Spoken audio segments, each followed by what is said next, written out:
Sometimes he'll try to drink it away, but that's pretty rare. First, it doesn't work too well, and second, he feels like crap afterward.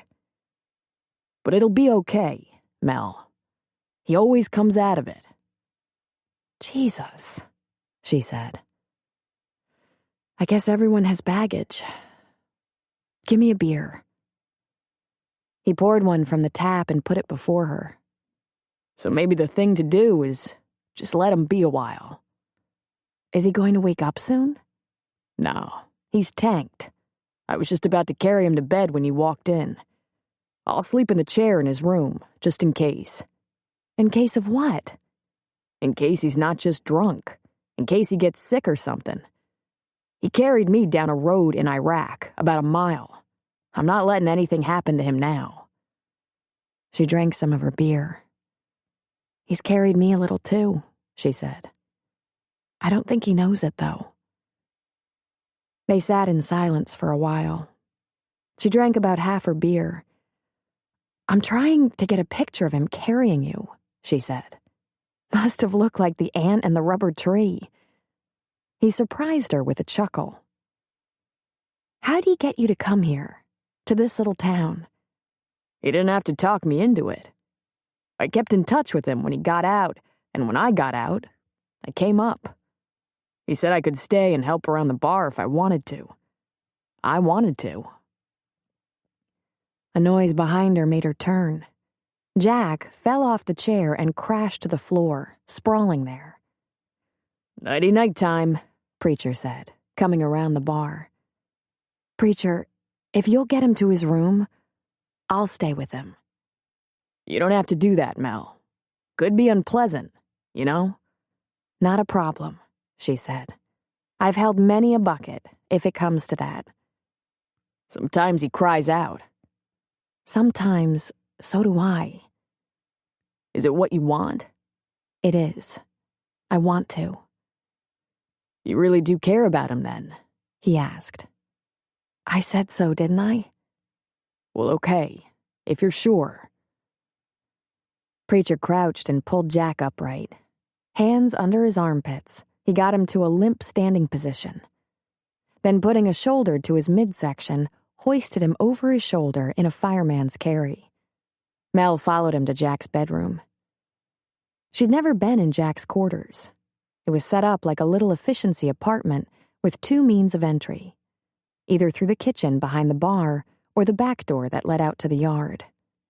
It was L-shaped, the bedroom being in the short end of the L and the living area larger. There was a table with two chairs by the window, and while there was no kitchen, there was a small refrigerator. Preacher put Jack on the bed and unlaced and removed his boots. Let's get the jeans off, she said. To Preacher's dubious look, she said, I assure you, I've seen it all. She undid the leather belt and unsnapped the jeans. Mel took the right pant leg, Preacher took the left, and they pulled, leaving him in his boxers. Mel unbuttoned his shirt and, rolling him from side to side, removed it. She took the clothes to his closet. Hanging on a peg just inside the door was a holster with a handgun in it, and it made her gasp. She hung the pants and shirt over the gun. Preacher was staring down at Jack, clad only in boxers. He's gonna kill me for this, Preacher said. Or thank you, she supplied, giving him a small smile. If my pager goes off, I'll come for you. She pulled the comforter over Jack. Or if you have any problems, the big man said. When Preacher had gone, Mel pulled off her boots and in stocking feet she poked around a little. He had a roomy bathroom with cupboards and drawers. She opened one and found that he kept underwear and socks in there. Towels were stored there as well, and remembering that first day in Virgin River, she sniffed one. Downy, like he had said. The closet was a medium-sized walk-in. There was a small laundry room with cabinets in addition to the washer and dryer. The bathroom and laundry room had doors that closed, but the bedroom was in full view of the living room. Looking around, it was so obviously Jack. Very masculine. Very functional. He had a leather couch and a big leather chair. There was a television on the facing wall, and beside it, a glass and wood gun case filled with rifles, the key dangling from the lock. There was a heavy wood coffee table and a side table between the sofa and chair with a lamp on it. The walls were of rough-hewn wood, and there were only 2 framed pictures on the side table. A family photo showing all of them: Jack, 4 sisters, 4 brothers-in-law, 8 nieces, 1 silver-haired father as large as Jack. Beside it, a rather older portrait of his mother and father. She picked up the family photo. This was a family of strong good looks, the men all tall and handsome, the women trim and pretty. The girls, adorable. The youngest, just little, like 3 or 4. The oldest, a teen. She thought Jack the best looking of them all. And he stood in the middle of the group, an arm around a sister on each side. She took the throw off the couch, wrapped it around herself, and curled up in the large chair. Jack hadn't moved a muscle. Eventually, she too nodded off. Somewhere in the night, sounds came from Jack's bed. He was fitful, rolling around, muttering in his sleep. Mel went to the bed, sat on the edge, and touched his brow. He grumbled something unintelligible and curled toward her, grabbing her and pulling her into the bed. He rested his head against her. She took his head in the crook of her arm and lay down beside him. "It's okay," she said to him, and he quieted at once, draping an arm over her. She pulled the comforter over them both and snuggled up to him. She sniffed the pillow. Downey. Who was this guy? She found herself asking. Looks like Paul Bunyan, runs a bar, has all these guns, and cleans and launders like Martha Stewart. In his sleep, he pulled her closer. His breath smelled of scotch. Whew, she thought. She put her face against his hair, which smelled of his musk combined with the wind and trees. She inhaled deeply. She'd already begun to love his particular scent and the taste of his mouth. She had wondered what was under the shirt. A nice mat of brown hair on his chest and a couple of tattoos. On his upper left arm, an eagle, globe and anchor, almost as big as her hand. On the upper right, over a ribbon, the words, Sipe expertis, semper fidelis, fratres aeternae. She couldn't resist. She rubbed her hands over the mat of hair on his chest and over his smooth shoulders. She pulled him close. Within minutes, she had fallen back to sleep, cradling Jack in her arms, his arm comfortably embracing her. In the dim light of early morning, Jack awakened with a pounding head. He turned his face to the side, and the first thing he saw were Mel's golden curls against the pillow next to him. She clutched the covers under her chin, sleeping soundly. He raised himself up on an elbow and looked down at her face. Her pink lips were parted in sleep, sooty lashes lay against her cheek. He lifted a soft curl off the pillow and held it to his face, inhaling. Then he leaned toward her and lowered his lips to gently touch hers. Her eyes came open. "Morning," she whispered sleepily. "Did we do it?" he asked. "No," she said. "Good," he said. She smiled at him. "I didn't expect you to say that. When we do it, I want to remember it. I don't even know why you're here. I stopped by the bar for a beer just about the time Preacher was scraping you off the floor. Headache? It went away the minute I saw you. I must have had one too many. Did it work? Did you scare away all the demons?" He shrugged. "It got you in my bed. If I'd known it was that easy, I'd have gotten plastered weeks ago."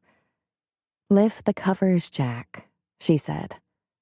He did so. There he was, boxer-clad and sporting quite a healthy morning erection. And there she was, fully clothed. "Don't look down," he said, dropping the comforter. "You have me at a huge disadvantage." She laughed at him. "We could do it now," he suggested. He felt the texture of her hair between his thumb and finger. "I'll treat you real good," he grinned.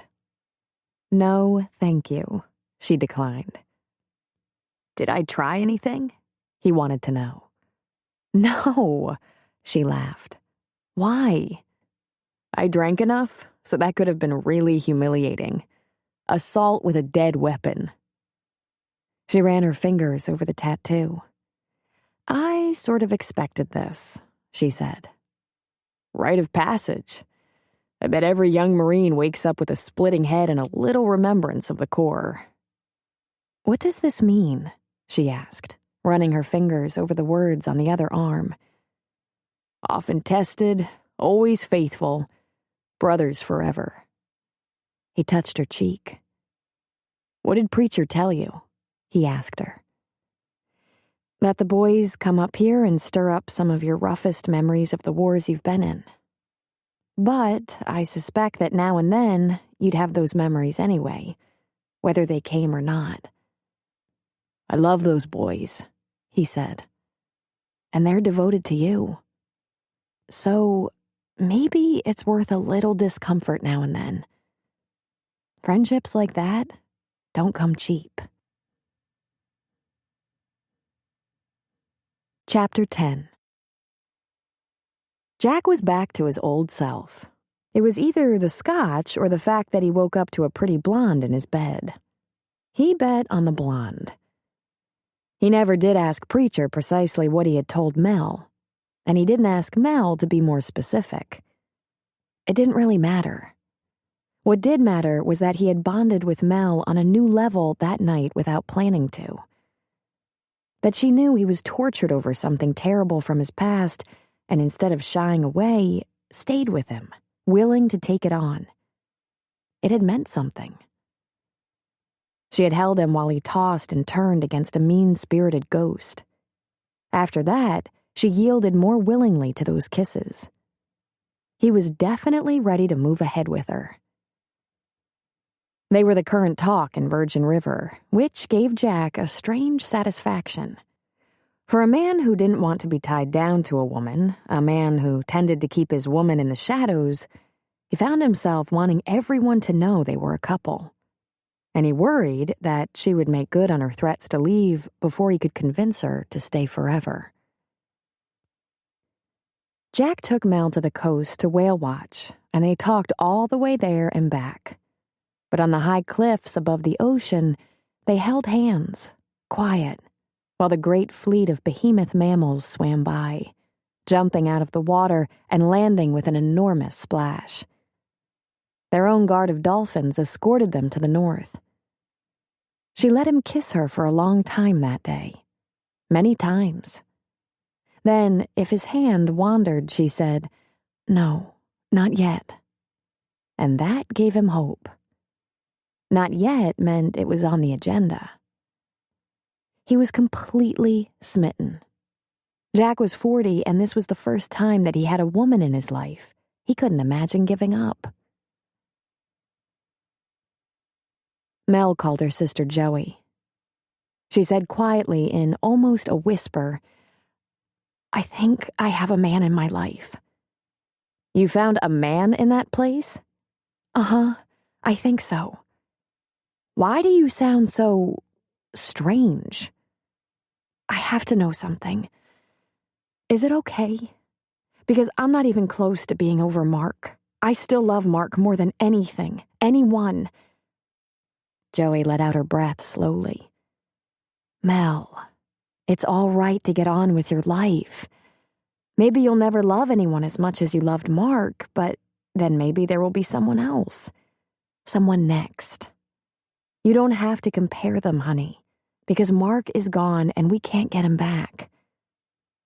"Love," she corrected. "Not past tense. I still love Mark." "It's all right, Mel," Joey said. "You can go on living. You might as well have someone to pass the time with." "Who is he?" "The man who owns the bar across from Doc's clinic. The one who fixed up the cabin, bought me the fishing pole, got my phone installed. Jack. He's a good man, Joey, and he cares about me." "Mel, are you..." There was no answer. "Mel, are you sleeping with him?" "No, but I let him kiss me." Joey laughed sadly. "It's okay, Mel. Can you really think otherwise? Would Mark want you to wither away lonely? Mark was one of the finest men I've ever known. Generous, kind, loving, genuine. He'd want you to remember him sweetly, but to get on with your life and be happy." Melinda started to cry. "He would," she said through her tears. "But what if I can't be happy with anyone except Mark?" "Baby sis, after what you've been through, would you settle for some marginal happiness? And a few good kisses?" "I don't know. I just don't know."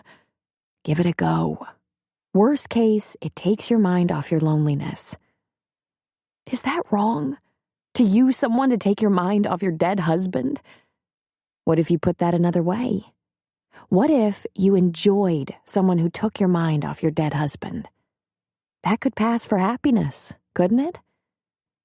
"I probably shouldn't be kissing him," she said. And she cried. "Because I just can't stay here. I don't belong here. I belong in LA with Mark." Joey sighed heavily. "It's only kissing, Mel. Just take it one kiss at a time." When they hung up the phone, Joey said to her husband, Bill, "I have to go to her. I think she might be heading for a crisis." Mel had started thinking about the past more. That morning that the police came to the door to tell her that Mark was dead. They had worked the swing shift together at the hospital the night before.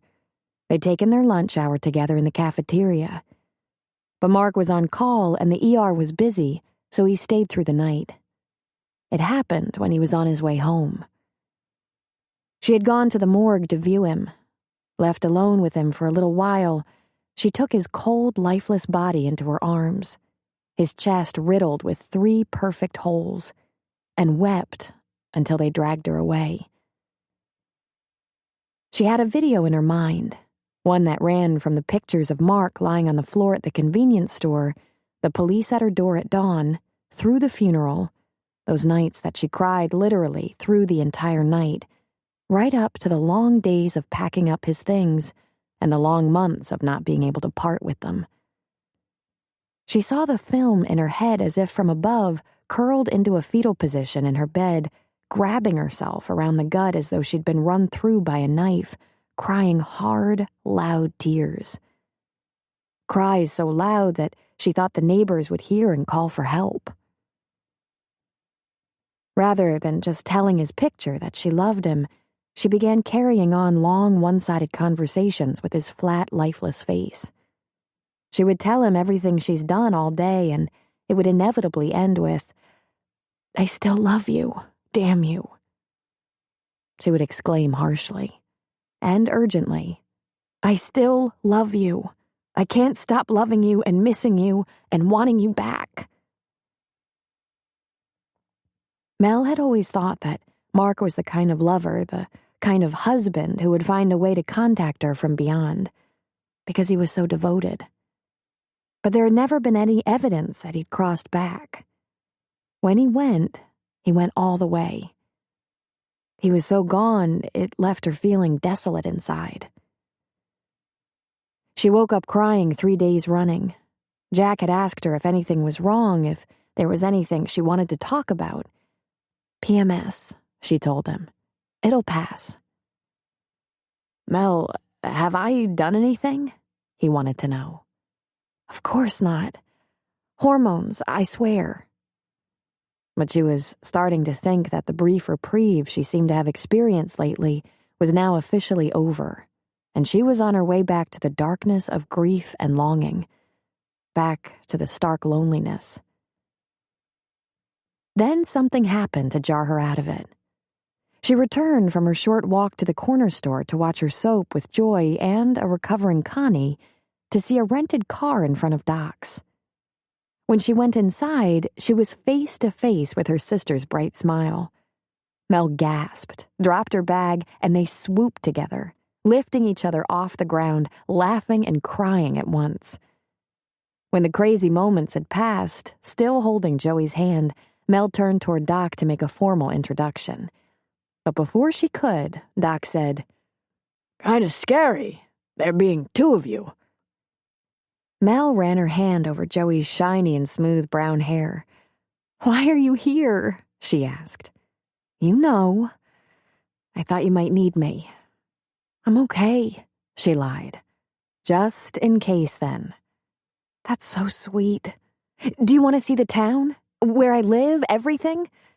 "I want to see the man," Joey whispered in Mel's ear. "We'll do that last. Doc, can I have the afternoon?" "I certainly wouldn't be able to stand having the two of you yakking and giggling around here all day."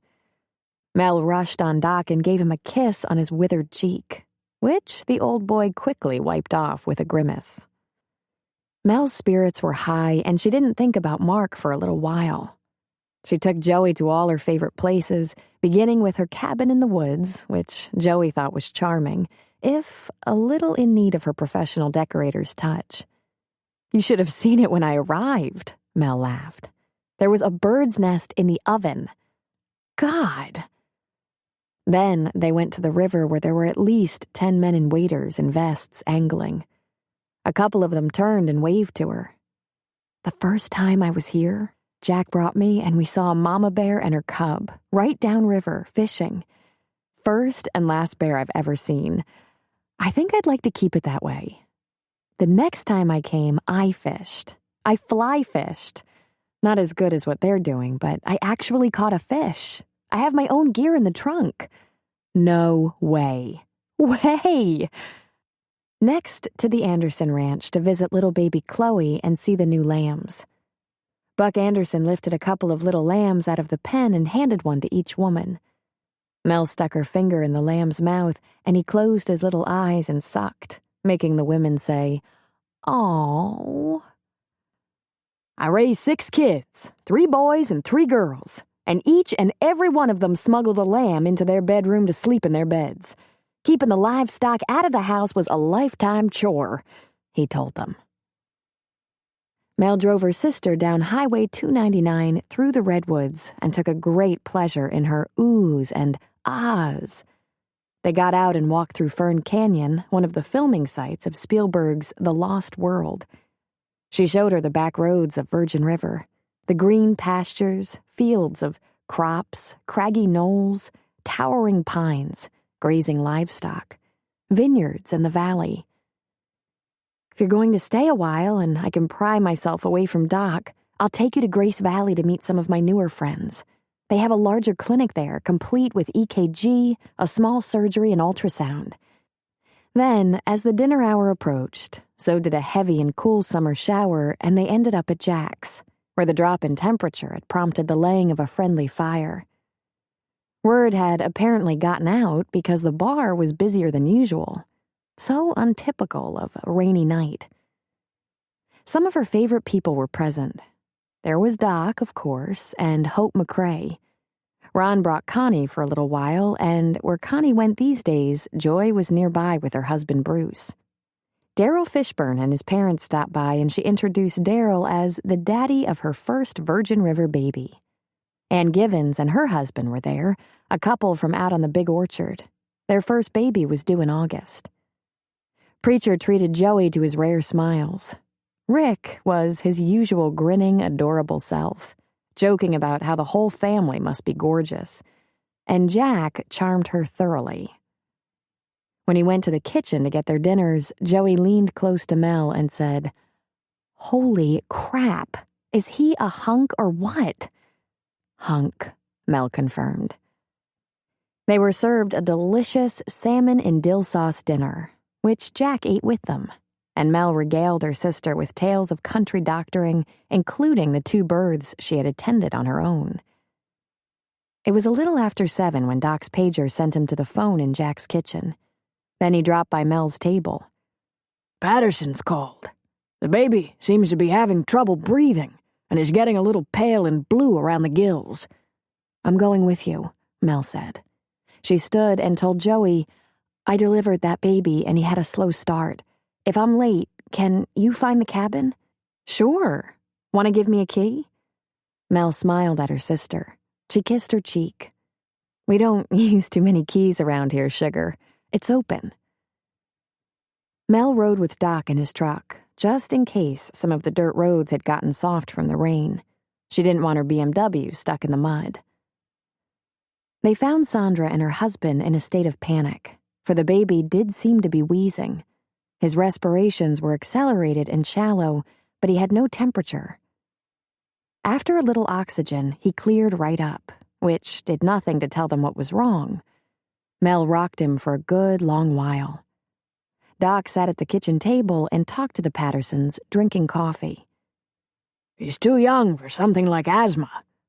Might be some kind of allergic reaction, a symptom of an infection. Or it could be more serious, a problem with his heart or lungs. Tomorrow you're going to have to take him over to Valley Hospital to the outpatient clinic for tests. I'll write down the name of a good pediatrician." "Is he going to be all right through the night?" Sandra asked tearfully. "I expect so, but I'll leave the oxygen. You can drop it off tomorrow. It wouldn't hurt to spell each other and stay awake, just in case. If you have any problems or you're worried about him, call me. That little foreign thing of Mel's isn't worth a crap on these roads in the rain. Besides, Melinda has company from out of town." 2 hours later, Doc was ready to take Mel back to her sister. By 8 o'clock, all the patrons had left Jack's except Joey. Jack had sent Ricky home. Preacher was cleaning up the kitchen, and he brought Joey a cup of coffee and sat down with her again. He asked about her kids, what her husband did, how she liked living in Colorado Springs. And then... "She didn't know you were coming." No, it was a complete surprise, though it shouldn't have been. "Your timing couldn't be better. Something's been eating at her." "Oh," Joey said. "I guess I thought you knew what was going on. Because she said that you and she..." She stopped and looked into her coffee cup.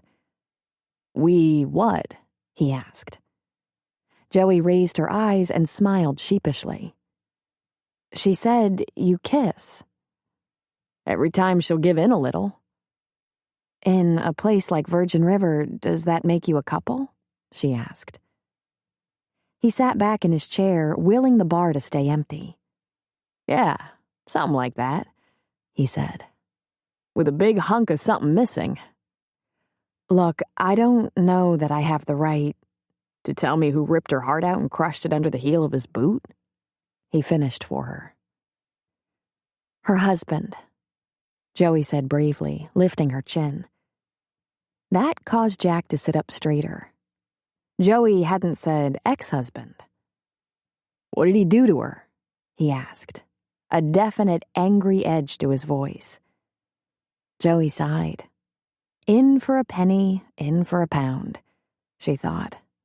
If Mel hadn't told him, she didn't want him to know. She was going to be pissed. He got himself murdered in an armed robbery that he happened into by accident. "Murdered?" Jack said weakly. He was an emergency room doc. He worked an all-nighter and stopped into a convenience store for milk on his way home in the morning. The robber panicked and shot him. 3 times. He died instantly. "God," Jack said. "When?" "A year ago. Today." "God," he said again. He leaned an elbow on the table and rested his head in his hand. He massaged his eyes. She knows it was today? Of course she knows. She's been heading for it. Painfully. In L.A., he said. It wasn't a question. And to think I wanted to punch him in the face a few times for hurting her. Look, I feel kind of funny about this, disloyal. One of the things that drew her here was that no one knows. No one looks at her with pity. No one asks her 15 times a day how she's doing, if she's lost more weight, if she's sleeping yet. I guess I thought she'd have told you, since... She's holding back, he said. Now I know why. And I let it out. I don't know whether to be guilty or relieved. Someone who cares about her out here should know what she's been through, what she's going through. She took a breath. I didn't think she'd make it a week here. Neither did she. Jack was quiet for a minute and then said, Can you imagine what kind of courage it took for her to chuck her big job in L.A. and come to this little town? To work with a man like Doc Mullins? She told me a little about what it was like there. City medicine, she called it. A battle zone, she said. She thought it was going to be real dull and boring here. Then she ends up riding to the hospital with a patient in the back of an old pickup, over these roads, holding an IV bag over her head, freezing. Christ. I could have used her in combat. Mel has always been tough, but Mark's death really derailed her. That's why she did this. She started being afraid to go to the bank, the store. And she hates guns, he supplied. In a little town where everyone has a gun because they have to. Oh, jeez. Look, it's no secret. I begged her not to do this. I thought it was crazy and way too drastic a change, Joey said. But something about this seems to be working for her. What she calls country doctoring. Or maybe it's you. She has these spells, he said. When she's so sad, but it passes and there's such a brightness inside her. You should have seen her the morning after she delivered her first baby at Doc's. She said she felt like a champ. I've never seen anyone so lit up. He chuckled at the memory, but there was a morose tone in his laugh. You know what? I think I'm going to call it a night. Go back to Mel's and hang out until she gets home, so I can be there for her. Let Preacher drive you, he said. These roads at night in the rain can be treacherous if you don't know them. The first night Mel drove out to the cabin, she slid off a soft shoulder and had to be towed out. What about Mel? She asked. Doc might just take her straight home. He has no respect for that little car of hers. Or she could come here for her car. She's pretty good on these roads now, but if she has any worries about it, I'll drive her out. Fact is, it wouldn't surprise me if she was out at Patterson's half the night, so don't worry. She hates leaving a sick patient. But I'll wait up. He went to the bar and got a piece of paper. Call me if she shows up at the cabin, or if you need anything, he said, writing down his number. It was nearly 10 by the time Mel walked into the bar. She saw Jack at the table by the fire, but frowned when she looked around and didn't see Joey. "Where's my sister?" she asked. "Her car's out front." I had Preacher take her home in the truck. Her first night in town, she shouldn't have to deal with those roads in the rain. "Oh, thanks," she said. "I'll see you sometime tomorrow then." "Mel," he called. "Sit with me a minute." "I should go to Joey. She came all this way." "Maybe we should talk about what's been going on with you."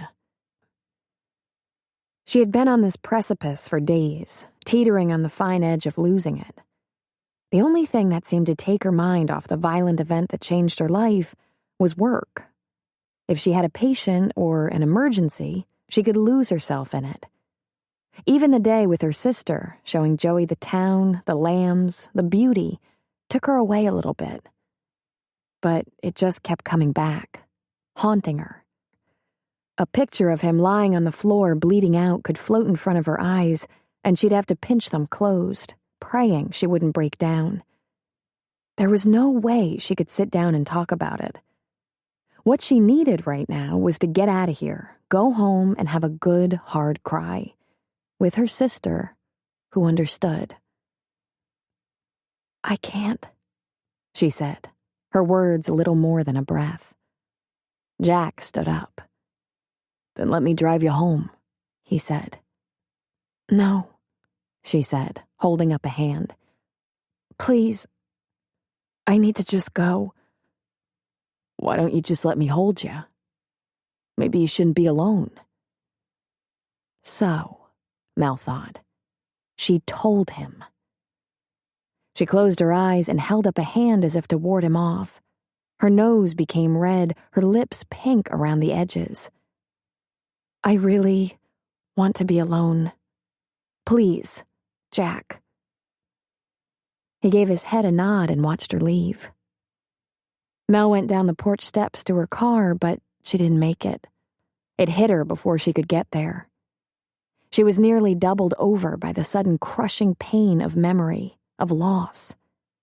The emptiness came back, draining her of all good feelings and filling her up with the horrific, unanswerable questions. Why? Why? Why? How can this happen to a person? Even if I'm not good enough to deserve better, Mark was. He should have lived to be an old man, to save lives and treat people with the brilliance and compassion that made him one of the best emergency room doctors in the city. She had made it all day without falling apart, but now, in the dark, in the cold night rain, she felt as though she was going to collapse to the ground and just lie there in the mud long enough to perish, to be with him. She stumbled toward a tree and grabbed the trunk, embracing it, holding herself up and holding on at the same time. The cries that came out of her were loud and wrenching. Why couldn't we at least have had a baby? Why couldn't even that small thing have worked in our favor? Just to have a piece of him to live for. Inside, Jack paced back and forth in the bar, feeling his own helplessness because he couldn't do anything for her. He knew all about the crushing pain of loss, even more about the difficulty of getting beyond it. He hated that she'd left without at least letting him try to comfort her. Frustrated, he opened the door to go after her. There sat her BMW, right in front of the porch, but she wasn't in it. He squinted to look into the car, but then he heard her, sobbing, wailing. He couldn't see her. He stepped out onto the porch, went down the steps into the rain. And then he saw her, holding on to the tree, the rain drenching her. He ran to her, embracing her from behind, holding the tree with her, holding her against the tree. Her back heaved with her cries, her cheek pressed against the rough bark. The sound of her anguish broke his heart. No way could he let her go, no matter what she said about being alone. This crying made her weeping over baby Chloe look like a mere rehearsal. She was racked. She started to crumble to the ground, and he put his arms under hers and held her upright as the rain soaked them. "Oh, God, oh, God, oh, God," she howled. "Oh, God, oh, God, oh, God." "Okay," he whispered. "Let it go. Let it out." Why? She cried in the night, her breath coming in jagged gasps, her whole body jerked and shook as she cried. "Oh, God, why?" "Let it all out," he whispered, his lips against her wet hair. She screamed. She opened up her mouth, tipped her head back against him, and screamed at the top of her lungs. He hoped she wouldn't wake the dead. The sound was so powerful. But he only hoped she wasn't heard so that no one would disturb them and stop this purging. He wanted to do this with her. He wanted to be there for her. The scream subsided into hard sobbing. Then, more quietly, "Oh, God, I can't. "It's okay, baby," he whispered. "I've got you. I won't let anything happen to you." Her legs didn't seem to hold her up anymore. He was keeping her upright. He had the passing thought that no amount of emotion he had ever expelled in his lifetime could match this. It was almost phenomenal in its strength, this pain that gripped her. What had he thought? That his few days of brooding, a good drunk, had been demonstrative of his pain? Ha! He held in his arms a woman who knew more about gut-wrenching pain than he did. His eyes stung. He kissed her cheek. "Let it go," he whispered. "Get it out. It's okay." It was a long time before she began to cry more softly. 15 minutes maybe. 20. Jack knew you don't stop something like this until it's over. Till it's all bled out. They were both soaked to the skin when her breath started coming in little gasps and hiccups.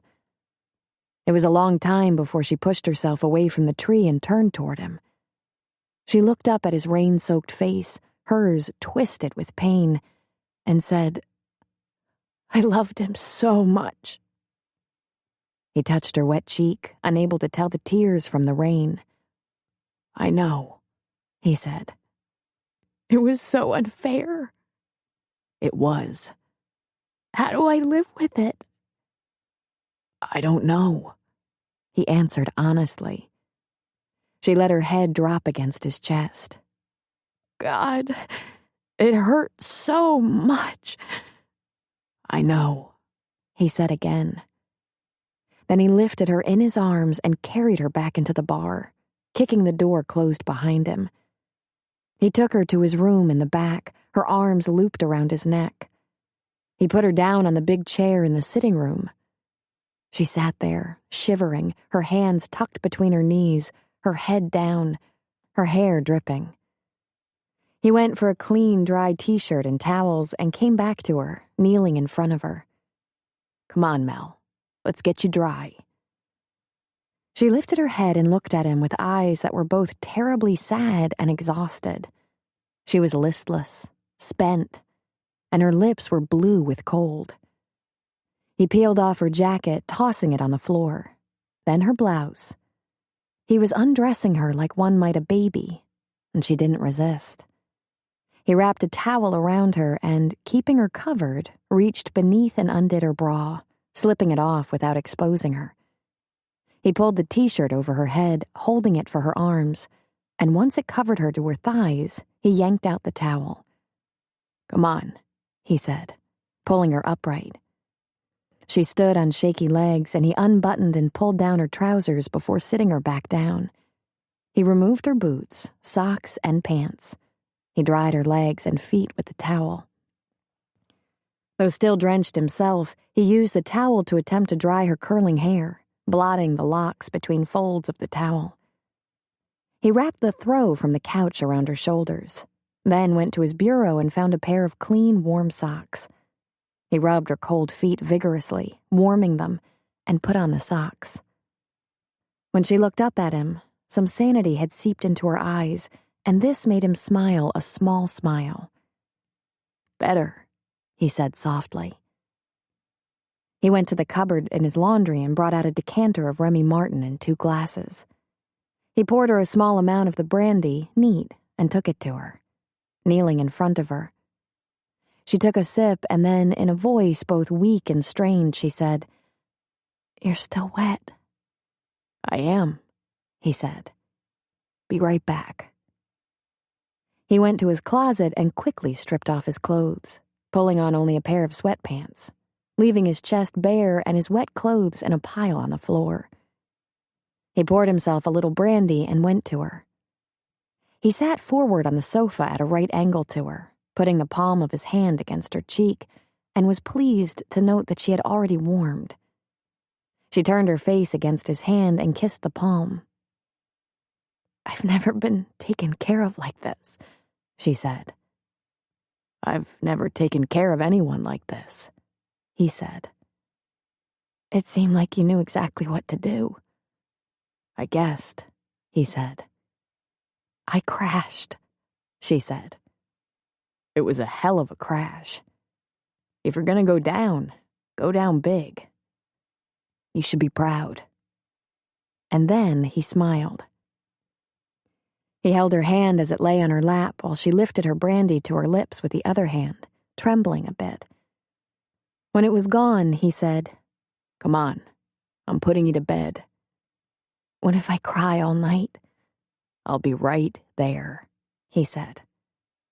He pulled her hand and led her to his bed, holding up the covers so that she could slip in.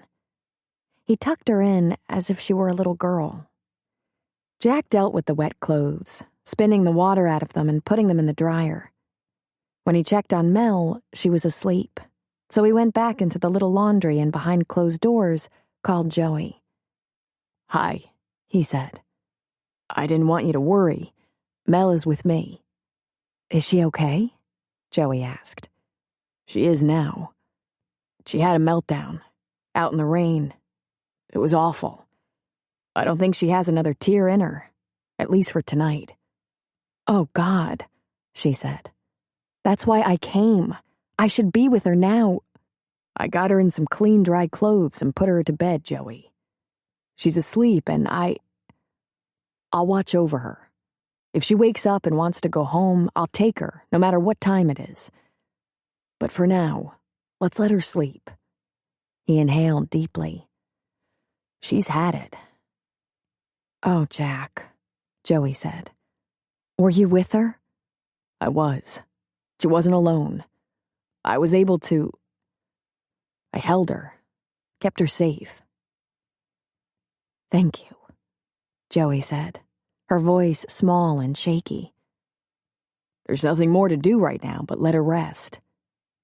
Have a glass of wine, get some sleep, and try not to worry about Mel. I'm not going to let anything happen to her." With only a dim nightlight in the room, Jack pulled a chair from his table near to the bed. His feet planted on the floor, his elbows resting on his knees, and the rest of his Remy clutched in his hands. He watched her sleep. Her hair curled across his pillow, and her pink lips were parted slightly. She made little noises in her sleep, little hums and purrs. "I have a high school education," he thought. She was married to a medical doctor, a brilliant, educated man, an emergency room hero made even more perfect in death. How do I compete with that? He reached out and lightly touched her hair. There's no way, he thought. I'm sunk, and my heart hasn't beat the same since she walked into town. He was in love with her. The man who had never been in love in his life. Not once. As a kid, a young man, he'd thought himself in love a couple of times, but it hadn't felt like this. Lust, he was familiar with that. Wanting a woman was something he knew quite well.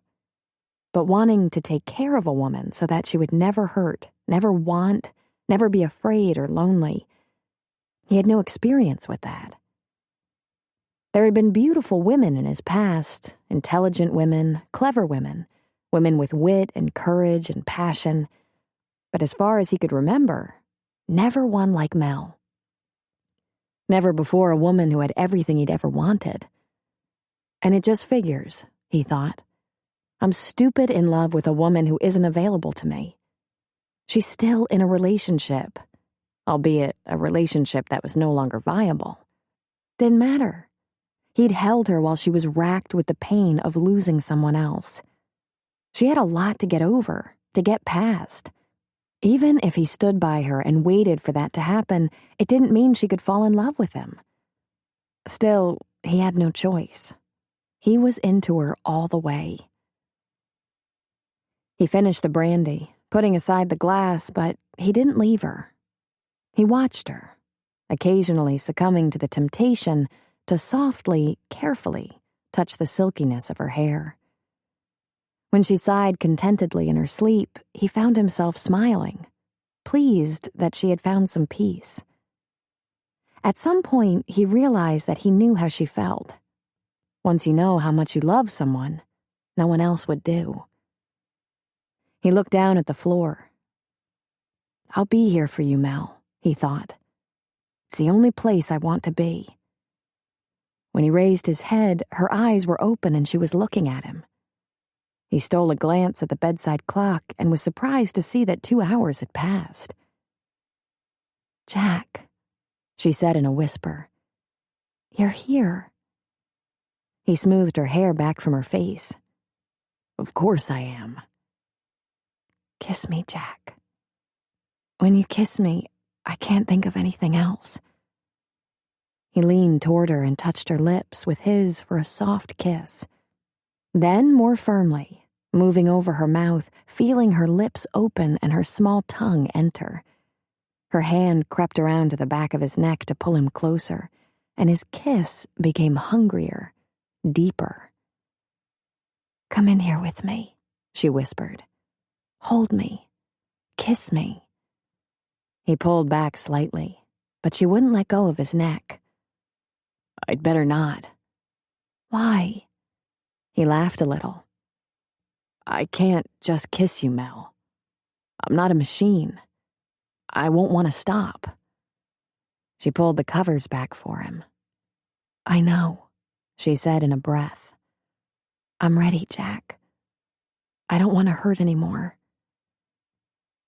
He hesitated.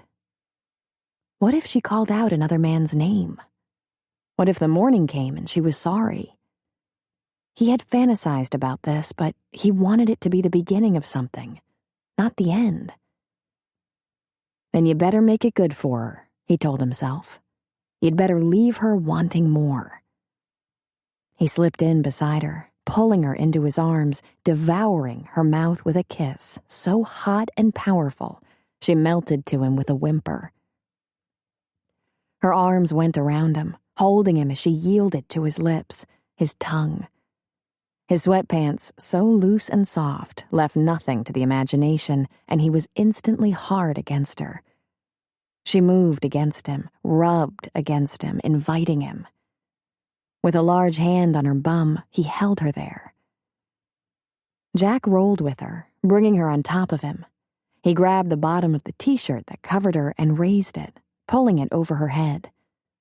When he felt her breasts against his bare chest, he said, "Ah." Her breasts were soft and full in his big hands, her nipples hard. Running his hands along her ribs to her hips, he found that she still wore her thong panties. He slid them lower and she wiggled out of them. Her skin was so delicate, so smooth, he worried that his hands were too rough for her. But by her soft and eager moans, she was not unhappy with the sensation. Holding her lips with his, he rolled with her again, so that they lay on their sides, and he took a moment to free himself from those sweats.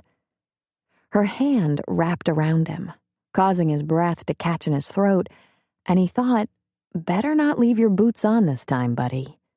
You better do it for her." And he concentrated, because he'd never wanted to please a woman more than tonight. Feeling her against him like this made it very difficult to slow down, to wait, but by sheer dint of will, he managed. He took his leisure of her, employing a slow hand that fondled her breasts. His mouth followed, drawing on one nipple, then the other. She arched toward him greedily, spreading her legs, throwing one over his hip, urging him closer. He slipped a hand down and touched her in her soft center, bringing a passionate moan from her. He touched her deeply and learned that he wasn't the only one feeling a little desperate. She was ready for him, starving. "Mel," he said in a throaty whisper. "Yes," she answered. "Yes." He turned her onto her back and held himself over her. He captured her mouth with his and entered her in one long, slow, deep, powerful stroke that caused her to gasp and rise against him urgently. With one hand under her bottom and the other still caressing a place that turned her sighs to moans, he began to move within her. The heat of her nearly drove him out of his mind, but he held on. He was determined that her needs would come before his own. He moved steadily, pushing and pulling, and within moments, her breathing came harder and faster, her body straining toward his, reaching for satisfaction. He was more than happy to deliver it, pushing into her, rubbing against her. And then he felt those hot spasms of fulfillment, heard her cry out in ecstasy, and he held her fast, pressing himself into her. In that moment of blinding pleasure, she bit down on his shoulder. Sweet, welcome pain. And he hung on with all the strength he could muster, saving himself. And finally she weakened beneath him, and the clenching spasms that surrounded him slowly subsided. Her body relaxed, and her breathing began to slow. Her pants became sighs, and her kisses came soft and sweet against his lips. Mel stroked his back, tasted his mouth, her body still quivering from a thundering climax. She felt the muscles of his shoulders and back at work as he held himself up enough to keep from crushing her with his weight. When he released her mouth and looked into her eyes, she saw in his a smoldering fire that was not even close to being extinguished. She put her palm against his cheek. "Oh, Jack," she said, breathless. His name on her lips brought him such pleasure. He felt himself expand somewhere inside his chest, as if his heart grew just a little bit. He lowered his lips and sucked gently at hers. "Are you all right?" he asked softly. "You were right there. You know exactly how all right I am," she said. "It's been a long, long time." "It's never going to be that long again," he whispered. "Not ever again." He began to move down her body with his lips and tongue, kissing and nibbling, tasting in slow, delicate strokes. He ran a tongue around each nipple until they were hard little pebbles, perfect for his mouth. He slid lower until he had moved down over her flat belly. He gently parted her legs and buried his face in her, hearing her gasp above him. No longer delicate, he went to work on that prominent erogenous knot in her center. He felt her moving her hips against his mouth, and when her breathing became rapid and labored once more, he rose, slowly kissing his way up her body. "God, you are sweet," he whispered against her lips. "You taste like heaven." He slid into her again, filling her, moving in long, deep strokes that became powerful thrusts that brought her to yet another shattering climax. Again she cried out, and he covered her open mouth with his. Swept away, she couldn't be quiet, and that thrilled him. Every sound, every wild cry gave him joy. He held her as she collapsed beneath him, spent. Jack felt her small hands on his back, her lips on his neck, and her breathing inevitably slowed and came under control. To his surprise, he heard the sound of her soft laughter. He raised above her and looked at her smile. "You lied to me," she said. "You are a machine." "I just wanted to make you happy," he said. "Are you happy?" "I've been happy a couple of times. What can I do so that you can join me?" He laced his fingers through hers and, holding her hands, stretched her arms above her head, holding them there. "Baby, you don't have to do anything but be present." He lowered his mouth to hers, kissed her deeply, and began to move inside her once more, pumping his hips. She lifted her knees and tilted beneath him, bringing him deeper, and he could feel her begin to move in concert with him. She wrapped her legs around his waist, and he followed the rhythm she set in place. He rocked with her, slow and steady, deep and long, hanging on to control until he heard her moaning and sighing rise again. Her tempo increased, and finally the noises she made, already familiar to him, already beautiful to him, told him she was reaching for yet another orgasm. He had expected her to be passionate, but the heat and power of her passion amazed him, and it filled a need in him. And this time, when she clenched around him and pleasure stole her breath away, he let himself go and matched her, surpassed her. For a moment, through the powerful pulsing, he felt lightheaded. His eyes watered, and he heard it again. "Jack!" "Oh, Mel. Oh, baby," he whispered, kissing her, loving her. He gently caressed her as she calmed. "Jack," she whispered. "I'm sorry."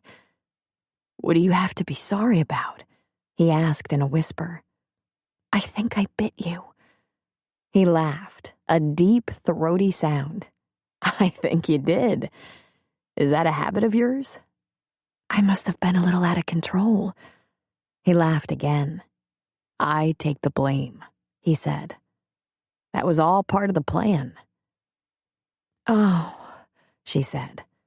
"I might have lost my mind there for a while." "Yeah," he whispered. "I love it when that happens." "You were taking a big chance, driving an already crazy woman out of her mind like that." "Nah, you were in good hands. You were always safe." He kissed her softly. "Would you like to rest now?" "Maybe for a little while," she answered, her hands gentle on his face. He gathered her close to him, holding her. Their naked bodies entwined, they spooned. He kissed the back of her neck as she lay on his arm. Her face rested against her soft, fragrant hair, one arm over her and cupping her breast. Very soon he could hear the sounds of her even breathing, her sleep. He closed his eyes and relaxed with her in his arms, finding sleep himself. Sometime in the dark of night, he opened his eyes to find she had rolled over to face him, her hands boldly caressing him. He kissed her and asked, "Have you slept?" "I did," she said, "and woke up wanting you. Again." "I guess it's pretty obvious the feeling is mutual."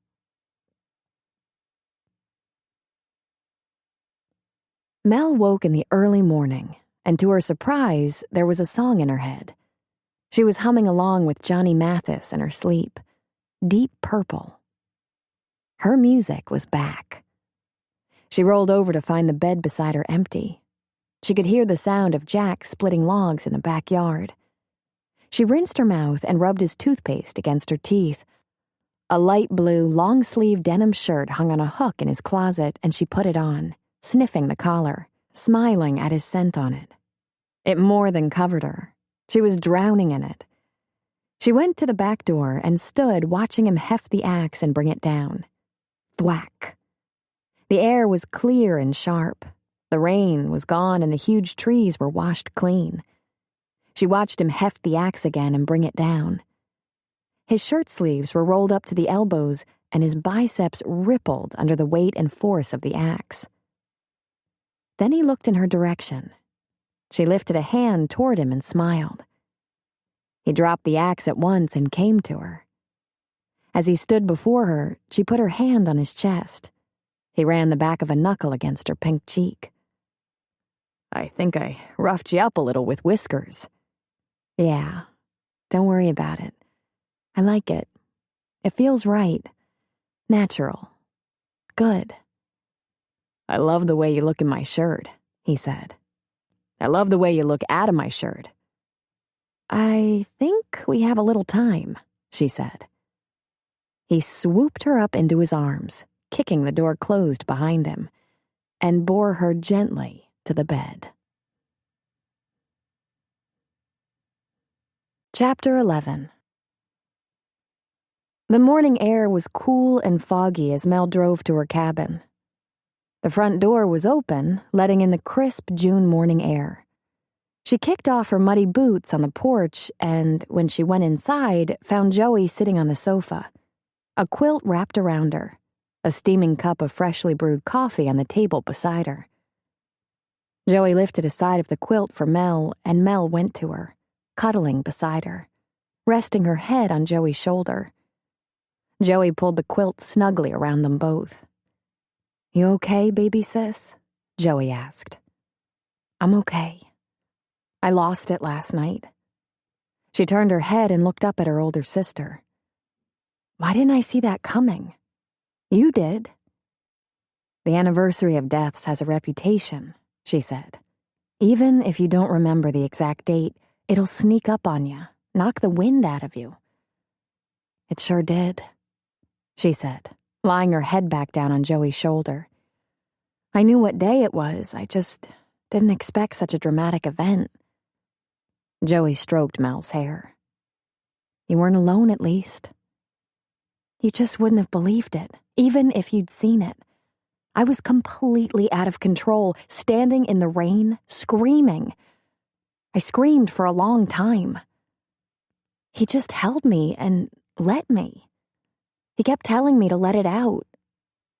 Then he took care of me like you would a stroke victim. Undressed me, got me into dry clothes, gave me a brandy, and put me to bed. I think Jack must be a very good man. Then I invited him into bed with me, Mel said. Joey said nothing. We made love all night long. I've never had so much sex in my life. I mean, never. But you're all right, she said, and it was not a question. When I lifted the blanket for him, all I could think was, this will numb me, rub out the pain, give me escape. It's okay, sweetie. Mel looked at Joey again. It didn't exactly work that way, she said. Maybe if he'd been average, I could have closed my eyes and just gone to a happy place. But he's not average. Holy shit, he's astonishing. Joey laughed a little, sentimentally. Sisters. They had talked about sex since they were teenagers, laughed about it, told dark secrets about it. With Mark's death, Joey had feared these kind of talks would never happen again. All he wanted was for me to have pleasure. Wild, blinding, crazed pleasure. Again, Joey laughed. Did it work? Oh, yeah, she said in a breath. Then she turned and looked at her sister. Do you think he just felt sorry for me? Well, you were there. Do you think that? Mel smiled. I don't care, she said. I just hope he feels sorry for me again, real soon. Joey smoothed the curly hair away from her sister's pretty brow. I'm glad you have this in your life again. And then she giggled, and so did Mel. How did this happen, Joey? That I went from wanting to die to wanting Jack. Wanting him so much, I was almost a maniac. Wouldn't you think that would be impossible? That I wouldn't be able to even think like that? Joey took a breath. I think when your emotions reach a pitch like that, it follows suit. You just feel everything more intensely. I think it makes stupid sense, actually. Haven't you ever noticed that some of the best sex seems to follow a big fight? I'm pretty sure I conceived Ashley on the same night I told Bill that if I didn't just leave him, I'd at least never speak to him again. Giggles. I haven't even asked you how long you can stay, Mel said. I can stay as long as you want me to. But a truly kind sister would pack up and get out of your hair right now. No, she said, shaking her head. I've missed you so much. She smiled. It's a sacrifice I'm willing to make for you. Joey hugged her close. A few days then, if you're sure. I'm sure. Mel? Huh? Joey revisited a topic from their earliest discussions on this subject, reaching back to their high school and college days. Do you think there's any truth to that old wives' tale that you can tell from the size of a man's foot? Uh-huh. So, what size boot do you think Jack wears? Giggles. 27, Mel said. Mel took Joey with her to Doc's that very morning.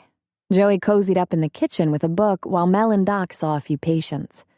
The three of them had lunch together at the house, then the girls went to Grace Valley where they visited June and John at the clinic. There were no patients scheduled for the next day, and Doc wore his pager while he went to the river to fish. So Joey and Mel drove all the way to the coast, having lunch in the adorable little Victorian town of Ferndale. They visited the shops. There were things that Joey thought would be perfect for Mel's cabin. A throw for the sofa, some accent pillows, a wall clock, colorful placemats. They stopped off and bought a small barbecue for the yard and wooden salad bowls, a vase that would complement the table. On the way home, they went to the market and bought some groceries and fresh flowers.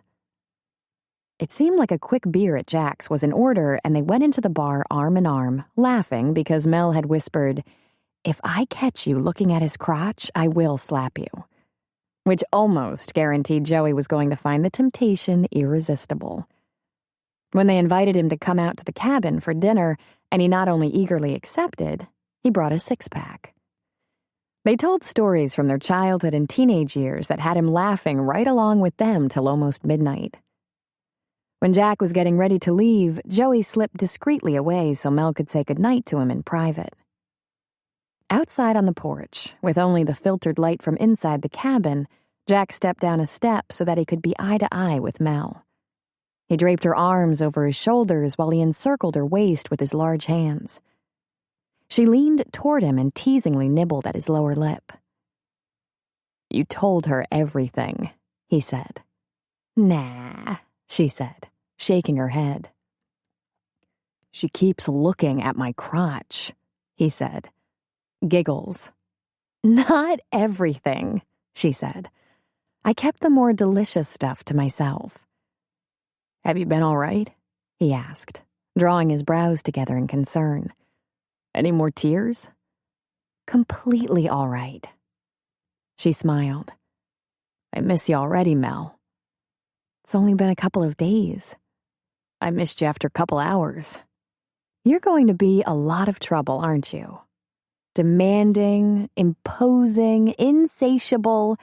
He covered her mouth in a searing kiss that answered the question. She yielded happily, holding him closely. "Ah," she thought, "this is such a wonderful, powerful, sexy man." She never wanted it to end, but at length it had to. "I have to go," he said in a husky voice. "Either that or carry you into the woods." "You know, Sheridan, this place is growing on me." He gave her a little peck on the lips. "Your sister is great, Mel." He gave her another. "Get rid of her," he said. Then, with a whack on the butt, he turned and left her. When he got to his truck and opened his door, he turned to look at her. He stood there for a long time. Then he slowly lifted his hand, and she did the same. Jack was sweeping off the porch at the bar the next morning when he saw Joey and Mel walk out of Doc's house and embrace at Joey's car. Then Mel walked back inside, and, to his surprise, Joey came over to the bar. "I'm going to shove off," she said to him. "I thought I'd beg a cup of coffee from you on my way out of town. Mel has a couple of patients this morning, or she'd have come with me. So we said our goodbyes." "I'd be glad to buy you breakfast," he said. "Thanks, I've had a little something already. But I'm not going to pass up your coffee. And I wanted a moment. To talk. To say goodbye." "Coming up," he said. He leaned the broom against the wall and held the door for her. She jumped up on a stool, and he went behind the bar to serve her coffee. "It was great meeting you, Joey, and spending a little time." "Thanks. You too. But mostly, thanks for what you've done for Mel. For taking care of her, looking out for her." He poured himself a mug. "I think you don't have to thank me. I'm not doing anybody any favors." "I know. Still, just so you know, it's easier for me to leave her here knowing that she isn't all alone." It was on his mind to tell her that he hadn't felt like this since he was 16. All steamed up, crazy in love, willing to take a lot of chances for just one chance. But what he said was, "She won't be alone. I'll keep an eye on things." She sipped her coffee. She seemed to struggle with something. "Jack, there's something you should keep in mind. Just because the crisis seems to have passed doesn't mean, well, there could still be some struggles ahead for her." "Tell me about him," Jack said. Joey was startled. "Why?" "Because it might be a long time before I can ask Mel. And because I'd like to know." She took a deep breath. Well, you have every right to ask.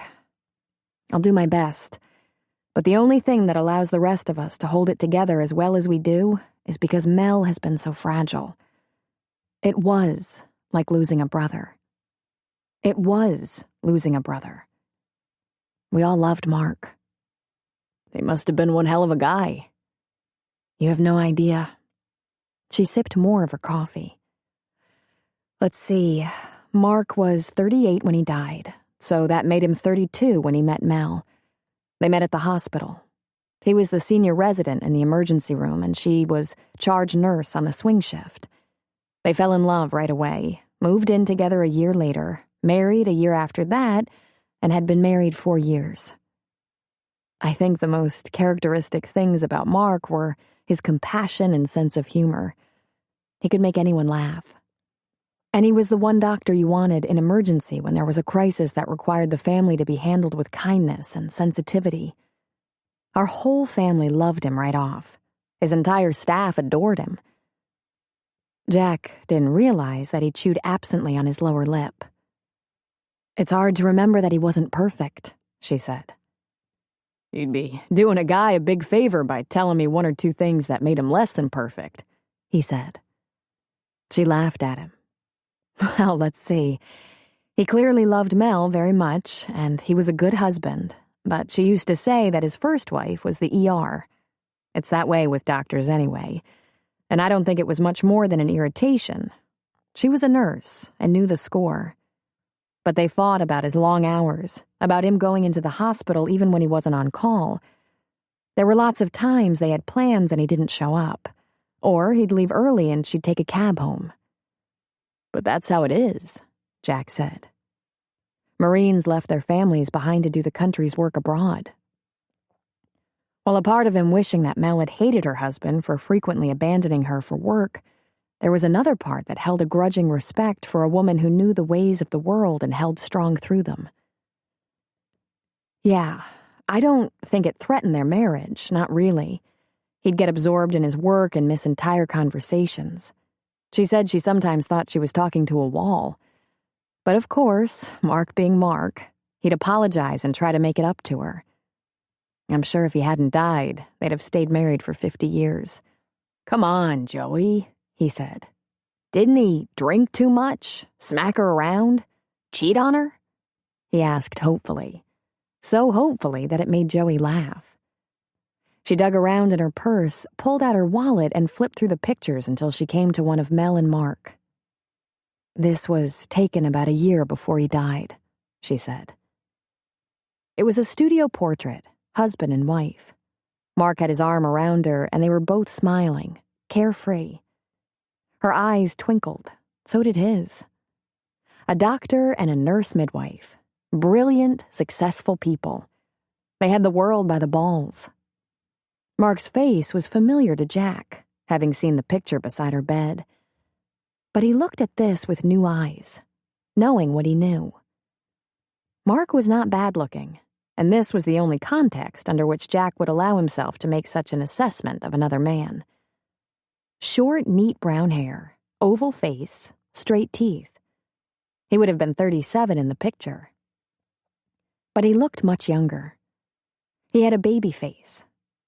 He did not look unlike many of the young Marines Jack had taken into battle with him. A doctor, Jack said absently, staring at the picture. Hell, don't be intimidated by that, Joey said. Mel could easily have been a doctor. She holds a bachelor's in nursing and post-grad degree in family nurse practitioner with a certification in midwifery. She's got a brain bigger than my butt. Yeah, he said. That Joey's butt wasn't big was not the point she was making. They had as many arguments as any couple, Joey said. Vacations brought out the worst in them. They never wanted to do the same things. If he wanted to golf, she wanted to go to the beach. They usually ended up going somewhere he could golf while she lay on the beach, which might sound like a reasonable compromise, except for one thing. They weren't spending the vacation together. That used to piss her off, she added. And Mel, pissed off, is unbearable. And, Joey went on, he was lousy with money, paid absolutely no attention. His focus had been purely on medicine for so long, he'd forget to pay bills. Mel took over that job right away to keep the lights from being turned off. And he was pretty anal about tidiness. I'd eat off the floor of his garage in a second. Such urban, upper-class problems, Jack found himself thinking. Not an outdoorsman, I guess, Jack said. No camping? Shit in the woods? She laughed. Not our man Mark. Funny that Mel would come here, he said. It's rugged country. Not too refined, never fancy. Yeah, Joey said, looking into her coffee cup. She loves the mountains, loves nature. But Jack, you need to know something. This was an experiment. She was a little crazy and decided she wanted everything different. But it isn't her. Before Mark died, she must have had subscriptions to a dozen fashion and decorating magazines. She loves to travel. First class. She knows the names of at least 25-star chefs. She took a breath and looked into his kind eyes. She might have a fishing pole in her trunk right now, but she's not going to stay here. Rod and reel, he said. Huh? Joey asked. Rod and reel, not a fishing pole. She really likes it. Take care of your heart, Jack. You're a real nice guy. I'll be okay, Joey, he said, smiling. She'll be okay, too. That's the important thing, isn't it? You're amazing. Just tell me you understand what I'm telling you. She might have run from that old life, but it's still inside her somewhere. Sure. Don't worry. She was good enough to warn me. Joey said. So, what do you do for vacation? She asked him. I'm on vacation every day, he said, smiling. Mel said you were in the Marine Corps. What did you do then, when you had leave?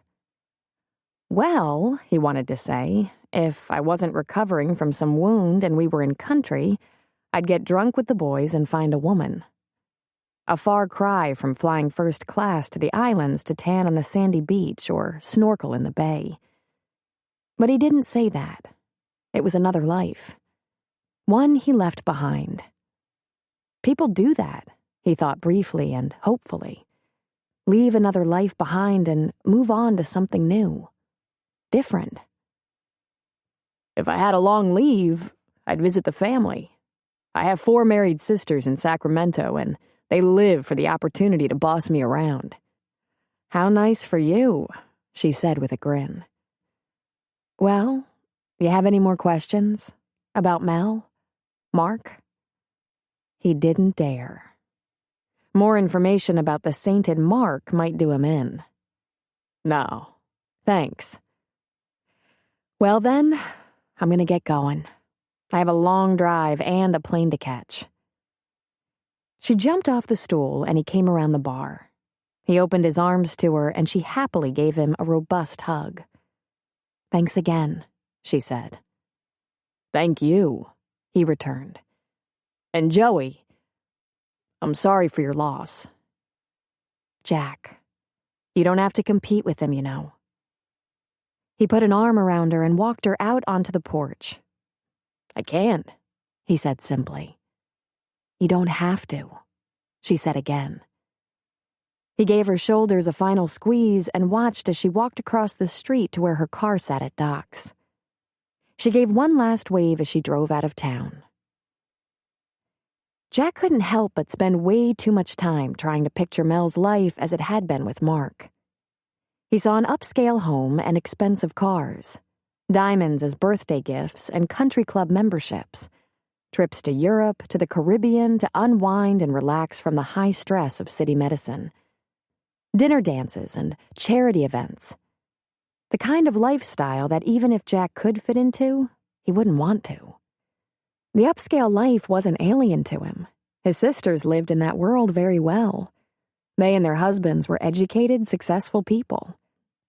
They had grappled with finding the best schools so their girls would be likewise. Donna, the oldest at 45, was a college professor, married to a professor. Jeannie, the next at 43, was a CPA married to a developer. Then there was Mary, 37, a commercial airline pilot married to a real estate broker. They were the country clubbers. His baby sister and the most bossy, and his favorite, was Bree, almost 30, a county DA married to a police detective. He was the only one in the family who had gone into the military as an enlisted man, as a mere boy, educated only through high school, and found that what he had a gift for was physical challenge and military strategy. He wondered if Joey was right, that Mel couldn't possibly be happy here for long in this dinky little town full of ranchers and blue-collar types, without a 5-star chef within 300 miles. Maybe she was just too classy for this backwoods life. But then, an image of the Melinda he'd fallen in love with would float into his mind. She was natural and unspoiled, tough and sassy, uninhibited and passionate, stubborn. Perhaps it was a premature worry. He'd hardly given her a chance. It was always possible she'd find things here to love. He didn't see her all that day. He never left the bar, just in case she came by for a sandwich or a cup of coffee. But she didn't. It wasn't until almost 6 that she showed her face. As she walked in, he felt that sensation that had become so common for him lately. Desire. One look at her in those tight jeans and he was in agony.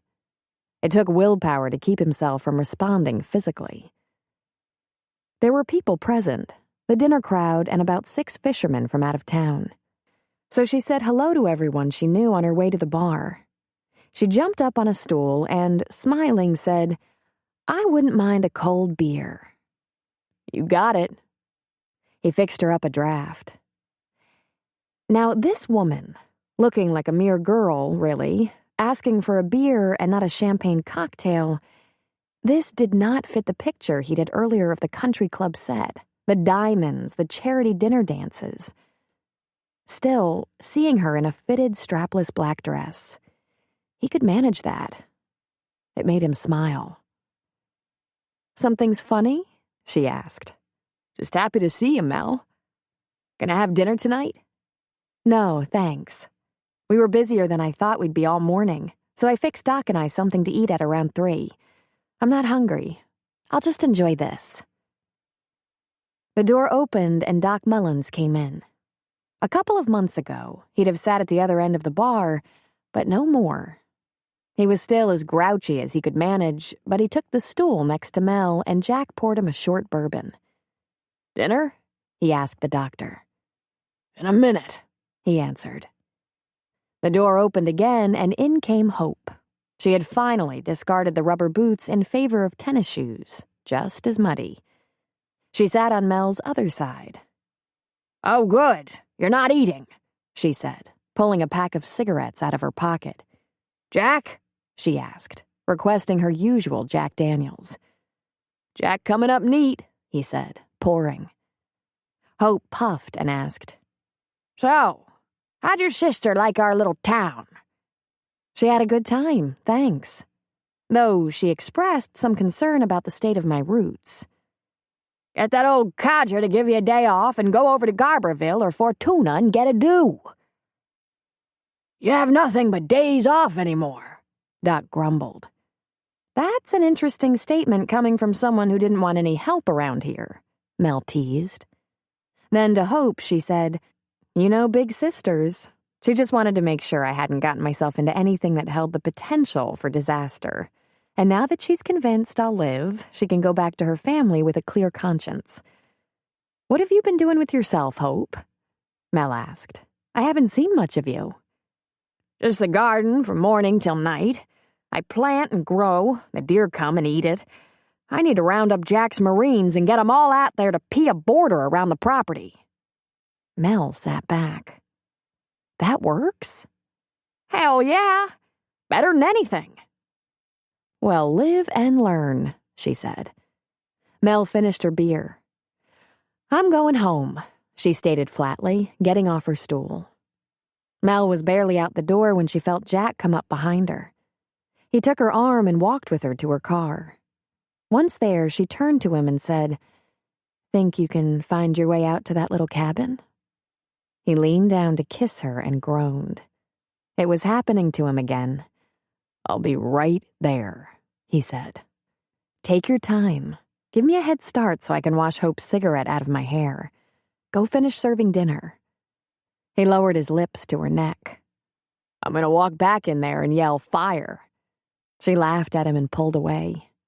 "I'll see you later," she said, and got in her car to leave. Mel drove home knowing that he was starving and wouldn't be long. He was the most sexually driven man she'd ever known, but there were a couple of things she wanted to do. When she got home, she put her medical bag by the front door and went to the bedroom. She sat on the bed, picked up Mark's picture, and held it. She looked into his kind eyes and mentally said to him, "You know I love you, and I know you understand." And then she slipped it into the drawer. Then she went to the shower to freshen up. Jack went back behind the bar and made sure everyone was taken care of. He brought Doc his dinner, said goodnight to Hope as she left, then went for Preacher. "It's thinning out," he said. "I'm going out to Mel's," he added, knowing Preacher would have his tongue cut out before he'd tell anyone. As if anyone needed telling. When Jack and Mel were in the same room, the air warmed up. People glanced at them knowingly. "You can reach me there if you need me. Don't need me." "I'm good," Preacher said. "Ricky and I can handle things." Jack might have driven a little too fast down the curving, tree-canopied road, but he was dying for her. He parked and went to the porch, sitting in one of the Adirondack chairs to pull off his boots. Inside, he heard the shower running and called out so he wouldn't frighten her. "Mel?" "I'll be out in a minute," she called back. But he was already out of his shirt, his hands on his belt buckle. He left a trail of clothes through the living room to the bathroom. The glass of the shower was steamed, and inside was her small, naked form in the mist. He slowly opened the door and stood there looking at her in all her glistening beauty. God, she was so perfect. She reached a small, inviting hand in his direction, and he stepped in with her. "You didn't take your time," she said against his lips. "I tried," he admitted. "I wanted to freshen up for you." He covered her mouth with his, but his hands were all over her, running up and down her smooth, soft back, over her bottom, caressing her breasts, digging into her wet hair, down her neck and over her shoulders, down her arms to entwine his fingers with hers. He trembled. He wanted her so badly, and her hands were on him, running over his chest, around to his back, filling her hands with the hard muscles on his butt, and finally over his flat belly and down to his swollen erection, causing him to say, "Oh, Mel," before capturing her lips anew. His fingers wandered lower to examine her, gently probing. It made him swell with some kind of erotic pride to find that she was slick and as anxious as he. This woman didn't need much warming up. This mutual need, this had become the best part of his life. He lifted her up. Her arms went around his neck, her legs around his waist, and he settled her upon him, entering her slowly, firmly. He turned with her in his arms, bracing a shoulder against the shower wall. Then he began to move her upon him, lifting her up and down. Her sighs became quickened breaths. Her legs tightened around him. Mel hung on to his shoulders and neck, her mouth on his, their tongues hot and desperate as they devoured each other. The sensation of his arms and shoulders at work as he held her caused her blood to boil, and she felt her desire rising and rising to a wonderful pitch that soon erupted into bliss. Jack loved nothing so much as bringing her that crazy moment and feeling her tighten around him. When she cried out, he held her closer, if possible. He reached himself as far inside her as humanly possible, and the storm of his own wild climax shook him to his core. She held on to him, he onto her, while they calmed, their breathing slowly returning to normal. She nibbled at his lip and said, a little breathlessly, "I didn't know that was even possible. Being with you, it's an adventure. You do something to me. You drive me out of my mind." "Good. You do good work, brainless." And then she laughed and touched his shoulder. "You have a little bruise. I love that little bruise. Let's dry off and meet in the bed. You don't have to ask me twice, but please don't move just yet. This part is dicey." He held her a moment longer and then, carefully and slowly, lifted her up and away from him, setting her down on her feet in the shower. They showered off, dried off. Mel needed a little extra time to dry that golden mane of hers, emerging roots and all. Jack went to the bedroom and sat on the bed. It was gone. The picture. He wasn't an idiot. He knew that only the picture was gone, not the memories. Still, it made him smile to himself. He settled himself in her bed and waited impatiently. When she came to the bedroom, she reached for the light and he said, "Leave it on, Mel." Without questioning him, she slid into the bed beside him. Lying on his side, he rose up, his head braced on his hand. "There are a couple of things we should talk about. The other night wasn't about talking." "Uh-oh," she said, suddenly on edge. "Is this the part where you explain about casual sex and consenting adults?" "No," he said. "Not at all. Just details. I want you to know something. There have been women. You know? Mel, I'm 40. I've never been celibate. I always wore a condom. Always. Plus, the Marines were ridiculous about medicals, including tests for STDs. But if you'd like me to be tested, I tend to be cautious. Done. And then we didn't talk about birth control. And I don't want to be irresponsible. This comes a little after the fact. I'm sorry." "You're okay," she said. "I've got that covered.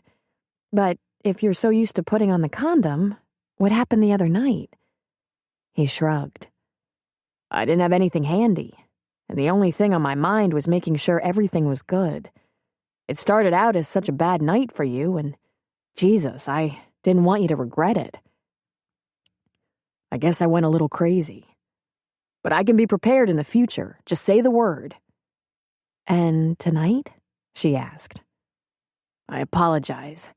In the pocket of those jeans on the living room floor, there's... Sorry.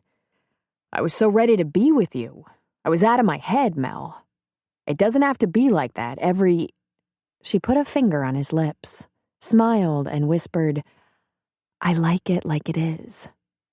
When you're a little crazy." She looked up into his eyes. "Ordinarily, I would have thought of the condom, but I guess the state I was in... Well, if you'll just take care of that screening, I'm sure we'll be all right. Have there been an awful lot of women?" He made a face, a frown. "More than I like." "Any really special ones?" she asked. "You're going to think I'm lying." "No." "What about the woman in Clear River?" she asked. "Mel, we were only sleeping together." "No, not true. I never spent a night. She didn't come to Virgin River. I never thought I'd be embarrassed about that." "You don't have to be embarrassed. You're a grown-up." "It wasn't like this. This feel casual to you?" he asked her. "Actually, it feels a little intense." "Good," he said. "Everything about this is different. I hope you understand that." You're not just sleeping with me? She asked, teasingly. I am sleeping with you, he said, running his hand over her smooth shoulder and down her arm. He gave her a sweet, short kiss. It's not just sex.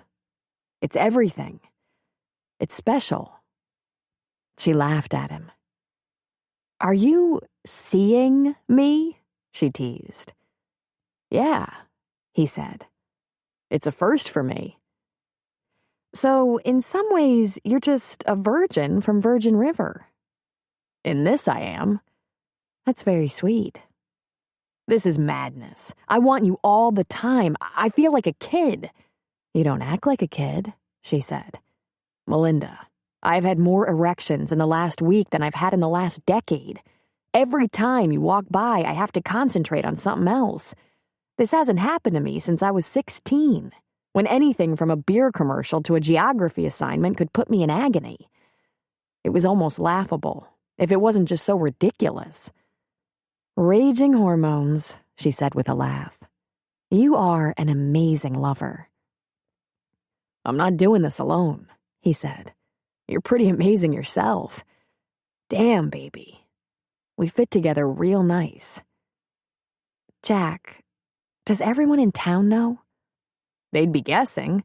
I haven't said anything. Somehow, I don't think you have to. We could try to keep it quiet if that works better for you. I could manage to not look at you like I'm going to have you for dessert if that's what you want. It's just that, well, you know, I have these issues. I know. I held you through some major issues. And I do understand that it's going to take more than a little sex to resolve all that. He grinned. Good sex. Very good sex. Oh, yeah, he agreed breathlessly. Just so you know, I'm still all screwed up. I don't want to disappoint you, Jack. I don't want to hurt you. He ran a hand down her body, lightly brushing her soft, warm skin. Mel, this doesn't hurt. He smiled. It feels real good. Don't worry about me. He gave her a light kiss. You want to try to keep this, us, quiet?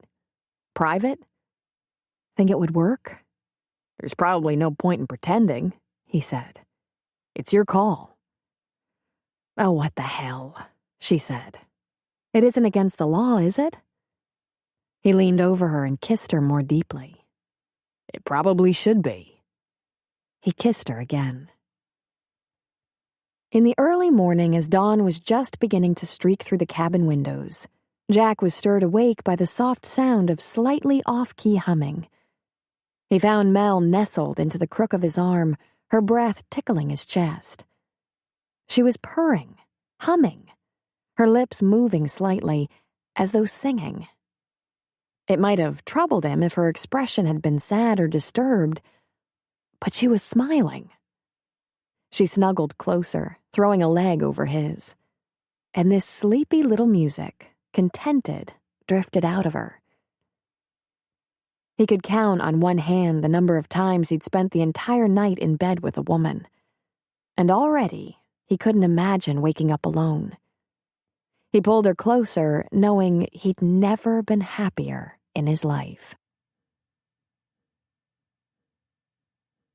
Chapter 12. Rick called Liz every couple of days, although he wanted to call her 7 times a day. His pulse always picked up when he dialed, then the sound of her voice made it race.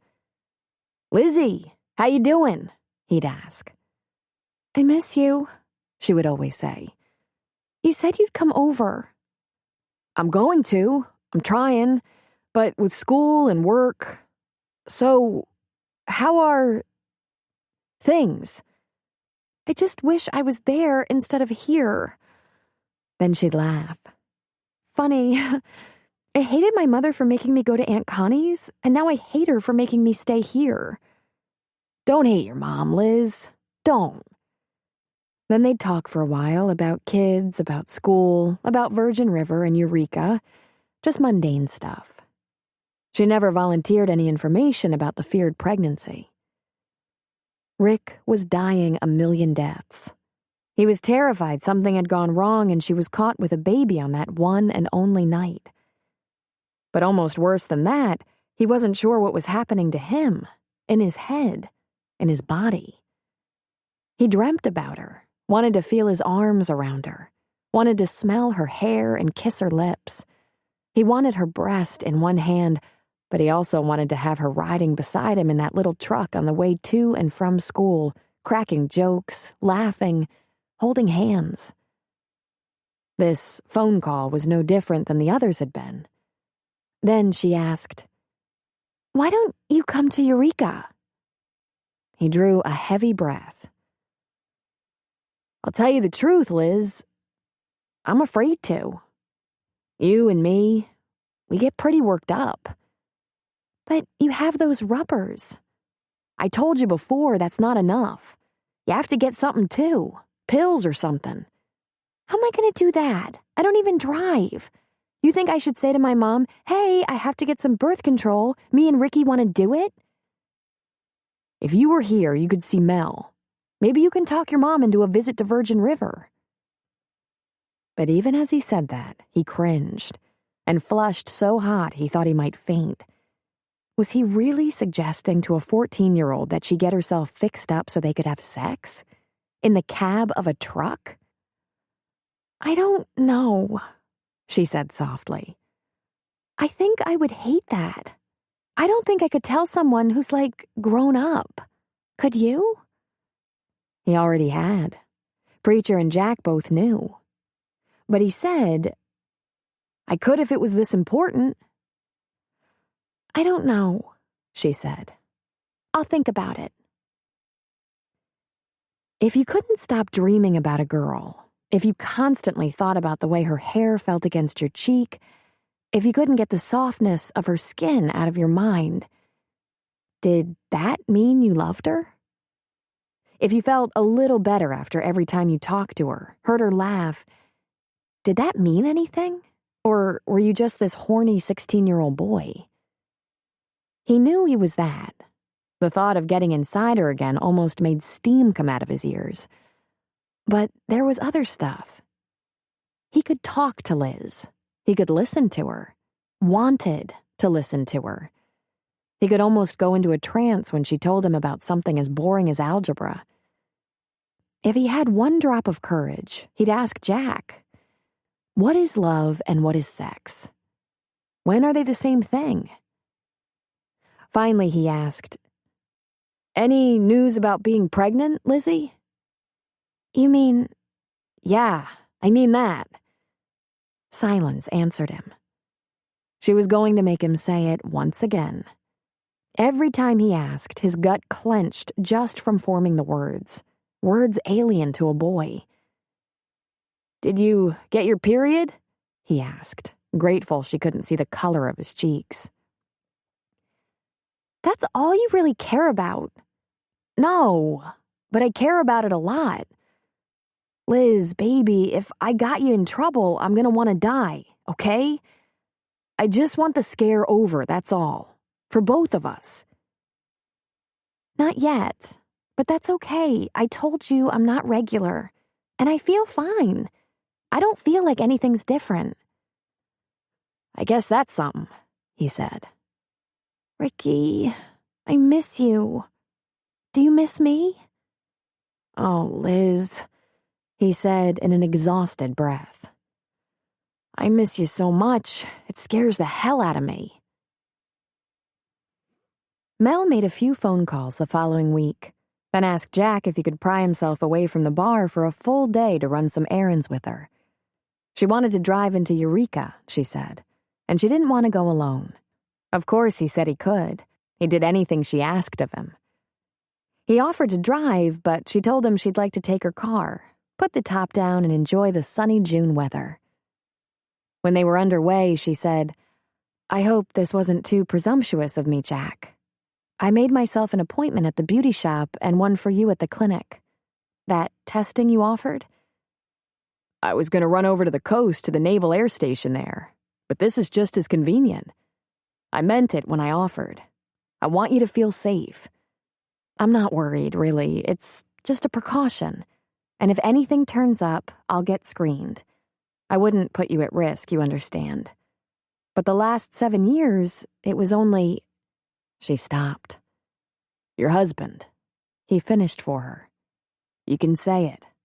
That was your life. That is your life. We have to be able to talk about it." "Well," she said, gathering herself up again, "then I've made arrangements to test drive a vehicle, and I'd like your opinion.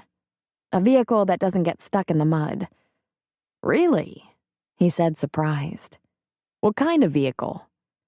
She stole a glance at him, so neatly folded up in the front of her BMW, his knees sticking up so high it almost made her laugh.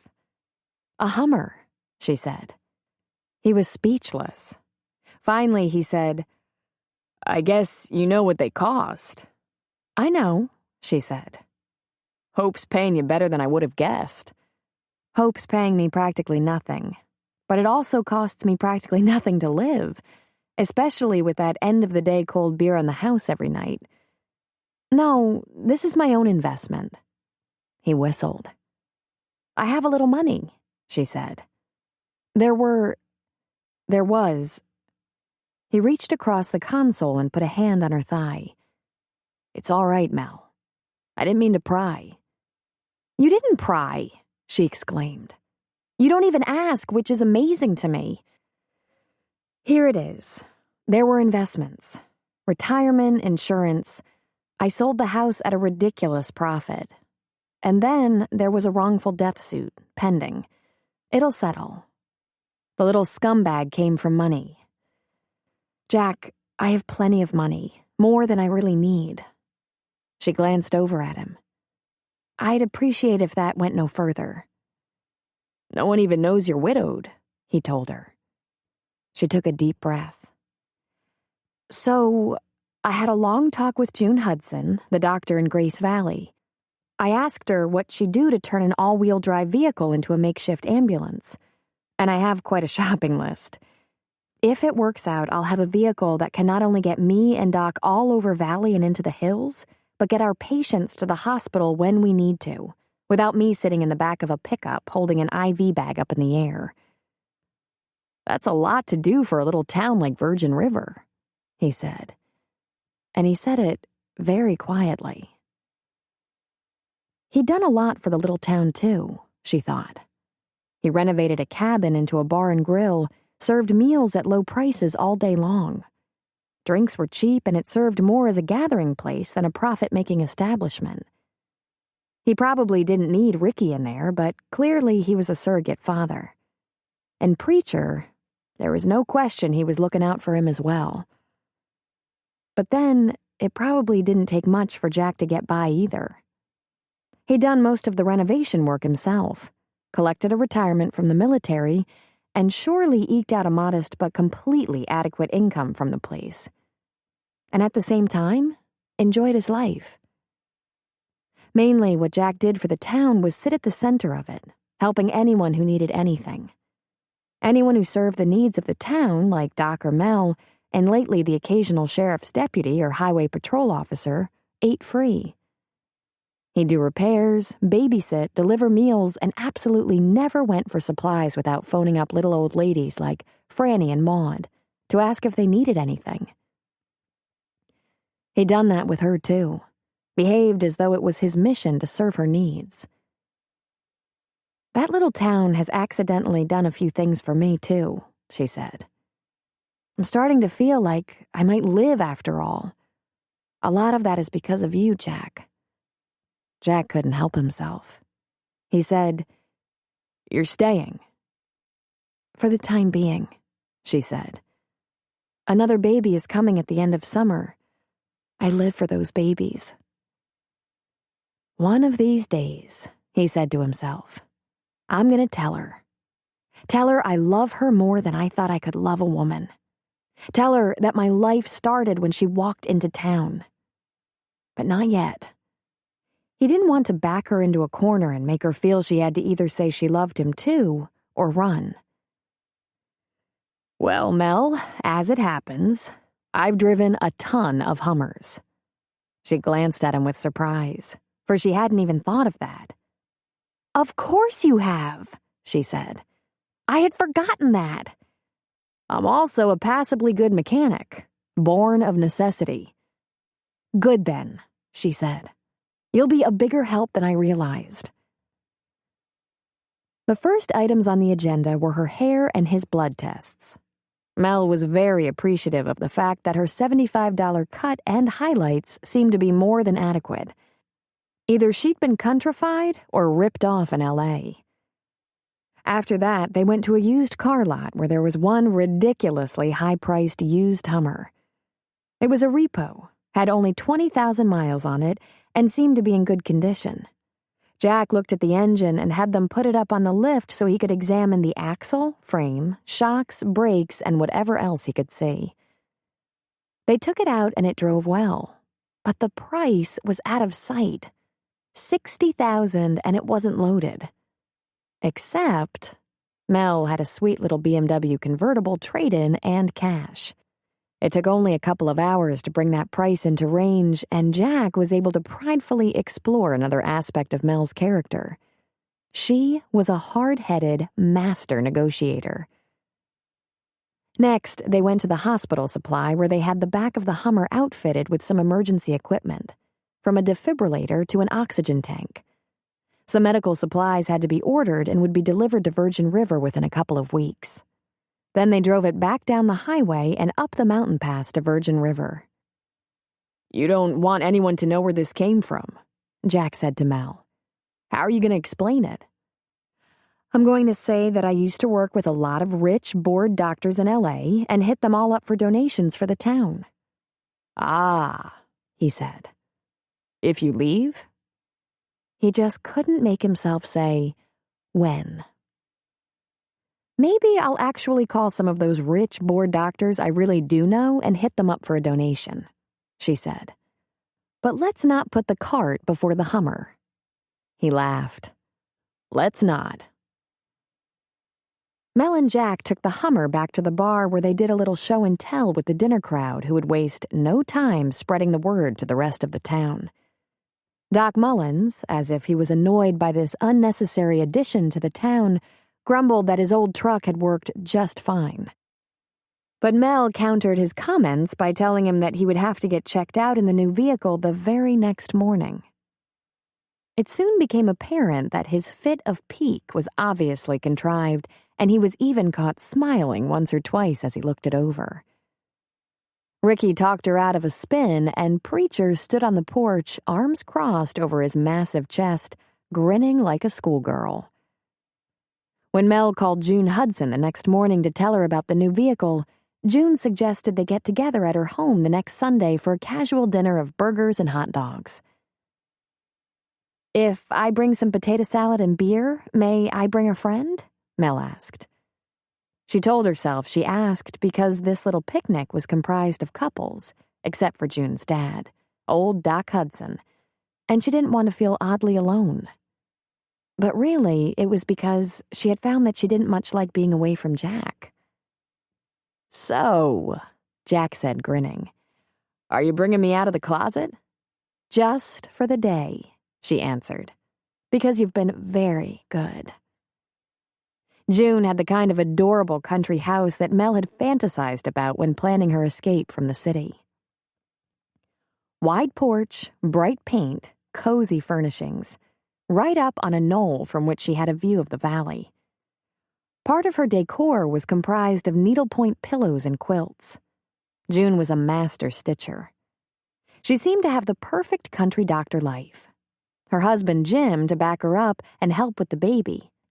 An ornery father butting in all the time, and supportive and delightful friends in John and Susan Stone. Susan was a nurse, so she and Mel compared notes. Plus, Susan and John were transplants from the city, and she was candid about how it took her a while to appreciate the slower pace and get used to the absence of amenities in Grace Valley. "I used to go to the day spa down the street for a facial and eyebrow wax," she said. "Now it's a major undertaking just to buy groceries." Susan was also very, very pregnant. She was continually pressing on her lower back, pushing her belly forward. The women sat on the porch. June rocked in the porch swing and nursed her baby. Susan fidgeted, trying to get a throw pillow to sit right against her lower back. While out in the yard, the men stood around the Hummer, each one with a beer, occasionally looking inside or under the hood. "That's quite an attractive man you brought along," June observed. Mel glanced out at them. Jim and Jack were about the same height and weight, and both wore their uniforms of jeans, plaid or denim shirts, and boots.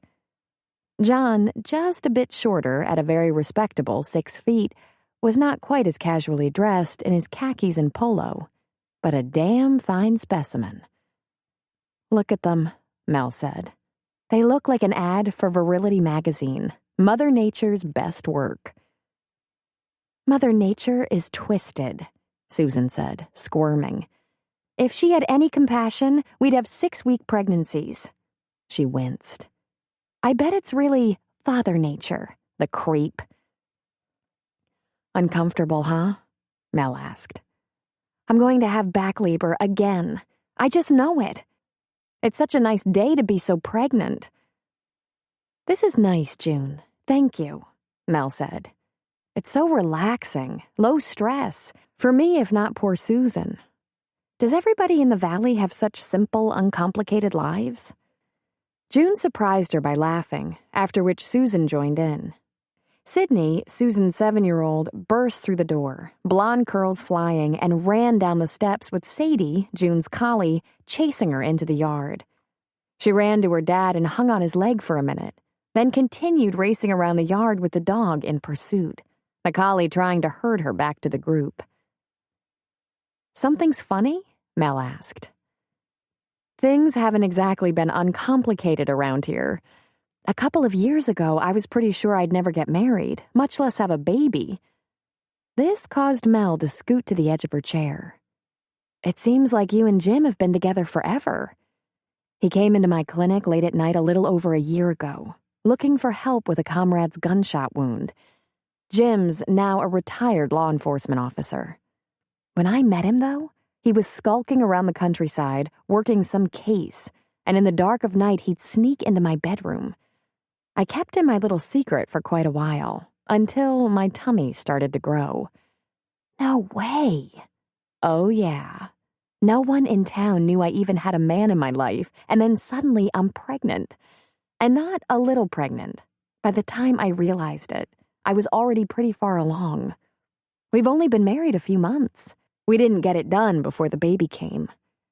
"In a small town like this?" Mel was flabbergasted.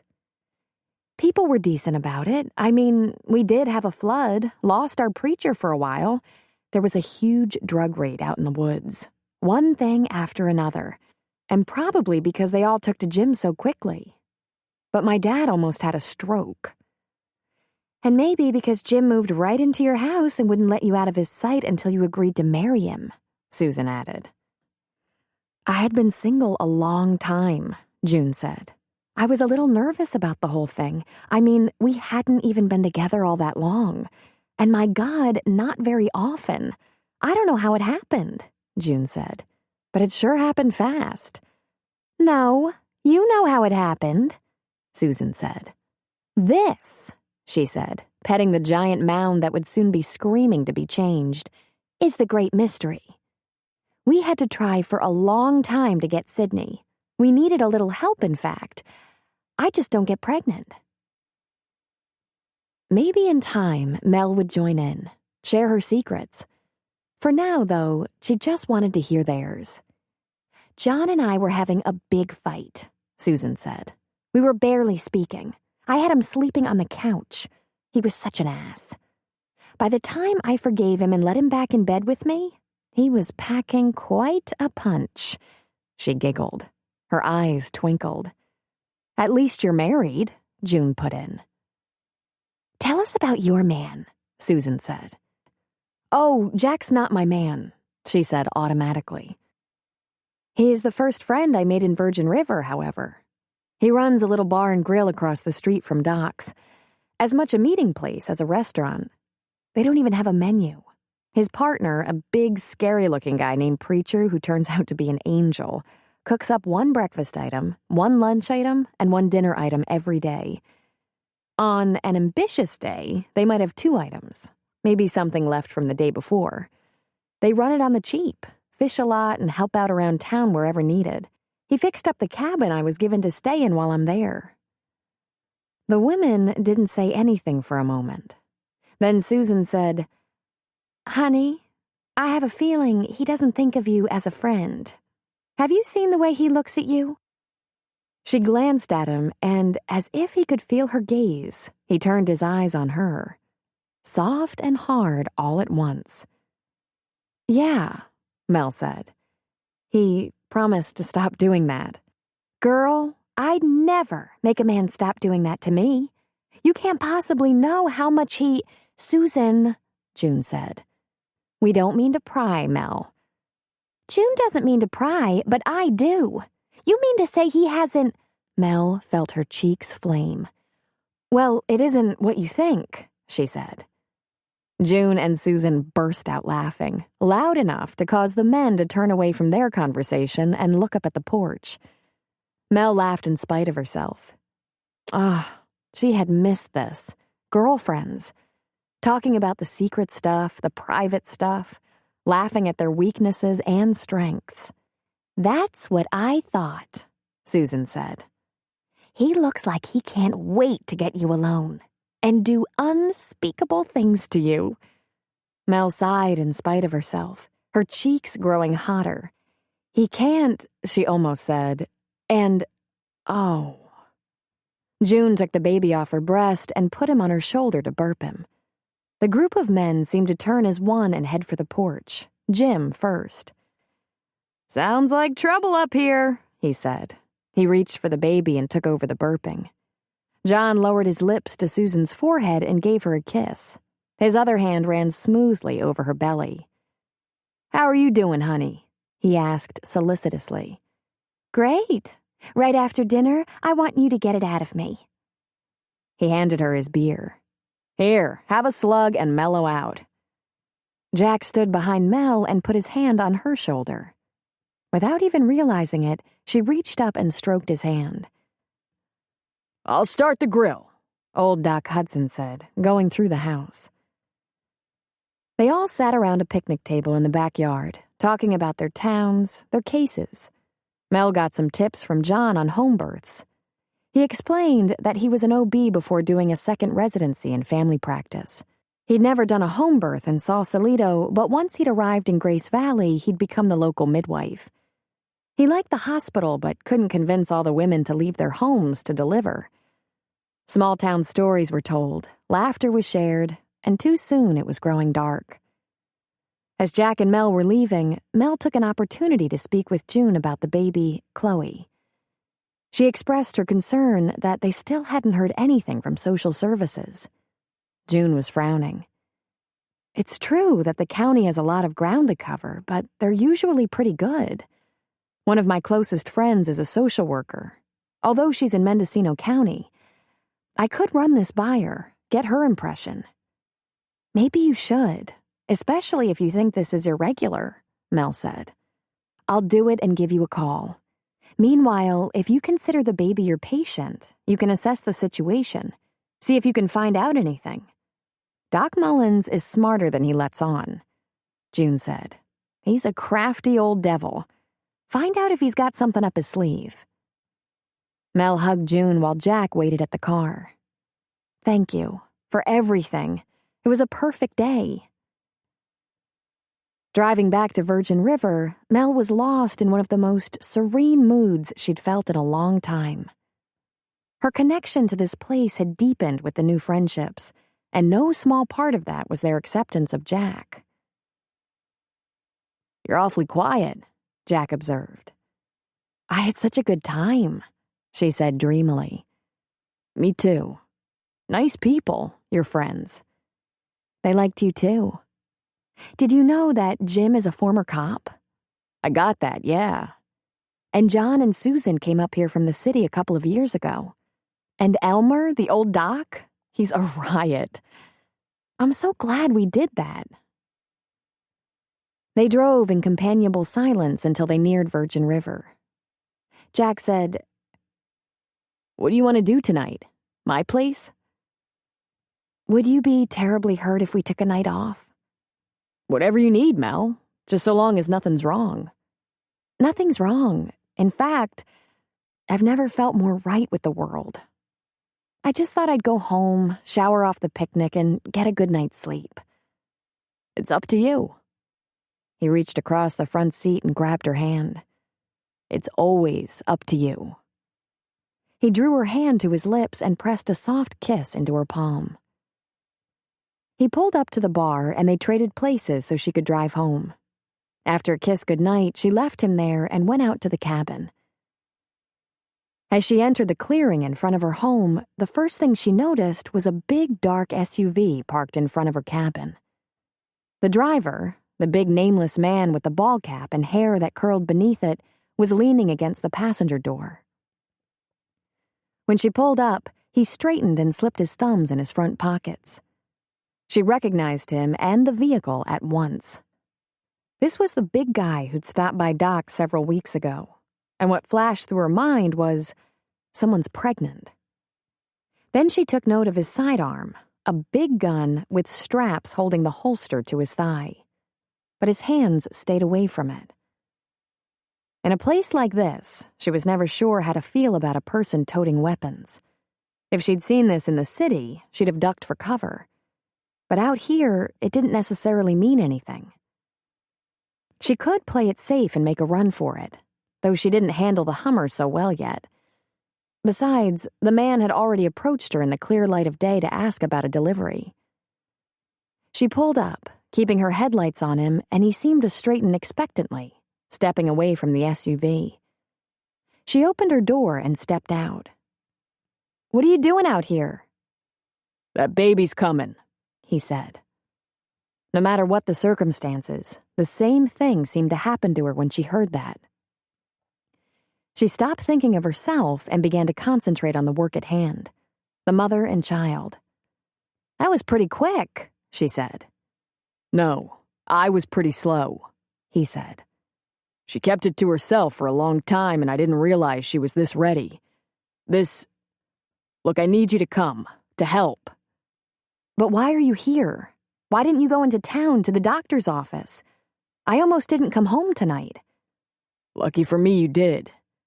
I couldn't go to town, couldn't run the risk of someone wanting to come with you, or someone telling you not to come with me. Please, let's go." "Where?" "I'll take you," he said. "No, I'll follow you. I'll just go inside, make a call, and—" He took a step toward her. "We can't do it that way. It'll be better for all of us if you don't know exactly where you are. And really, it has to be just you." "Oh, give me a break," she said with a short laugh. "You expect me to get in that car with you, without knowing you or where we're going?" "That's a general idea, yeah," he said. "She thinks she's doing this alone, having the baby. But I'd rather you come with me in case... What if there's a problem, huh?" "I can call Doc Mullins. Maybe he'll go with you. I don't make a habit of getting in a vehicle with a stranger to be driven to some mysterious birthing." "Yeah, I wish it was mysterious. I wish it wasn't happening, but it is. I don't want to have to do this at all, but I also don't want anything stupid to go wrong that we could prevent. I don't want any unnecessary trouble. You should probably be there, in case..." "This your baby?" she asked him. He shrugged. "Yeah, could be. Probably." "I don't even know there is a baby coming. I've never seen the mother," Mel said. "What if there is no baby?" she said. He took a tentative step toward her. "What if there is?" he asked. She looked around her. It was obvious if he wanted to hurt her, he wouldn't need to take her anywhere. He wouldn't even need to draw that weapon. They were completely isolated. He could take 10 short steps toward her, whack her across the jaw, and it would be done. He spread his arms wide. "I just have to keep the place covered. It's a place of business, all right? Could we please go get that baby born? I'm not kidding. It freaks me out. She says she's been hurting all day and there's blood. A lot of blood? What's a lot? Not puddles, but enough to make me get in the truck and come for you pronto. You have a gun, she pointed out to him. I hate guns. He rubbed a hand along the back of his neck. Protection for you, he said. I'm just a businessman, but there's some crazy people stuck out there in the woods. I'm not going to let anything happen to you. That would make my life way too complicated. I don't want any attention from the sheriff. We really gotta go. There's a baby coming, real soon. Oh, shit, she said. Don't do this to me. I'm doing something to you? I'm asking, that's all. I want to get a baby born without anything stupid and wrong happening to the baby or the mother. Get me? Why didn't you just take her to the hospital? She asked him. She works for me, okay? And she has warrants. They ID her at a hospital and she's going to jail. You can't take care of a baby from jail. That's why it's gotta be this way. Look, go get her and take her to town, to Doc's. We'll do it there, and no one will ask any questions about... I'm telling you, there isn't time, he shouted. The look on his face was desperate, and he took a pleading step toward her, arms wide, palms out. It's gonna happen soon, and we're almost an hour from her. We might not make it as it is. She took a deep breath. We should take the Hummer. Can't, he said. Can't leave my vehicle here in case someone comes looking for you and finds only my truck. Sorry. I'll get my bag, Mel said reluctantly. She grabbed her bag out of the Hummer and got in his SUV. He held a black sash in his hand. You should blindfold, he said. Get real, she answered. I'm not doing that. Hurry up. If she's been hurting all day, just hurry up. Put it on. Come on. So I won't see what? Where we're headed? I'm from LA, buddy. I've been here 3 months and I can hardly get myself to town in the daylight along these mountain roads. It's pitch black. Just move it. I'm never going to be able to tell anyone where we went. And more softly. Besides, I wouldn't. The only thing that would make me do that is if I needed to find you or her to save a life. This some kind of trick? He asked. Oh, please. Now stop scaring me. I might panic and throw myself out of the car, and then where would you be? He put the SUV in gear and peeled out of the drive and headed east. I hope you're not lying to me, setting me up. Because after this is taken care of, you don't have to see me again. Unless... Setting you up? She laughed. Did I come to your house? You want to just get this baby born on your own? She asked him.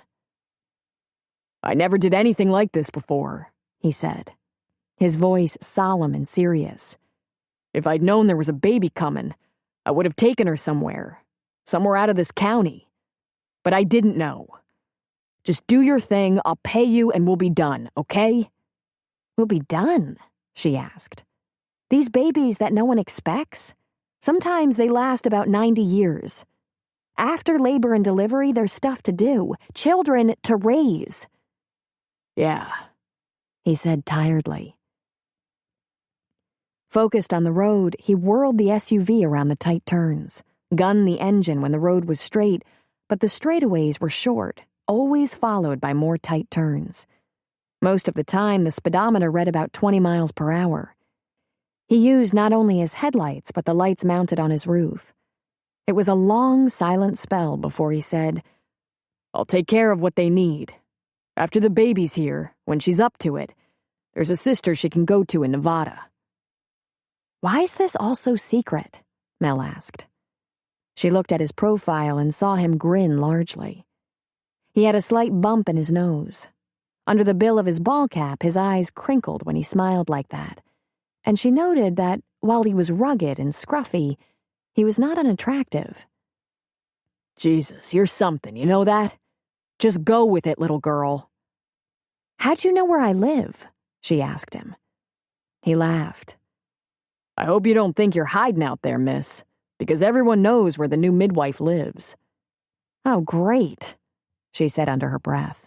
That's just great. It'll be okay. Nobody wants to hurt you or anything. That would just bring a whole heap of trouble on a whole lot of people." He stole a glance at her. "Someone like you goes missing. 3 counties go tearing up the hills. That's bad for business." "Well," she said softly, "I guess I should be honored." She looked over at him. "Why am I not feeling so honored yet?" He shrugged. "I guess this is all new to you." "Yeah," she said. "Boy, howdy." They rode silently for a while, twisting around the mountain roads, up and over, down and around. "How'd you get yourself into this mess?" she asked him. He shrugged. "Just one of those things. Let's not talk about this anymore." "She better be okay," Mel said. "That's what I'm thinking. Jesus, she better be okay." Mel thought again about all the help available in a big city. Lots of people. Not the least of whom was law enforcement. Real handy. Cops parked right inside the hospital all the time. Right now, it was just her. Before her, it had been just Doc. If a woman was having a baby out in the middle of nowhere and there was only one midwife in the area, what were the options? Mel began to tremble. What if they were too late and something wasn't right? What if things turned nasty? She wasn't sure how long they'd been on the road. Definitely over a half hour. Maybe 45 minutes. The man took a left turn down a 1-lane dirt road that seemed to stop at a dead end. He got out and pushed open what appeared to be a gate made entirely of bushes, and they drove through. Down a potholed washboard road thickly enshrouded by big trees. At the end, the powerful lights on the roof of his SUV illuminated a small building and an even smaller trailer. There were lights on inside the trailer. "This is it. She's in there," he said, pointing at the small trailer. That's when she knew, and was amazed that she hadn't understood sooner. She, who was so cynical about the crusty side of big city medicine, was totally naive about the pretty mountains and what she had thought was benign small-town life. The house and trailer were buried beneath the trees, camouflaged by the tall pines, and right between the two was a generator. This was why everything was so secret, why there was a gun for protection. He was a grower. Further, this was the reason he'd hire someone to work for him who had felony warrants, the only kind that could get you sent straight to jail, because that's who you could get to sit out in the woods and watch over a crop like this. "Is she alone in there?" Mel asked. "Yeah," he said. "Then I need your help. I'll need you to get me some things." "I don't want any part of—" "You better just do as I say if we're going to salvage the situation," she said, her voice sounding more authoritative than she felt inside. She rushed to the trailer, opened the door, stepped up and in. 5 steps took her through a little galley and into what passed for a bedroom, a berth upon which a young woman writhed beneath a sheet soiled with blood and fluids. Mel put a knee on the bed, placed her bag beside her knee and opened it, dropped her jacket off her shoulders onto the floor behind her, and there was a transformation within her, taking her from scared and uncertain to driven and focused, confident. "Easy does it," she said gently. "Let's have a look." Over her shoulder, she said, "I need a large empty pan or bowl, some towels or blankets, soft as possible, for the baby. A pan of warm water for cleanup." "Ah," she said, lifting the sheet. "All right, sweetheart, you have to help me. Pant like this," she instructed, demonstrating while she put on her gloves. "No pushing. More light," she yelled over her shoulder. The baby was crowning. Another 5 minutes and Mel would have missed the whole thing. She heard the man moving around behind her, and suddenly a saucepan appeared beside her bag. Then there were a couple of towels and an overhead light flicked on. Mel made a mental note to add a flashlight to the articles in her bag. The woman grunted weakly and the baby's head emerged. "Pant," Mel instructed. "Do not push. We have a cord situation. Easy, easy." She gently tugged on the ropey purplish cord, pulling it from around the neck, freeing the baby. She hadn't been in the trailer for 5 minutes, but it was the most critical few minutes of this infant's life. She slipped a gloved finger into the birth canal and gently eased the baby toward her. Cries filled the room before the baby was completely born. The strong, healthy cries of a newborn. Her heart lifted in relief. This was a strong baby. Suction was not even necessary. "You have a son," she said softly. "He looks beautiful." She looked over the raised knees of her patient and saw a young woman of perhaps 25 years at most, her long, dark hair damp from perspiration, her black eyes tired but glowing, and a very small smile on her lips. Mel clamped and cut the cord, wrapped the baby, and made her way around the narrow space to the woman's head. "Let's put this baby on the breast," she said softly. "Then I can deal with the placenta." The woman reached for her baby. Mel noticed that sitting beside her on the bed was a large basket, ready to receive the baby. "This is not your first," Mel said. She shook her head, and a large tear spilled down her cheek as she took her son. "Third," she said in a whisper. "I don't have the other ones." Mel brushed the damp hair back from her brow. "Have you been out here alone?" "Just the last month or so. I was here with someone, and he left." "Left you? Out in the woods in a trailer in advanced pregnancy?" Mel asked softly, running a finger over the baby's perfect head. "You must have been so scared." "Come on," she said, giving the woman's t-shirt a tug. "Let the baby nurse. It'll make a lot of things feel better." The infant rooted a little bit, then found the nipple and suckled. Mel went back to her position, donned fresh gloves from her bag, and began to massage the uterus. She heard the trailer door close behind her and glanced over her shoulder. On the short counter in the galley, she saw a dishpan of water. Mel's patient was able to direct her to supplies from newborn diapers to sterile wipes. She found clean sheets and peri pads, washed up the baby and mother, then sat on the edge of the bed for a long while, holding the baby. Her patient reached over and held Mel's hand a couple of times, giving a grateful squeeze, but they didn't talk. An hour after the birth, Mel looked in the refrigerator. She rummaged around for a glass and poured the woman some juice. Then she brought a plastic container of water near the bed. She checked her patient's bleeding, which was normal. She got her stethoscope out of the bag and listened to the baby's heart, then the mother's. Coloring was good, respirations normal, mother exhausted, and the baby sleeping contentedly. All was complete. "Tell me something," Mel said. "Is the baby going to have drug issues?" The woman just shook her head, letting her eyes close. "All right. There's a small clinic in Virgin River. I work with the doctor there. He won't ask you about yourself or the baby, so you have nothing to worry about. He likes to say he's in medicine, not law enforcement. But you both should be looked at to be sure everything is okay." Mel picked up her jacket off the floor. "Is there anything else I can get for you?" she asked her patient. The woman shook her head. "Plenty of fluids tonight for the breast milk." Then she went around the narrow space to the head of the bed and leaned down, placing a small kiss on her head. "Congratulations," she whispered, then wiped a couple of tears gently from her patient's cheeks. "I hope everything works out for you and the baby. Be very safe and careful." "Thank you," the woman said softly. "If you hadn't come—" "Shh," Mel shushed. "I came, and you're fine." Mel realized, not for the first time, that it didn't matter if her patient was a happily married Sunday school teacher who'd been waiting years for her first baby, or a felon handcuffed to the bed. A birth was the great equalizer. In this vulnerable state, mothers were mothers, and it was her passion to serve them.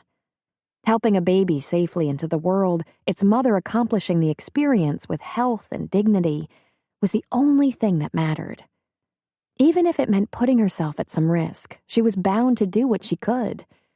She couldn't control what became of a mother and child after she left them, but when called upon for this, she was unable to refuse. Her chauffeur was waiting at the SUV as she came out. He opened the passenger door for her. "They're okay?" he asked anxiously.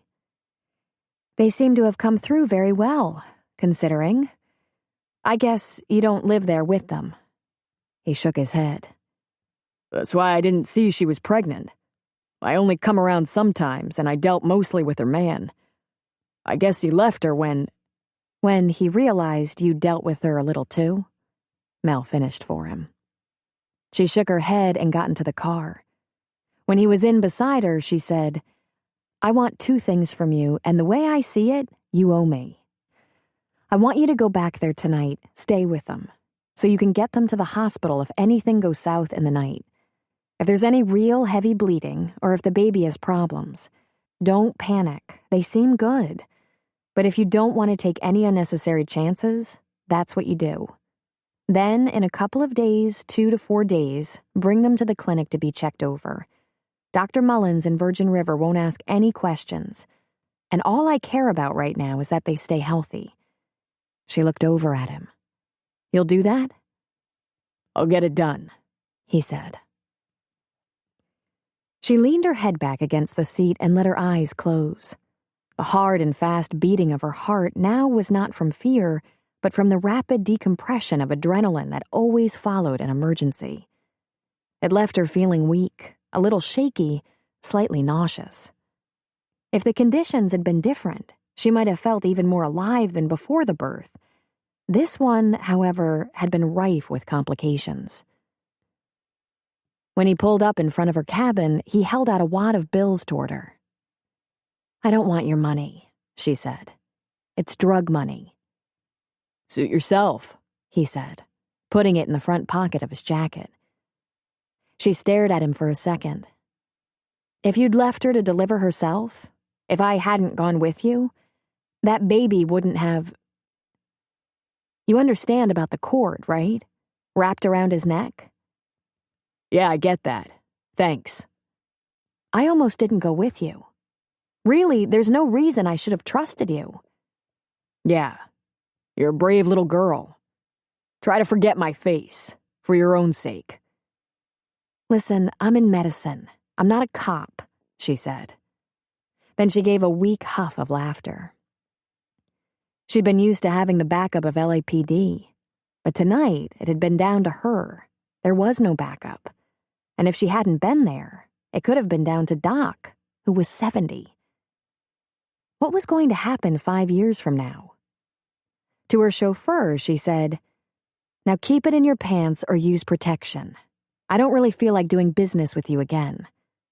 He grinned at her. "Tough little broad, aren't you? Don't worry, I'm not looking to have that kind of trouble again." She got out of the SUV without comment and walked toward her porch. By the time she neared her front door, he had turned around and driven out of the clearing. She sank into the porch chair and sat in the dark. The night sounds echoed around her. Crickets, an occasional owl, wind whirring through the tall pines. She wished she could just go inside, undress, and go to bed alone. But she was wired and out of courage for the night. After a moment, when she could no longer hear the engine of his big SUV, she went down the stairs to the Hummer. She drove into town and parked behind the bar, next to Jack's truck. The sound of the engine and car door must have awakened him, because a light went on and the back door to his quarters opened. He stood in the frame, a dim light behind him, wearing a pair of hastily pulled-on jeans. She walked right into his arms. "What are you doing here?" he asked softly, pulling her inside and closing the door. "I went out on a call, a baby, and I didn't want to go home. Didn't want to be alone after that. It was a close one, Jack." He slipped his hands inside her jacket to hold her closer. "Did everything work out okay?" "Yes," she said. "But there wasn't very much time. If I'd been 5 minutes longer getting there..." The cord was around his neck. She shook her head. But I did get there, and he's a beautiful baby. Where? He asked, smoothing her hair over her ear. The other side of Clear River, she said, remembering what the man had said when he pulled up to the front of Doc's clinic. In truth, she had no idea where they'd gone. He could have driven around in circles for all she knew. You're trembling, he said, pressing his lips to her brow. Yeah, a little. Coming down from the experience. She tilted her head to look up at him. Is it okay that I'm here? Of course it is. Mel, what's wrong? The mother was going to deliver herself, but the father got nervous and came for me. She shivered. I thought I had some wild experiences in L.A., she said with a weak laugh. If you told me a year ago that I'd go out to some poor trailer in the woods in the middle of the night to deliver a baby, I would have said never gonna happen. He rubbed a knuckle along her cheek. Who was it? She shook her head. If she told him she didn't have the first idea, he'd flip. They're not from around here, Jack. He dropped by Doc's a while ago looking for someone who could handle a birth. I can't talk about patients unless they say it's okay, but these patients I didn't even ask. They weren't married or anything. She lives in a crappy little trailer by herself. It's a pretty horrid situation for her. And she thought, I'm doing things out here in the mountains that I never in a million years thought I could do. Terrifying, impossible, dangerous things.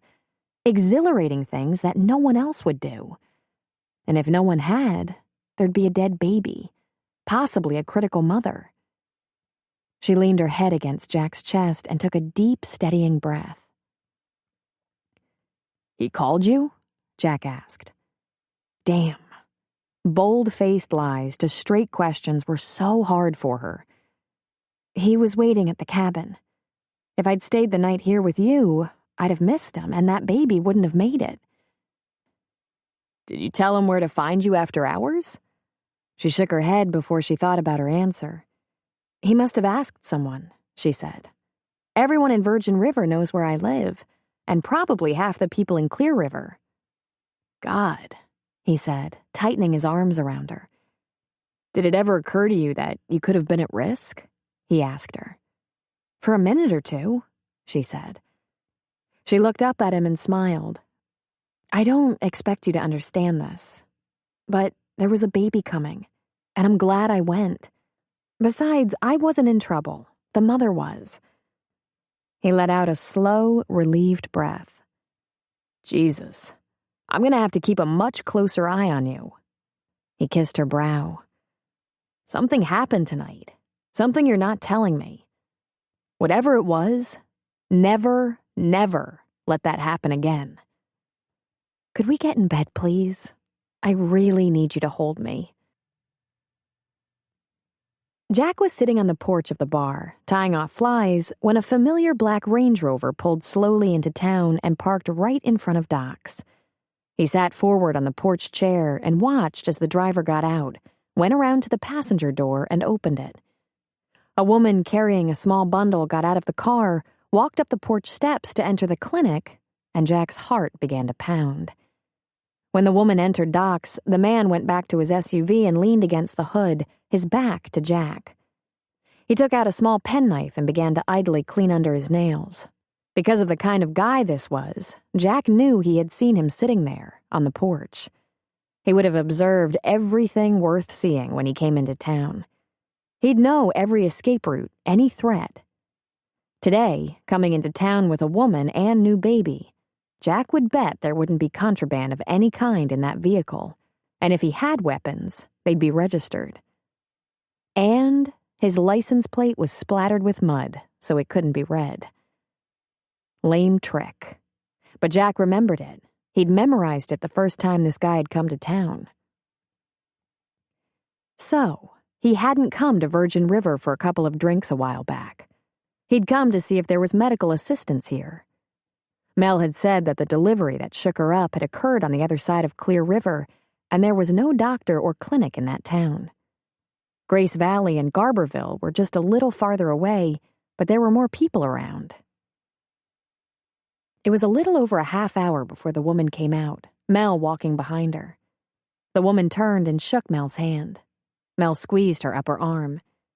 The man helped her into the car and drove slowly out of town.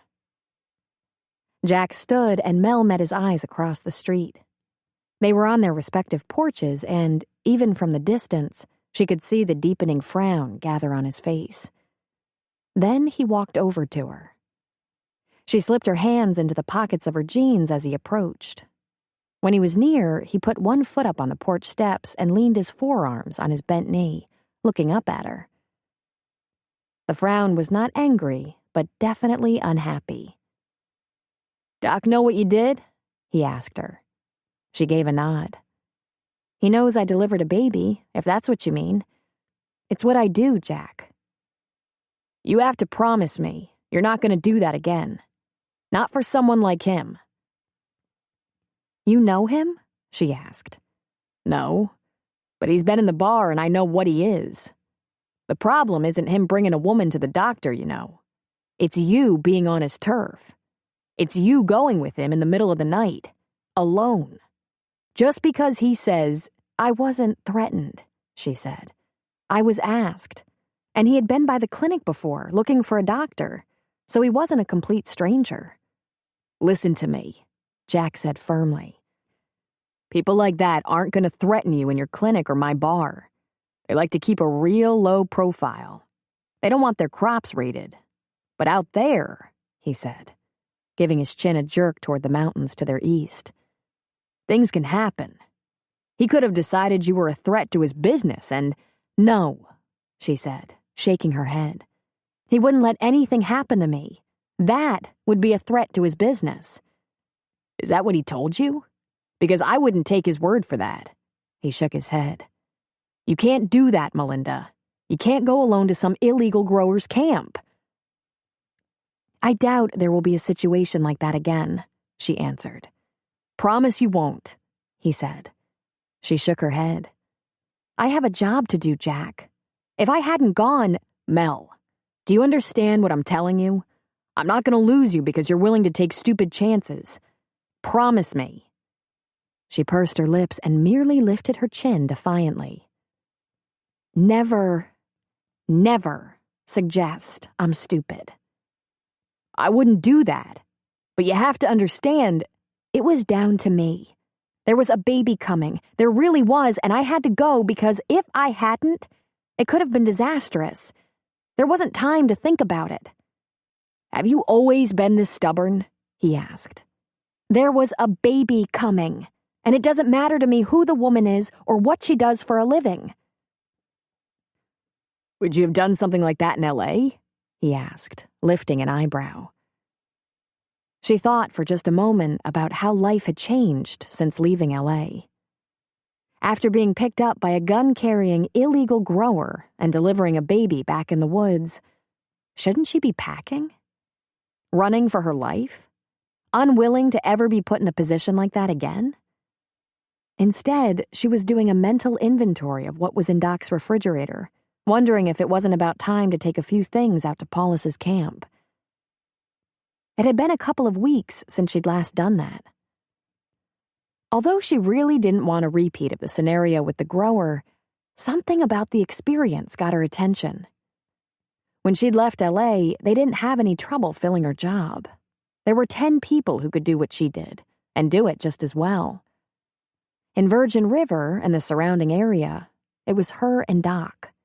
There just wasn't anyone else. There was no day off or week off, and if she had hesitated even long enough to fetch Doc to go with her, that baby wouldn't have made it. "I came here because I thought life would be simpler, easier, quieter," she thought. That there would be fewer challenges, and certainly nothing to fear. I thought I'd feel safer, not that I'd have to grow stronger, braver. She smiled at him. "In L.A., we send the paramedics. You see any paramedics? I'm in this little town that you said was uncomplicated. You're a big liar, that's what you are. I told you, we have our own kind of drama. Mel, you should listen to me. This is a real complicated place sometimes. I'm just going to do my job the best I can." He stepped up onto the porch, put a finger under her chin, and lifted it, gazing into her eyes. "Melinda, you're getting to be a real handful." "Yeah?" she asked, smiling. "So are you." Chapter 13. Mel didn't tell Doc where she was going, just that there were a couple of people she wanted to look in on. He asked her, since she was out, to stop and check on Franny Butler, an elderly woman who lived alone and had high blood pressure. "Make sure she has plenty of medicine and that she's actually taking it," he said. He popped an antacid. "Should you be having so much heartburn?" she asked him. "Everyone my age has this much heartburn," he answered, brushing her off. Mel got Franny's blood pressure out of the way first, though it wasn't quick. The thing about house calls in little towns like this was it involved tea and cookies and conversation. It was as much a social event as medical care. Then she drove out to the Anderson Ranch. When she pulled up, Buck came out of the shed with a shovel in his hand and an astonished look on his face when he saw the Hummer. "Woo-wee," he said. "When did that thing turn up?"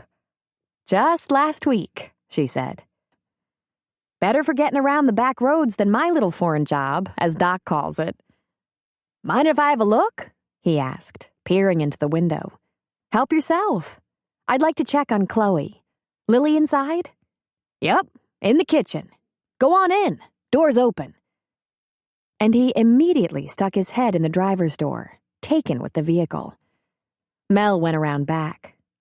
Through the kitchen window, she could see Lily's profile as she sat at the kitchen table. The door was open and only the screen door was closed. She gave a couple of quick raps, called out, "Hey, Lily," and opened the door, and was stopped dead in her tracks. Lily, too late, pulled the baby blanket over her exposed breast. She was nursing Chloe. Mel was frozen in place. "Lily?" she said, confused. Tears sprang to the woman's eyes. "Mel," she said, her voice a mere whisper.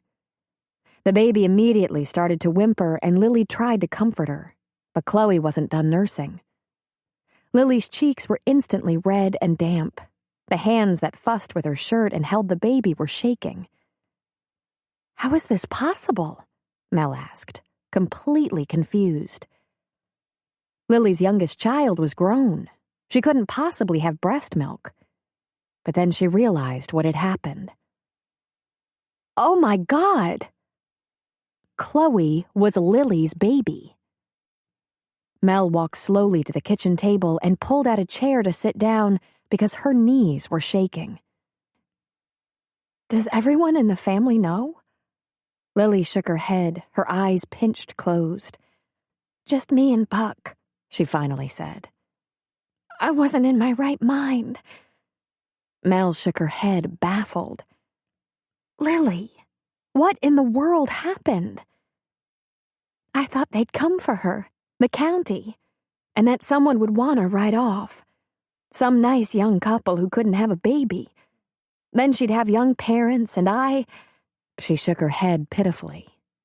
"I just didn't think I could do it again," she said, dissolving into sobs.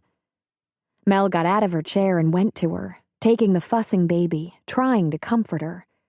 Lily lay her head down on the tabletop and wept hard tears. "I'm so ashamed," she cried. When she looked up at Mel again, she said, "I raised 6 kids. I spent 30 years raising kids, and we got 7 grandkids. I couldn't imagine another one so late in my life." "Wasn't there anyone you could talk to about this?" Mel asked. She shook her head. "Mel," she wept. "Country people, small town country people know that once you talk about it." "No," she said, shaking her head. "I was sick when I realized I was pregnant and 48 years old. I was sick and a little crazy." "Did you ever consider terminating the pregnancy?" "I did. But I couldn't. I just couldn't.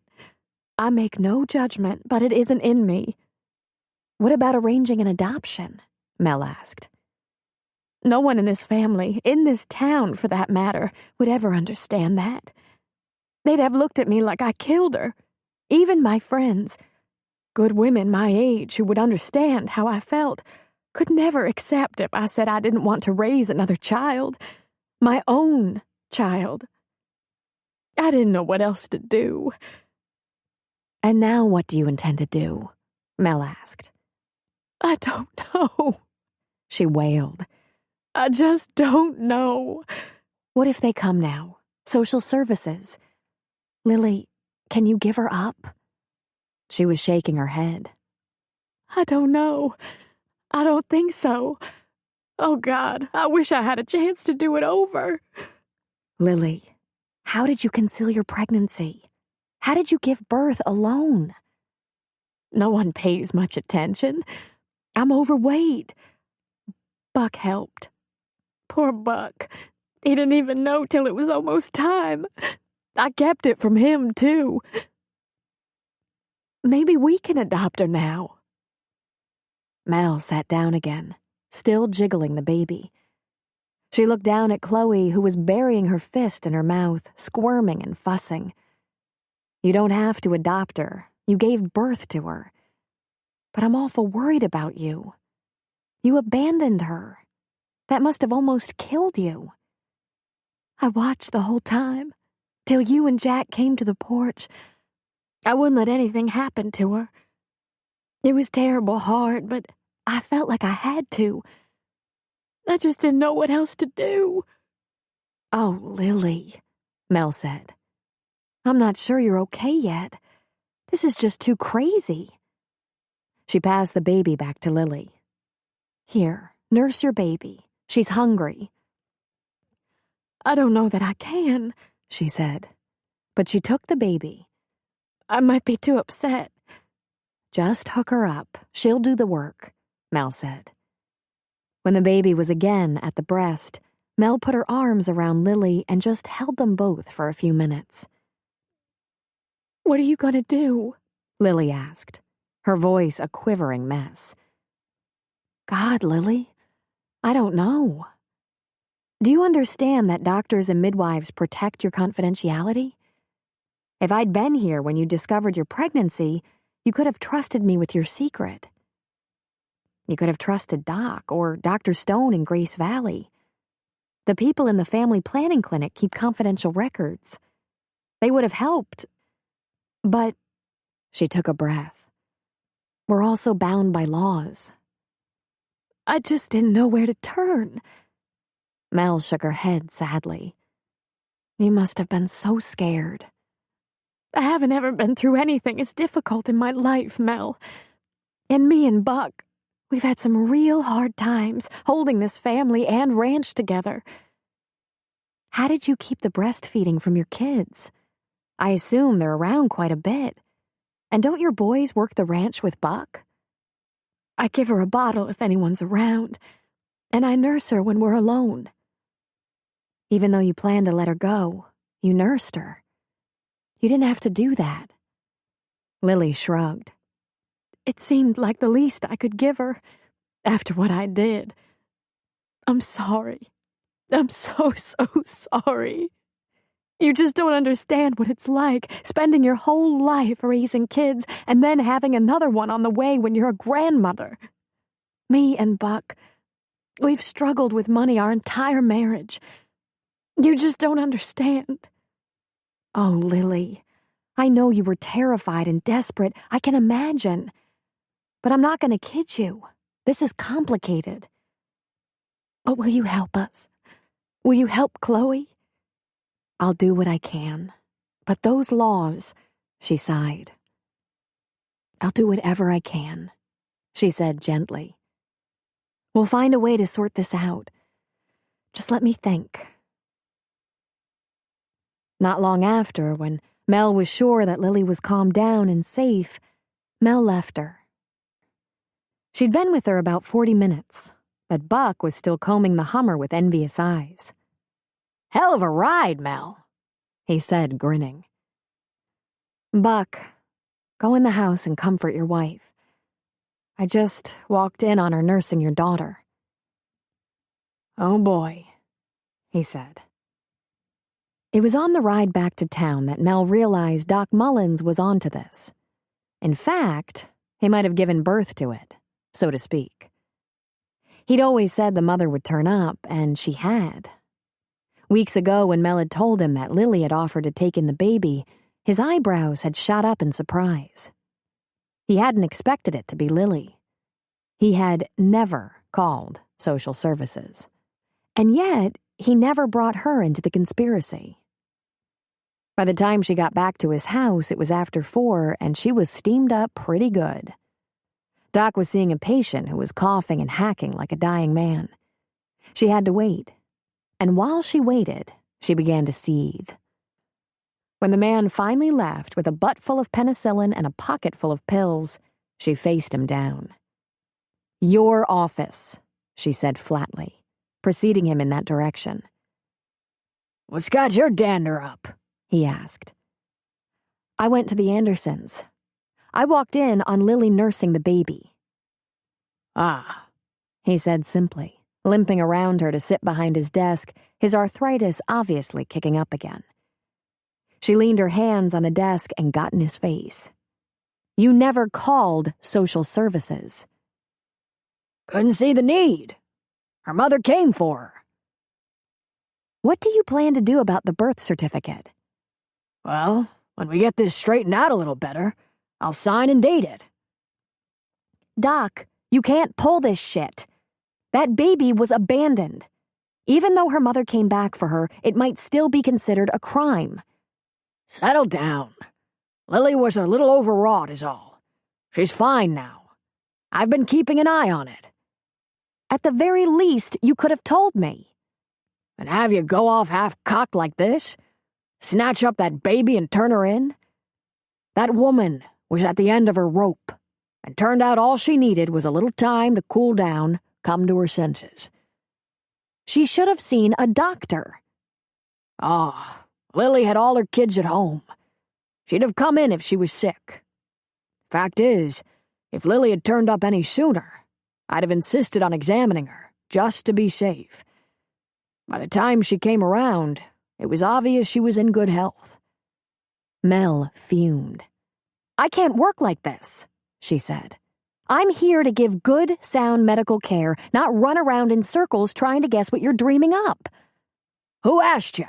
He threw back. She was stunned quiet for a moment. Then she said, Shit! And she turned to leave his office. We're not done here, he bellowed. Where are you going? For a beer, she yelled back. When she got to Jack's, it was impossible for her to hide the fact that she was all riled up, but she couldn't talk about it. She went straight to the bar without saying hello to... Hey there. You've been watching for a while now. Let's take a short break and enjoy some relaxing music. This audiobook is free for you to enjoy. If it's not your thing, feel free to skip. Thanks for being here.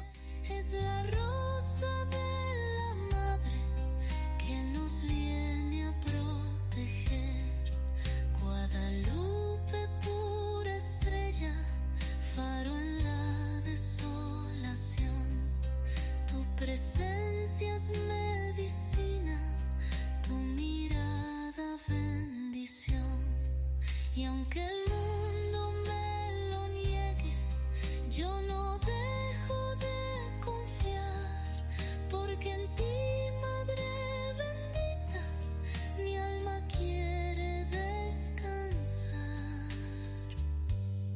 Es la señal de la fe, es promesa sin final, es la rosa que tú dejas. Anyone. Jack took one look at her and said, Whoa, boy. Beer, she said. He served her up and said, Want to talk about it? Sorry, can't. She took a drink of the icy brew. Business. Must be sticky business. You're pissed. Boy, howdy. Anything I can do? Just don't ask me about it because I'm bound by confidentiality. Must be a doozy, he said. Yeah, a doozy, she thought. Jack slid an envelope across the bar to her. She looked at the return address. It was from the clinic in Eureka he had visited. Maybe this'll brighten your mood a little. I'm clear. She smiled a small smile. That's good, Jack, she said. I thought it would come out like that. Aren't you gonna look? He asked. No, she said, shaking her head. I trust you. He leaned forward and put a light kiss on her brow. Thanks. That's nice, he said. You go ahead and sulk in your beer. Let me know if you need anything. She began to calm down with her beer. It was probably a half hour later that Doc Mullins came into the bar and sat on the stool beside her. She glared at him, then focused again on her glass. Doc raised a finger to Jack and he set up a whiskey, then wisely left the two of them alone. Doc had a sip, then another, then said, You're right. I can't leave you out of the loop like that if you're going to help take care of the town. She turned and looked at him, one eyebrow lifted. Did you just apologize to me? Not quite. I didn't. But in this one instance, you're right. I'm just used to acting on my own is all. And no disrespect. What are we going to do? She asked him. You're not going to do anything at all. This is on me. If there's any malpractice involved, I don't want it on you. You were always prepared to do the right thing. I wanted to do the right thing too, but I had a different right thing in mind. I think she should be examined. I can do it, or we can make her an appointment with John Stone. I'll call John, Doc said, taking another sip of his whiskey. I want you away from this for now. And this time, you'll actually make the call? He turned and regarded her, glare for glare. I'll call him. Mel just concentrated on her beer, which had gone warm and dull. You do a good job, Missy, he said. I'm getting too old for some things, especially the babies. He looked down at his hands, some fingers bent, knuckles swollen. I can still get things done, but these old hands aren't good on women. Better you take care of women's health. She turned toward him. First a partial apology, then a partial compliment. I apologize, he said without looking at her. I think you're needed here. She let out her breath slowly. She knew how hard that was for him. She took another deep breath and put her arm around his shoulders. She leaned her head against him. Don't go soft on me, she said. Not a chance, he returned. Jack had no idea what had passed between Mel and Doc, but she said they were going back to the clinic and would have a bite to eat together there. He assumed they had issues to work out. Then she promised to come back to the bar before going home. He served quite a few people at 6. By 7, the crowd was thinning, and there were only a few people there when the door opened. Charmaine. She'd never come to Virgin River before. He'd let her know that he wanted to keep those two parts of his life separate. She wasn't wearing waitress clothes tonight, so her intention was pretty obvious. She wore a nice pair of creased slacks, a crisp white blouse with the collar folded on the outside of a dark blue blazer. Her hair was down and full, makeup thick but perfect, heels. It pleased him to be reminded that she was a handsome woman, especially so when she didn't wear those tight clothes that drew attention to her large breasts. She looked classy, mature. She sat up at the bar and smiled at him. I thought I'd drop by and see how you've been, she said. Good, Char. You? Great. How about a drink? He asked. Sure, yes. How about a Johnny Walker Ice? Make it a good Johnny. You got it. He set her up with a black label. He didn't have any blue. too pricey for his usual crowd. In fact, he didn't move much of the black label. So, what brings you to my neighborhood? I wanted to check in, see if things are the same with you. He looked down for a second, disappointed. He had hoped not to have to do this again, and certainly not here. This was no place to discuss their relationship, such as it had been. He looked back into her eyes and simply nodded. No change, then? He shook his head, hoping he could leave it at that. Well, she said, taking a sip of her drink. I'm sorry to hear that. I was hoping that maybe we could... Never mind. I can tell by the look on your face. Char, please. This isn't the right time or place. Take it easy, Jack. I'm not gonna push. Can't blame a girl for checking it out. After all, what we had was pretty special. To me, anyway. It was special to me, too. I'm sorry, but I had to move on. So, you still insist there's no one else? There wasn't at the time. I didn't lie to you. I've never lied to you. But now... Just as he said that, the door swung open and Mel came in. Her expression earlier had been angry, but now it was subdued, tired. And she did something she had never previously done. Rather than jumping up on a stool and asking for a beer, she came around the bar. To Charmaine, he said, "Excuse me, just 1 second." He met Mel at the end of the bar. Mel immediately put her arms around his waist and hugged him, laying her head on his chest.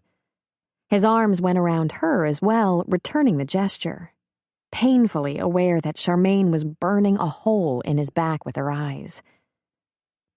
Today was trying, Mel said softly.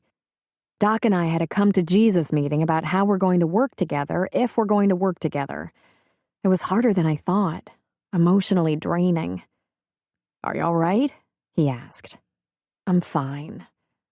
Might I have one of those nifty little crowns? I've eaten, and I promise to only have one with ice, and you're welcome to take me home tonight, if you want to. You're kidding, right? I'm scared to death to let you go home alone. Who knows what you'll do, who you'll take a ride with. He put a small kiss on her brow and turned her around so she could go to the front of the bar. He didn't make eye contact with Charmaine, but rather fixed the drink and put it before Mel. By now, she was on a stool at the very end of the bar. You'll have to give me a minute. Sure, she said. Take your time. I just want to unwind. Unwind away. He went back to Char. The expression in Charmaine's eyes was one of hurt, but at least there was clarity. I think I understand, she said, taking another sip of her drink. He reached for her hand and held it. Charmaine, I wasn't lying. Doesn't really matter now, I guess, but I'd like it if you believed I was telling the truth. There wasn't anyone else. But you wanted there to be. He nodded helplessly. He glanced at Mel. She was watching them. Her expression was perplexed and unhappy. Well, now I understand, Charmaine said, pulling her hand away from his. I'm going to take off, leave you to your business. She plunked down a $20 bill, insulting a former lover who would buy her a drink. She whirled off the bar stool and headed for the door. Jack grabbed that 20 and went down to the end of the bar. Mel, I'll be right back. Stay put. Take all the time you need, she said, but she didn't say it happily. Just the same, he followed Charmaine outside. He called to her and she stopped once she got to her car. He caught up with her and said, I'm sorry it worked out like this. I wish you'd just called. I'm sure you do. She had moist eyes as though any minute there might be tears. I see now, she said. I'm not sure you do. It's very recent, he said. But she was on your mind? He took a breath. Yeah. You love her. she said. He nodded. Oh, yeah. Big time. She laughed hollowly. Well, who'd have guessed? Mr. No Attachments. I didn't mean to mislead you, Char. That's why I broke it off, because I knew if Mel gave me half a chance, I'd find myself with 2 women, and I wouldn't do that to either one of you. I'd never deliberately, take it easy, bub. She's young, she's pretty, and you're a goner. Now I know. I just wanted to be sure. He grabbed her hands, pressing that 20 into one. You can't believe I'd let you buy a drink in my bar. Old lovers drink on the house? She asked sarcastically. No, he said. Good friends drink on the house. He leaned toward her and kissed her forehead. I'm sorry if I hurt you. I didn't mean to. He took a deep breath. I never saw it coming. She sighed. I understand, Jack. I miss you is all. I hope it all works out for you. But if it doesn't, Char, if this doesn't work, I won't be worth a damn. She chuckled. Okay, then. I'll take off. Good luck, Jack. She got in her car, backed out, and drove away. He watched until she was gone, then went back inside. He stood behind the bar facing Mel. I'm sorry about that. What was that? An old friend. Clear River? Yeah, just checking up. Wanting another run at you? He nodded. I made it clear. What did you make clear, huh, Jack? That I'm off the market. I tried to do that kindly. Her expression softened somewhat. She smiled a little and put the palm of her hand against his cheek. Well, I guess I can't bitch about that. Your kindness is one of your best features. But tell me something, cowboy. Is she going to keep showing up here? No. Good. I don't like competition. There isn't any, Melinda. There never was. There better not be. Turns out, I'm a very selfish woman. I broke it off with her before I even held your hand. She lifted an amused eyebrow. That was optimistic of you. You could have ended up with no one. A chance I was willing to take. The other way, I didn't want to take that kind of chance. It could have seriously messed up what I wanted. And I wanted you. He smiled at her. You're being a pretty good sport about this, he said. Hey, I know why she was here. I wouldn't give you up at the point of a gun. Want to take me home? Spend the night? Yeah, he said with a smile. I always want to. Get permission from your bald guy, then. I want you to prove yourself to me tonight. Again. Then she grinned. July came in sunny and warm with a bit of occasional rain. Jack was sitting out on the porch when Rick showed up for work. He came in earlier in the day during summer when there was no school, sometime between breakfast and lunch. It was the peculiar look on his face that caused Jack to say, Hold up, partner. How you doing? Good, Jack, he said.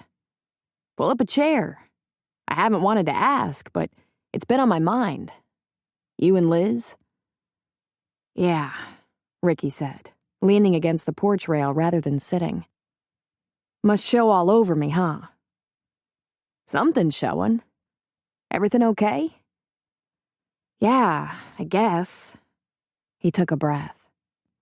I kept after her to let me know if we were all clear, you know? And when she finally said it was okay, she wasn't pregnant or anything, I told her that I thought maybe we should cool it. It killed her.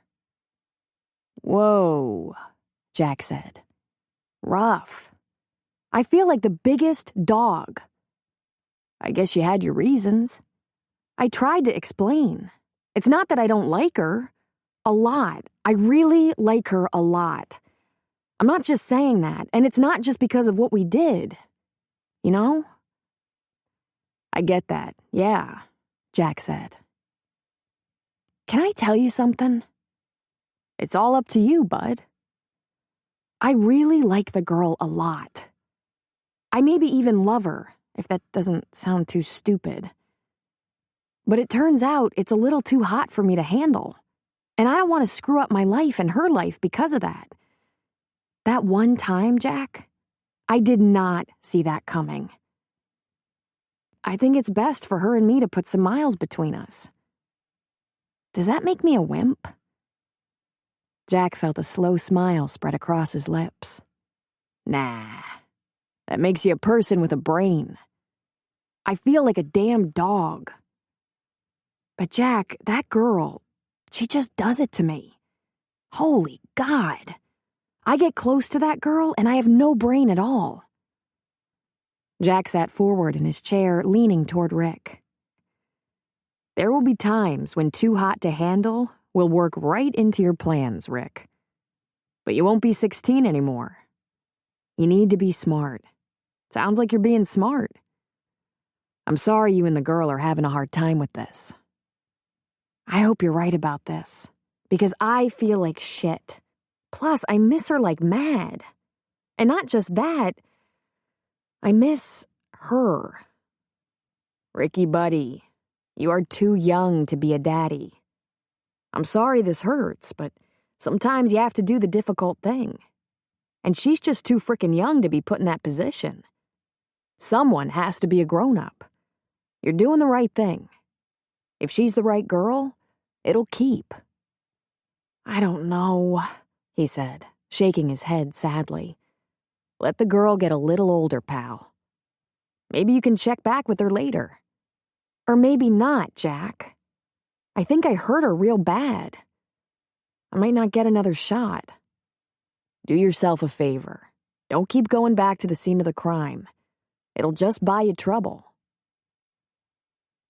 Mel began to glow in the brightness of summer. She had a patient in her last trimester with a first baby, and first babies were so much fun. This couple, unlike Polly and Daryl, unlike the sad and anonymous couple in the woods, had been trying for a baby for quite a while. So they were filled with anxiety and excitement.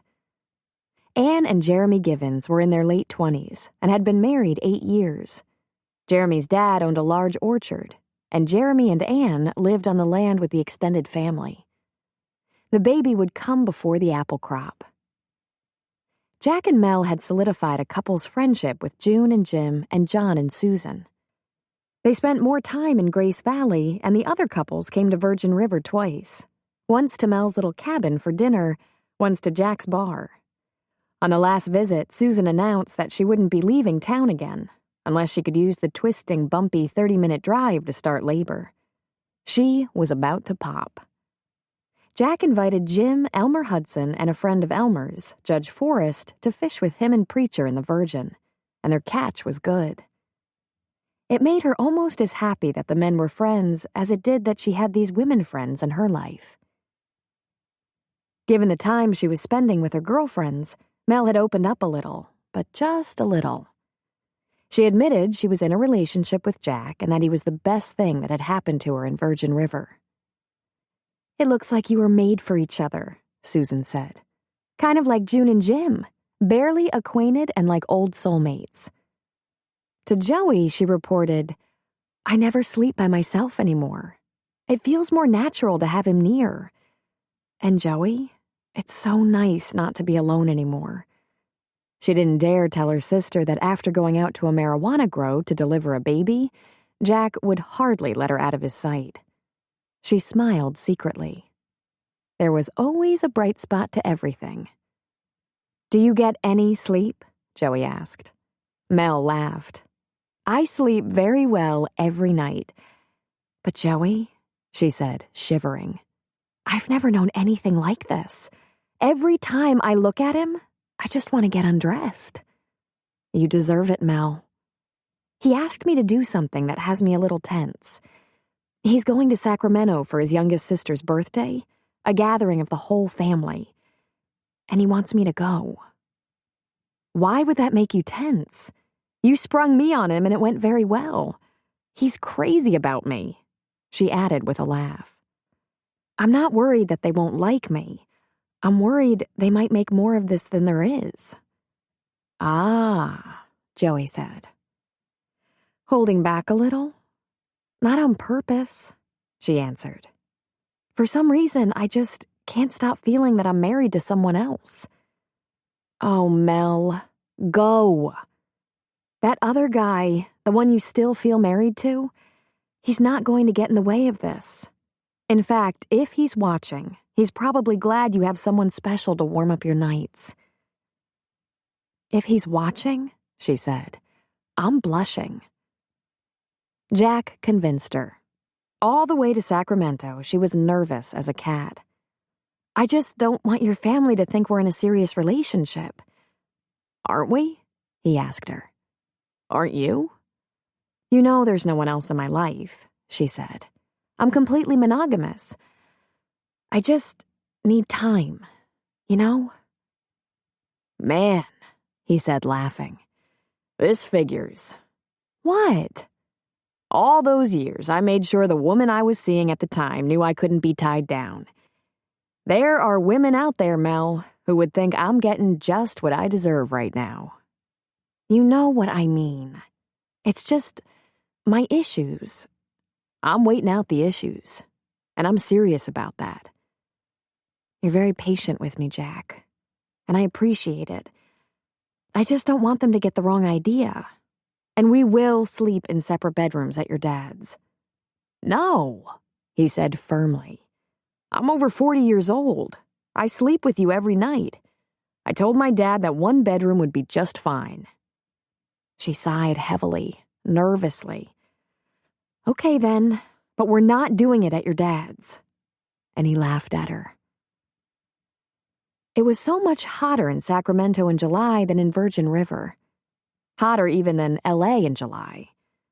Sacramento was located on an inland valley and had no ocean breezes to cool the land. Sam Sheridan still lived in the house where he'd raised his 5 children. A spacious ranch-style home in the suburbs with a lush yard, pool, and a big kitchen. When Mel met him, she looked into the eyes of an older version of Jack. A man of the same height and girth, with thick steel gray hair, a big smile, and a powerful handshake. Jack and Sam embraced like brothers, so happy to be together. The 3 of them had a nice evening with steak cooked on the backyard barbecue and red wine. The men insisted on cleaning up the dishes, so Mel took her glass of wine and wandered around the house a little bit. She found herself in what passed as Sam's study or office or bragging room. There was a desk, a TV, computer, bookshelves, and wall upon wall of pictures and awards. All his daughters in their wedding dresses, all his granddaughters, ranging in age from 5 to 18. But the thing she hadn't given any thought to at all were the pictures she would see of Jack. Pictures she had never seen around Jack's room. A Marine wearing rows of ribbons. Jack and his various squads and platoons. Jack and his parents. Jack and generals. Jack and the guys who came to Virgin River for their Semper Fi reunions. And cases of medals. She didn't know much about military awards, but there was no mistaking 3 Purple Hearts and silver and bronze stars. She reached out and gently ran her fingers over the glass case that held the medals. Sam came up behind her and put his hands on her shoulders. He's a hero, he said softly. Many times over. She looked over her shoulder at Sam. You'd never know that from talking to him, she said. Oh, I know, he laughed. He's modest. Dad, Jack said, coming into the room drying a wine glass with a dish towel. I told you to put all that shit away. Ha, Sam said, just ignoring his son, turning his back on him. This one is from Desert Storm, he told Mel. And this, Bosnia. There were downed fighter pilots. Jack and his unit went into a hot zone and pulled them out. He got shot in Afghanistan, but still managed to get his squad out of danger. And this one, the latest Iraq conflict, he saved 6 men. Dad, "Your dishes done, son?" he asked without turning around, dismissing Jack. Mel looked up at Sam. "Do you think this bothers him? The memories?" "Oh, I'm sure some of them do. But it never bothered him enough to keep him from going back, time and again. They might have sent him anyway, but every bit of training and fighting, he volunteered. This boy has been awarded medals by many generals and one president. He was the Marines' best, and I'm damn proud of him. He won't keep the medals with him. He'd put them in storage or something. I have to keep them here to keep them safe." "He's not proud of this?" she asked. Sam looked down at Mel. "Not the medals so much as the men. He was committed to his men, not military awards. You didn't know this about my son?" "I knew he was in the Marines. I met some of his friends. These guys," she said, pointing at a picture. "He's a leader of men, Melinda," Sam said. He glanced over his shoulder and, seeing that his son was gone, said, "He tends to act embarrassed that he was only a high school graduate when his sisters, and their husbands for that matter, all hold college degrees and even some postgraduate degrees among them. But I think the man has accomplished more, done more good and saved more lives than many a man or woman with more education. And if you know him, you know he's very intelligent. If he'd gone to college, he'd have excelled there as well. But this was his path." "He's so gentle," she heard herself say. "He is that. I've seen him with each one of my granddaughters, handling them like they're nitro and might blow up if he makes a wrong move. But he is not gentle when he's in the fight. This man is not just a Marine. He's a highly decorated hero. His sisters and I stand in awe." "It must have been hard for you when he was in combat." "Yes." He looked at the pictures and medals with a wistful expression on his face. "You can't imagine how much his mother and I missed him, worried about him.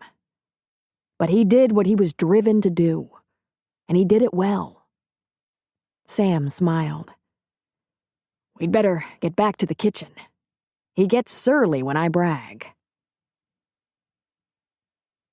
When Mel got up the next morning, Jack was not beside her. She heard him talking with his dad in another room. She heard them laughing, so she showered and dressed before joining them. She found them in the dining room, paperwork spread out all over the table. "Board meeting?" she asked. "Something like that," Sam said. "So, son, everything look okay to you?" "Great, as usual." He stuck out his hand and shook his father's. "Thanks, Dad. Appreciate it." Sam gathered up the papers, clutched them in a stack atop an accordion file, and left the room. "My dad was an agent for a brokerage firm before he retired. While I was in the Marines, I'd send him money from time to time. He's been investing for me for 20 years. "I didn't think a Marine made a lot of money," she said. "Not really," he shrugged. "But if you're single and you keep re-upping and going to war, there are bonuses, incentives, combat pay, promotions. My buddies, most of them, had those benefits eaten up by housing, braces on kids' teeth, the usual. I always lived cheap and saved. My dad," he said, "he always made that such an issue while I was growing up." "Smart man," she said, and she wasn't speaking of Sam. Jack grinned. "You thought I was making a killing on that little Virgin River bar?" "I figured you didn't need to. With a military retirement and low cost of living." "Nah. That aside, I'm set," he said. "If the bar burns to the ground, all I have to do is support Preach for the rest of his life. And I'd like to make sure Ricky gets an education. That's about it." He reached for her hand. "Otherwise, I have everything I need." That afternoon, the rest of the family descended on the Sheridan home. 4 sisters and their husbands, 8 nieces. As they came, one family at a time, they flung themselves on Jack. His sisters ran to him, hugging and kissing him. His brothers-in-law embraced him fondly. He picked up each one of his nieces and hugged them like they were his daughters, spun them around, laughed into their pretty faces. Mel wasn't sure what she had expected them to be like. Having seen the family picture in his room and those around the house, she knew they were a good-looking family, good genes. His sisters were very different from each other, but each was svelte, lovely, smart. Donna, the oldest, was very tall, probably 5'10", with short frosted hair. Jeannie was nearly as tall, quite thin and chic. Mary was next tallest at perhaps 5'5", but so trim and fragile-looking, it was hard to imagine her handling a big commercial jet. Donna and Jeannie each had 3 daughters. Mary had 2. And then there was Bree, the baby, celebrating her 30th birthday. She was the only sister who did not yet have children. She was just about the same size as Mel, with long light brown hair that fell down her back almost to her waist. A little bitty thing who put away hardened criminals for a living. And their men, like Jack and Sam, were big guys. The nieces, each one beautiful. Jack's sisters brought some of Mel's closest friends with them: Ralph Lauren, Lily Pulitzer, Michael Kors, and Coach. Each one of them had a strong sense of style, but what was more obvious than their collective taste in fashion was their warmth and humor. They all met Mel with delight, eschewing the offered handshake and immediately embracing her. It was a very physical, affectionate family. Every time Mel stole a look at Jack, he had his arms around a sister or niece, frequently dropping kisses on their heads or cheeks. Just as frequently, he would seek out Mel and put a possessive arm about her shoulders or waist. And to her surprise, so would Sam, as though they'd been close for years. All Bree had wanted for her birthday was to have the family together and her brother home. "He's not so very far away," Mel said. "Don't you get to see him often?" "Not nearly often enough," Bree said. "Jack has been essentially gone for 23 years, since he was 17. It was a loud day, filled with laughter and good food. Sam took care of the meat while the sisters brought delicious side dishes. After dinner, the kids took off to watch DVDs on the big screen or jump in the backyard pool or play video games on Grandpa's computer. It was just the adults sitting around the patio tables, and they told stories about Jack that almost made him blush. "Remember, Dad, when you were giving away Jack's bed and we were going to surprise him with a new, bigger one because he'd gotten so tall? So heavy?" Immediate laughter from everyone. Mel was the only one not intimate with the story. A friend of the family wanted the bed for one of his younger kids. He was a respected member of the PTA. You act like he was the frickin' preacher or something," Jack protested. "And when they pulled off the mattress, Jack's private library was exposed for all eyes to see," Donna said, and everyone howled. "I've been raising girls," Sam said. "I completely forgot what boys were doing when they were supposed to be doing homework. At least it was good, solid, decent girly magazines and not pictures of women in bras from Sears catalog," Jack said in his defense. "Fine, upstanding, naked women." "Hear, hear," the brothers-in-law intoned. "You know," Mel said, "I've noticed there's only one bathroom besides the master bath in this house." Immediate noise erupted. Shouts, laughter, whistles, jeering. "We used to have the biggest fights over the bathroom," one of the women said. "I wasn't in that," Jack insisted. "You were the worst," it was accused. "Plus, when he got the bathroom, he'd stay in there for hours. He wouldn't give it up until all the hot water was gone. Mom had to give him a timer for his shower so the rest of us could get clean too. Of course, he just ignored it, and Mom would say, 'Now, I know Jack's trying,' because Jack was her little precious. I started showering at night. It was the only way," Donna said. "Speaking of nights, do you know what he used to do to us at night? Mary and I had the same bedroom, and it was crammed to the ceiling with our stuff. Jack and one of his friends used to sneak in when we were asleep and tie strings to our fingers and toes and connect the strings to stuff around the room. So when we turned over in our sleep, everything came crashing down around us. That's nothing, Jeannie said.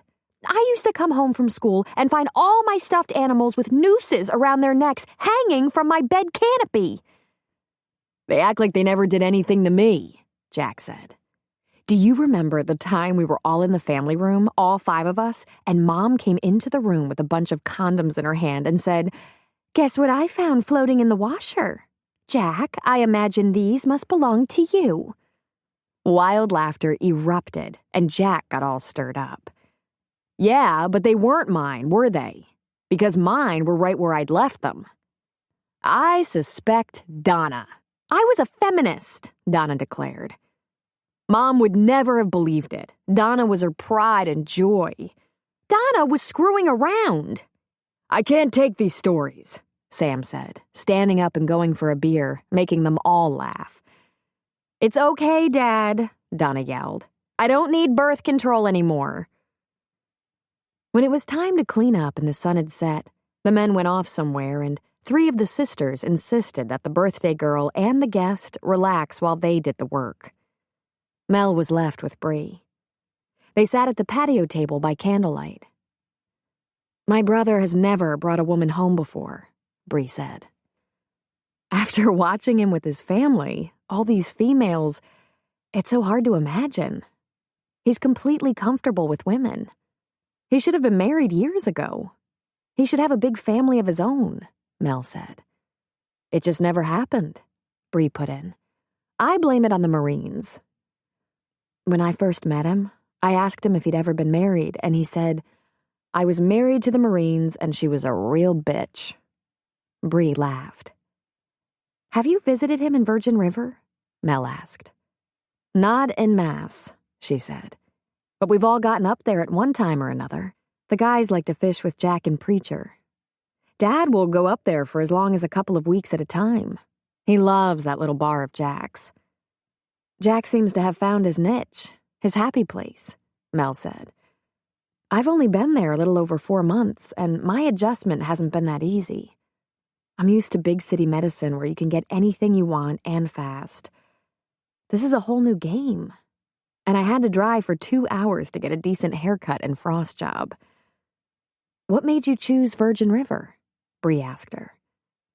The flip side of big city medicine, I'd had it with the chaos and crime. As I told Jack, I left the ER not just because I felt drawn to midwifery, but I thought I could get away from having half my patients brought in by the police. And guess what? The first woman I ever delivered had multiple felony warrants and was being arrested when she went into labor. She was handcuffed to the bed when I examined her prior to delivery. She chuckled. I was looking for something smaller and simpler. She laughed. I got smaller, but simpler? Little towns like Virgin River have their own challenges. Like how about loading a critical patient in the back of a pickup truck and speeding down the mountain, hanging on for dear life, trying to get her to the hospital before she goes into cardiac arrest? Man, did I ever lust after that big, chaotic emergency room that day. And there's always the adventure of having your services requested by a big, gun-toting drug farmer in the middle of the night. If you tell Jack that version of the story, there's going to be a scene. Bree laughed. He doesn't know? Not some of the details. He was very pissed that I went alone to an unknown location with a man who was basically a stranger. Holy smoke! Yeah, well, it's a good thing I did. There were complications with the delivery. But I don't think that will cheer up Jack too much. She shrugged. Jack's protective. Of everyone. Have you found your niche? Bree asked. I kind of crave a trip to Nordstrom's, Mel said. I wouldn't mind a facial and leg wax either. On the other hand, I didn't realize I could get by on so little. So simply. There's something about that. It's freeing, in a way. And there's no question, it's beautiful. Sometimes it's so quiet, your ears ring. But when I first got there, I thought I'd really screwed up big. It was so much more rugged and isolated than I expected. The mountain roads terrified me, and Doc and I managed in that clinic with the most rudimentary equipment. The cabin I was promised, rent-free for a year, was horrible. In fact, my first morning there, the porch collapsed and dumped me into a deep, freezing mud puddle. The cabin was so filthy, I was on my way out of town, running for my life, when a medical emergency stopped me, and I reluctantly stayed a few days that turned into a couple of weeks. That turned into a few months, Bree observed. Jack renovated the cabin without being asked while I stayed at Doc's house, Mel said. About the time I was going to make a break for it, he showed it to me. I said I'd give it a few more days. Then my first delivery occurred, and I realized I should give the place a chance. There's something about a successful delivery in a place like Virgin River where there's no backup, no anesthesia, just me and Mom. It's indescribable. Then there's Jack, Bree said. Jack, Mel repeated.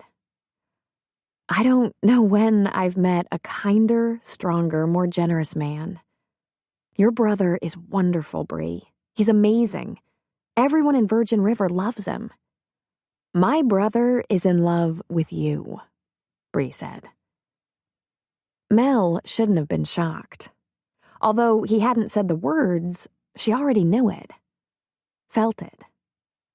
At first, she thought he was just a remarkable lover. But soon, she realized that he couldn't touch her that way without an emotional investment, as well as a physical one.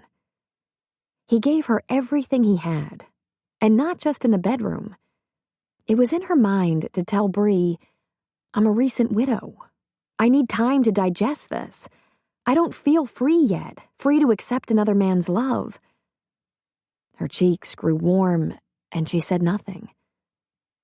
I realize I'm biased, but when a man like Jack loves a woman, it's a great honor. I agree, Mel said quietly.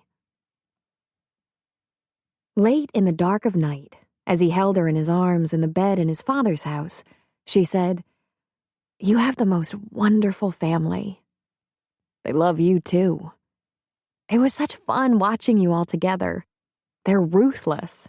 You don't have a secret left. And she laughed. I told you, no slack here. But what fun to have all that history, all those hysterical stories. Oh, I listened to you and Joey for a few days. You didn't grow up deprived. He kissed her neck. I'm just glad you had fun. I knew you would. He kissed her neck again, nuzzling closer. Your sisters are also put together, she said. Very classy, very sharp. I used to dress like that before I moved to a place where you're overdressed in good jeans. You should have seen my closet in L.A. It was huge and bulging. He pulled the t-shirt she wore up and over her head. I like what you're wearing right now. In fact, I find you overdressed in this thong. Jack, I thought we decided we're not going to do it in your father's house. No, you said you weren't going to. He slipped the thong down. I'm thinking of going after that G-spot again. Oh, God, she said, weakening. We shouldn't. You know how we get. He rose above her and grinned into her eyes. Want me to get a sock for your mouth? Susan Stone delivered her son in August, a robust 8-pounder. She went to Valley Hospital, had a stunning delivery, and was home in Grace Valley in 48 hours. It was in Mel's mind to give her some time alone with her baby, but both John and June called and urged her to come the next Sunday afternoon.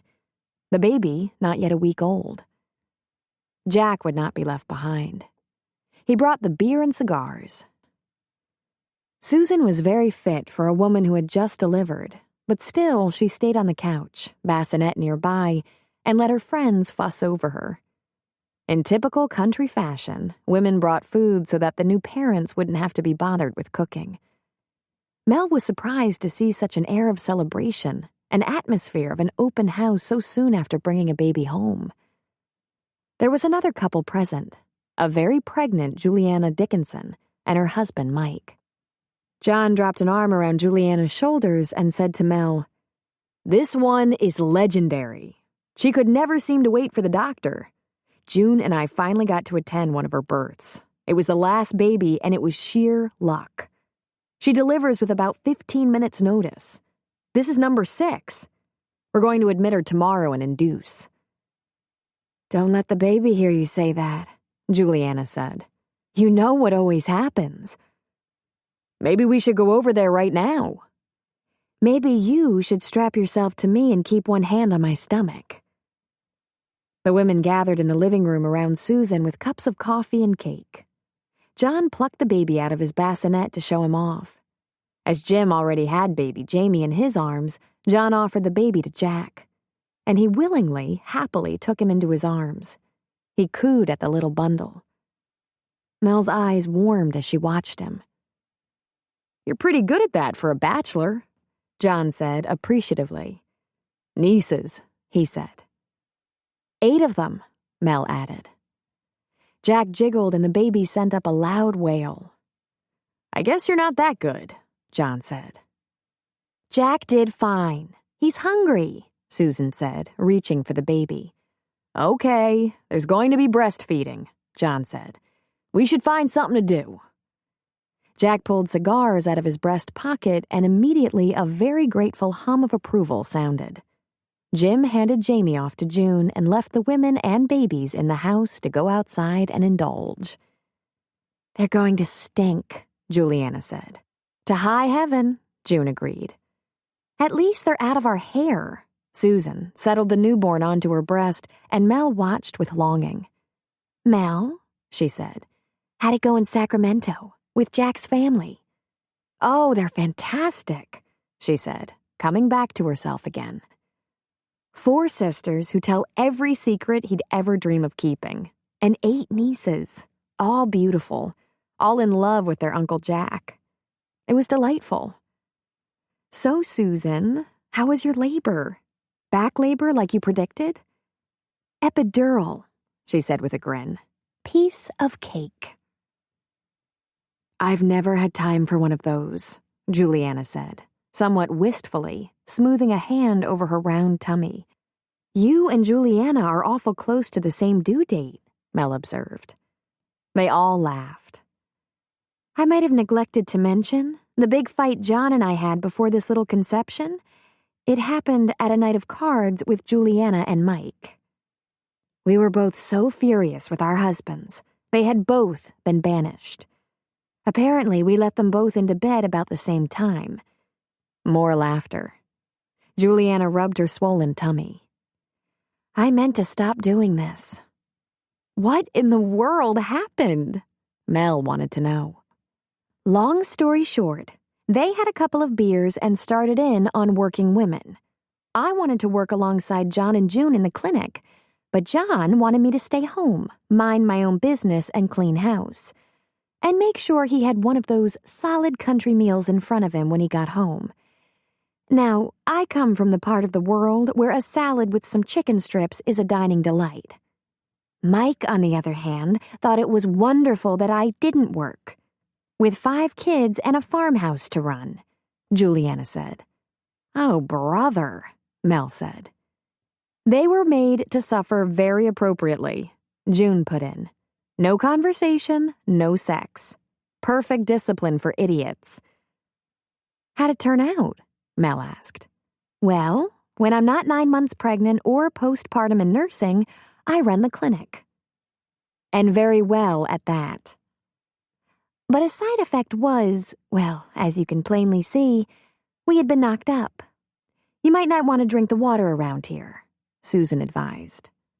"No kidding," said June, propping Jamie on her shoulder. "I drank the water," Mel almost said. Nursing done, Susan passed the baby to Mel. She smiled gratefully and took the little guy. His rosy round face was contented in sleep. Little baby noises escaped him. The women talked about their labors, about their men, and they brought Mel into the conversation very well with questions about her midwifery experiences. June went to the kitchen for the coffee pot and refilled them all while Mel happily cuddled with the newborn. Her breasts actually ached as she held him. Hormones are amazing, she found herself thinking. On the way back to Virgin River, Jack said, "Your friends throw a nice little party." "Don't they?" she replied, reaching across the truck's front seat to hold his hand. "All these babies," Jack said. "Everywhere you look." "Everywhere." He pulled up in front of her cabin. "I'll shower off the cigars," he said. "Thanks," she answered. "It actually makes me a little nauseous." "I'm sorry, honey. I didn't realize." "No big deal. But I'll be glad to loan you the shower. And meet you in the bed. I'm suddenly exhausted."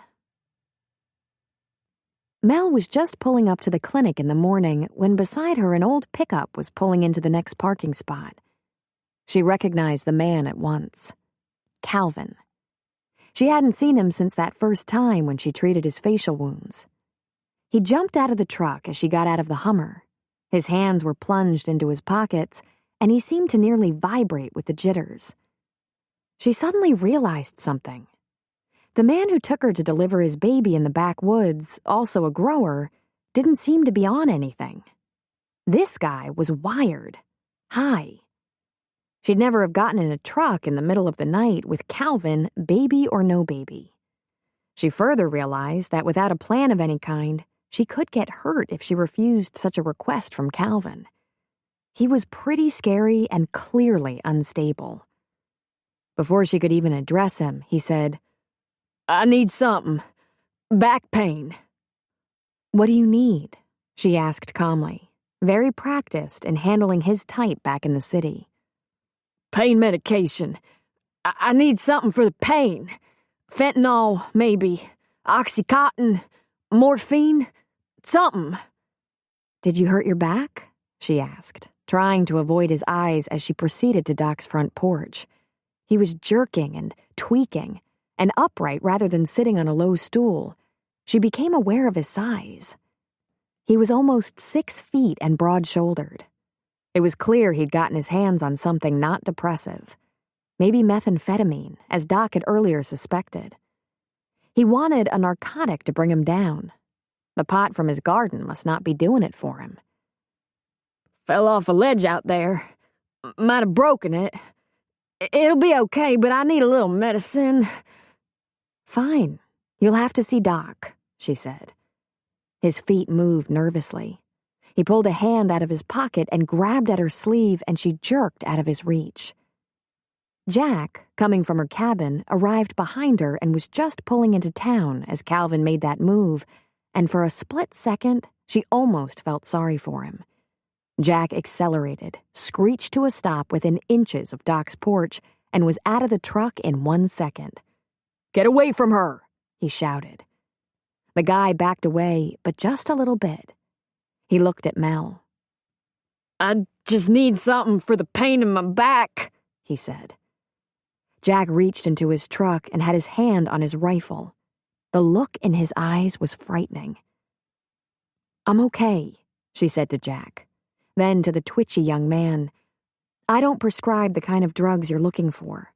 We leave that to the doctor, and he'll want an X-ray undoubtedly." The guy stared at her, then grinned stupidly. "You ain't got no X-ray." "There's one at Valley Hospital," she said. Jack pulled the rifle off the rack and held it at his side for a moment. Then he kicked the truck door closed and came up onto the porch to stand beside Mel. He put an arm around Mel and pulled her against him. "Want to see the doctor?" he asked Calvin, rifle in hand. "Hey, man," he laughed nervously. "What's your deal, man?" He backed away with his hands up, palms facing Jack. "Take it easy. I'll go to the valley," he said. He jumped off the porch, not bothering with the steps. Must be some back pain, she thought. He got in the old pickup, started it, put it in gear, and drove away. But he didn't go toward the valley. He went toward the woods. "You know him?" Jack asked. "He was at that camp Doc and I went to a few months ago. When you watched the baby for us, you remember." "Paulus's?" "Uh-huh." "Did you have to do that?" Mel asked. He really hadn't done anything threatening. Jack glared after the departing truck. "Yeah," he said. "I had to. He's wrong. He's just wrong." Chapter 14. Every August before school started, the Andersons played host to a huge late summer picnic at their ranch. Everyone they knew in Virgin River, and even some folks from surrounding towns, showed up. Buck had a huge canvas tent he erected in the pasture outside the corral. Barbecues were set up, people provided tables and chairs. The Bristols brought their miniature horses and set up pony rides. Jack always donated a couple of kegs, while Preacher whipped up some of his best potato salad in a tub so big it looked as if it would feed a third-world nation. There were barrels of lemonade and iced tea, ice chests full of sodas, and, in the afternoon, homemade ice cream makers were brought out of trucks and SUVs, and the hand-cranking began. The barn floor was swept clean, and a small band was set up for country dancing. There were children everywhere, running from one end of the ranch to the other, from corral to hayloft. Mel had looked forward to this picnic as a chance to hold Chloe for a while, and also to do something she hadn't done before: meet the rest of the Anderson family. She had a passing acquaintance with 2 of the 3 sons who worked the ranch with Buck, and one of the daughters had come to Doc's for a prenatal exam. But otherwise, they were strangers to her. But not strangers for very long. Each one of them, the sons, the daughters, their spouses, and children, greeted her as the person who had given them Chloe. The baby was passed around from Anderson to Anderson, cuddled, swept up in the air, kissed, tickled. Even the little ones, Lily and Buck's 7 grandchildren, ran to Chloe to snuggle her as if she were their newest sweet puppy. Buck was pretty busy around the barn and barbecues, but from time to time he was near the picnic tables or food tables, and she would catch a glimpse of him holding Chloe comfortably on his hip. The Andersons were wonderful, homespun, authentic people, with nothing but tons of love in their hearts. Just like Lily, sweet, nurturing, and tender. The sun was beginning to lower in the late afternoon sky when Jack found Mel sitting on the porch swing with the baby, giving her a bottle. He sat beside her and played idly with Chloe's dark curls. "She seems to be doing well here," he said. "She should," Mel said. "She's home." And it gave her deep satisfaction to know that this was true in all ways. "I'd like to spin you around the barn a little bit," he said, leaning over the baby's head to give her a kiss. "Another surprise. You dance?" "I think that might be overly optimistic," he said. "I do something. I'll try not to hurt you." Lily came out of the house, wiping her hands on her apron. "Here, Mel, let me take her off your hands. I'll put her to bed." Mel stood with the baby in her arms and walked into the house, Lily right behind her. She turned and placed the baby in Lily's arms. Then she leaned toward Lily and gave her a kiss on the cheek. "You have a wonderful family," Mel said. "I think you'll find just the right time to tell them." Mel made an appointment at the Grace Valley Clinic. She was surprised to learn that both doctors were available, so she requested the OB. "Prenatal consult," she said. "We'll go ahead and put your patient with Dr. Stone," the receptionist said, and Mel did not correct her. After all, she'd been there before with a couple of pregnant women for ultrasounds, and they knew her as the midwife upriver. After seeing a few patients, Mel headed for Grace Valley in the afternoon. It had only been a short time since the gathering at the Stones' house, and she could no longer deny the truth. She was pregnant. She already knew it. They had plenty of pregnancy tests on hand at Doc's, and she'd used one. Then another one. And another. Half of her hoped it was wrong. The other half was afraid it was. When she got to the clinic, June was hanging around the reception desk. "Hey there." She leaned as if looking around Mel. "I thought you were bringing in a prenatal consult." "Yeah," Mel said. "Me." June's eyes grew momentarily round, surprised. "It must be the water," Mel said with a shrug. "Come on back. You're with John and, as you know, our nurse is on maternity leave. Want me to stand in or keep out of your business?" Mel felt a shudder of nervous emotion. "Please come with me. I think I need to explain a few things," she said. "Oh boy," June said, draping an arm around her shoulders. "Sounds like it might be a little complicated." "Not a little," Mel answered. John came out of the back and said, "Hey, Melinda, you bring me a prenatal consult?" Before she could answer, June inclined her head toward Mel. "Oh," John said. "Well, first things first. June, set her up in there. Let's get the facts." "Okay," Mel said, suddenly meek and nervous. "But I already know." "Don't try and make my job so easy," he said with a laugh. "There's no challenge in that." Mel went into the exam room where she found a gown and sheet. She undressed and sat up on the table, waiting. How was she supposed to feel about this? She'd been desperate for a baby, and now she was having one. Why did it feel so damn confusing? As though something had gone wrong when, in reality, it had finally gone right. But this wasn't what she had planned. And she knew it wasn't what Jack had planned. He'd offered to take care of their birth control needs. Oh, brother, was he going to be surprised? John came in, June on his heels. "How are you feeling, Mel?" Besides terribly confused, a little nauseous in the morning. "Damnest thing, isn't it? But you're keeping food down." "Yep." June set up the instruments and pap slide while John got her blood pressure. "Want to talk first or second?" he asked her. "Second."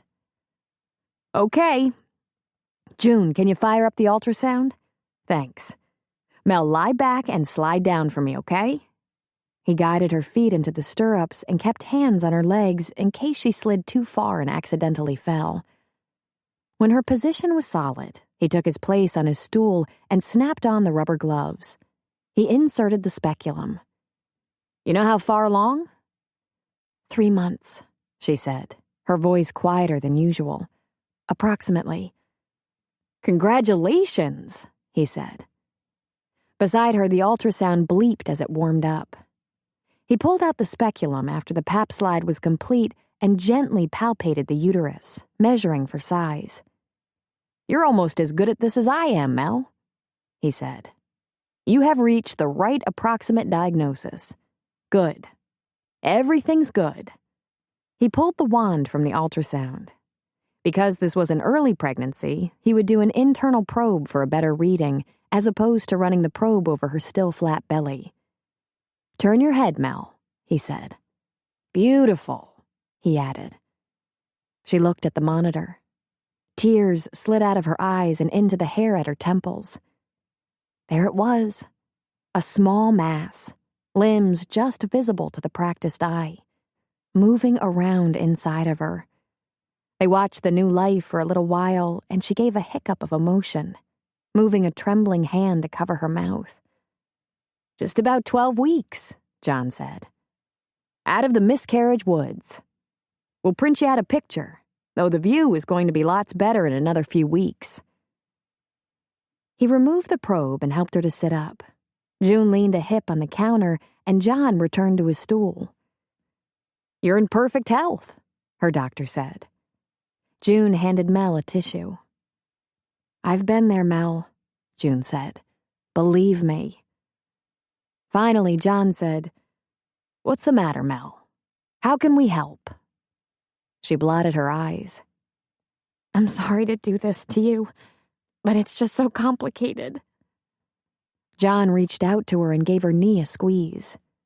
It probably isn't as complicated as you think.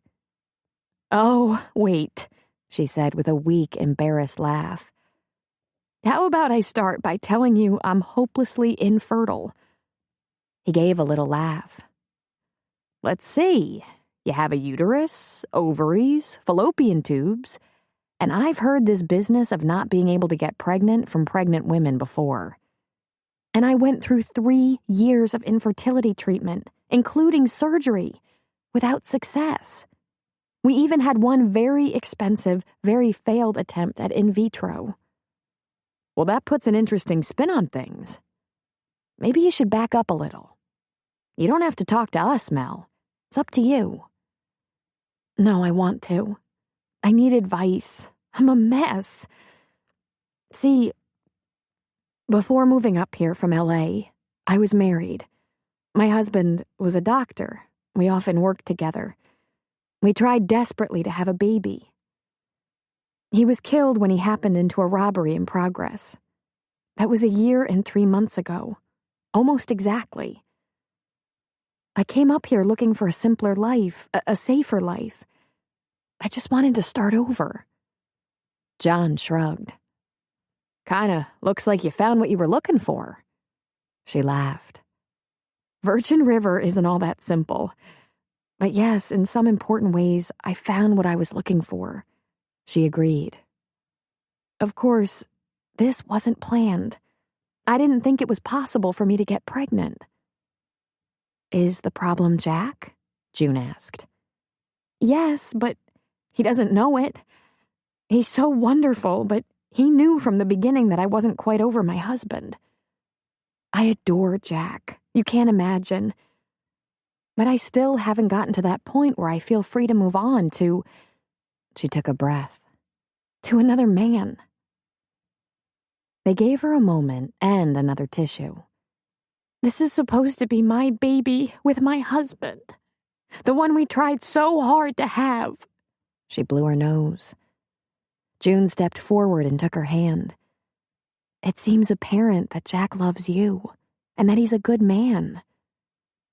Good with children, John put in. Whether you plan to or not, June said with a shrug, it appears you have moved on, at least in some ways. The last time I gave my heart and soul to a man, he died, she said with a sniffle. Then she lowered her head and a couple of tears fell on the hands folded in her lap. I don't think I could survive something like that again. June stepped forward and took her into her arms, and John was quick to join her. They comforted her for a minute. Then John gave her shoulders a squeeze and said, Mel, I like Jack's chances. 5 wars couldn't kill him. 5 wars? June asked. John shrugged. You didn't know that? I knew he was in the Marines. Men actually do talk, John said. That husband of mine, she groused. He's so badly trained. I'm so confused, Mel said. I don't really know what to do. Nah, that's not true. It's a done deal, Mel, John said. Now you just have to be a little kind to yourself and work through it.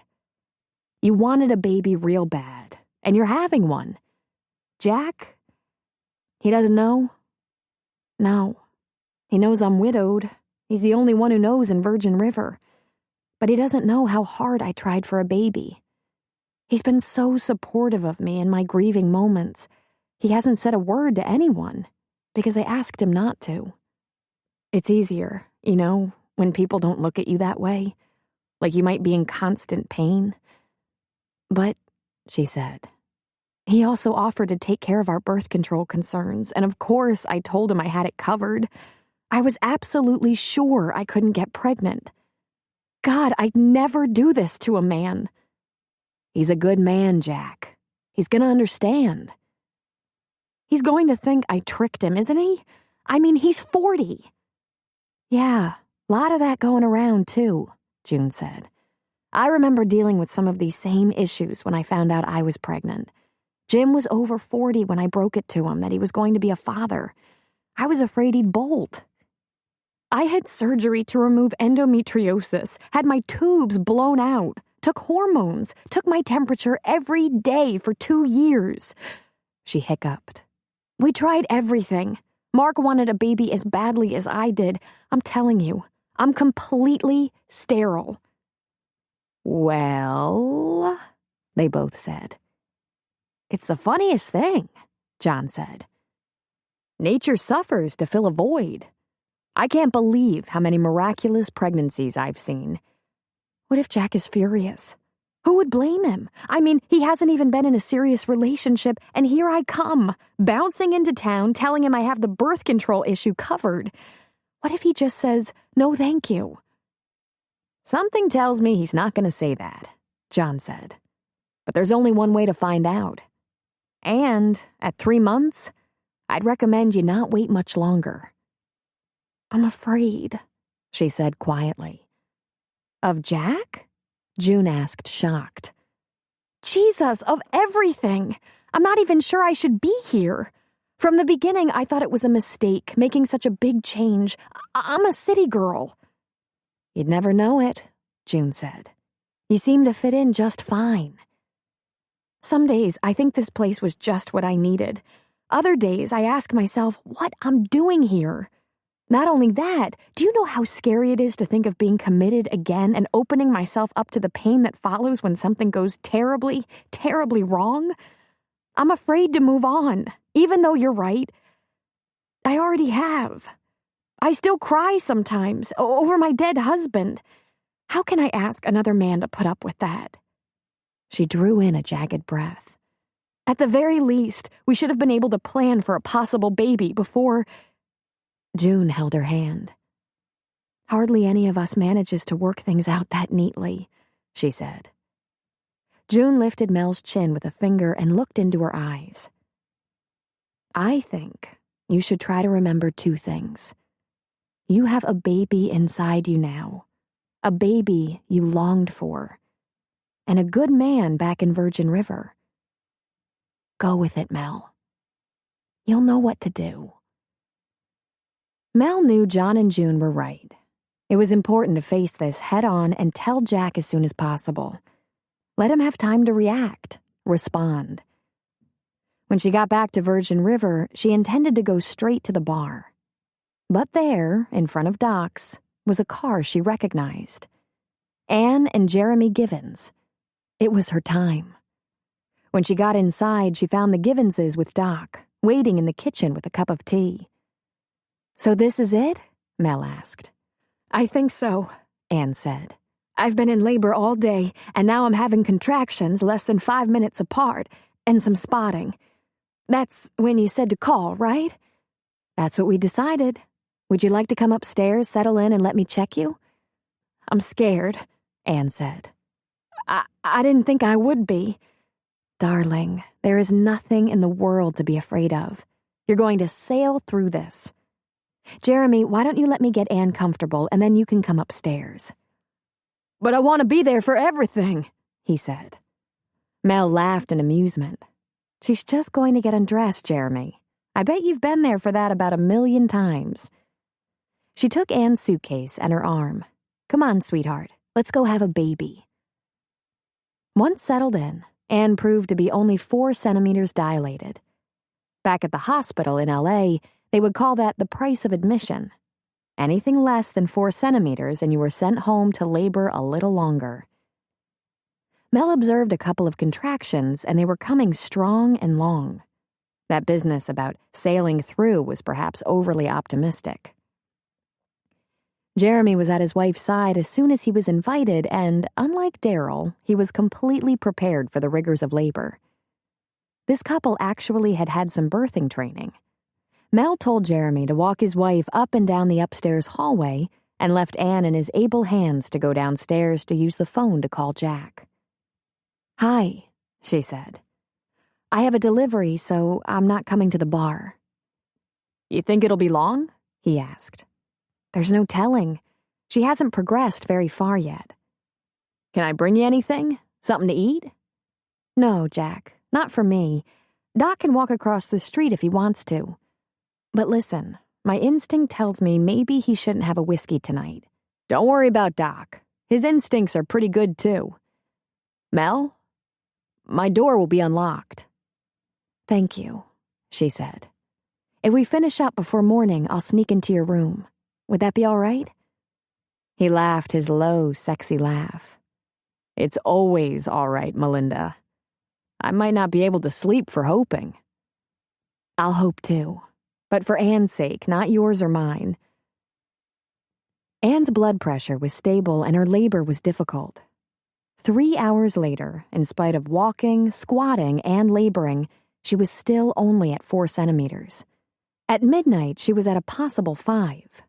Doc suggested a pitocin drip and breaking her water, which Mel had just been considering.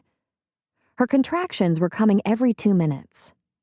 Near midnight, Mel checked her and with great relief found that she had progressed to 8 centimeters.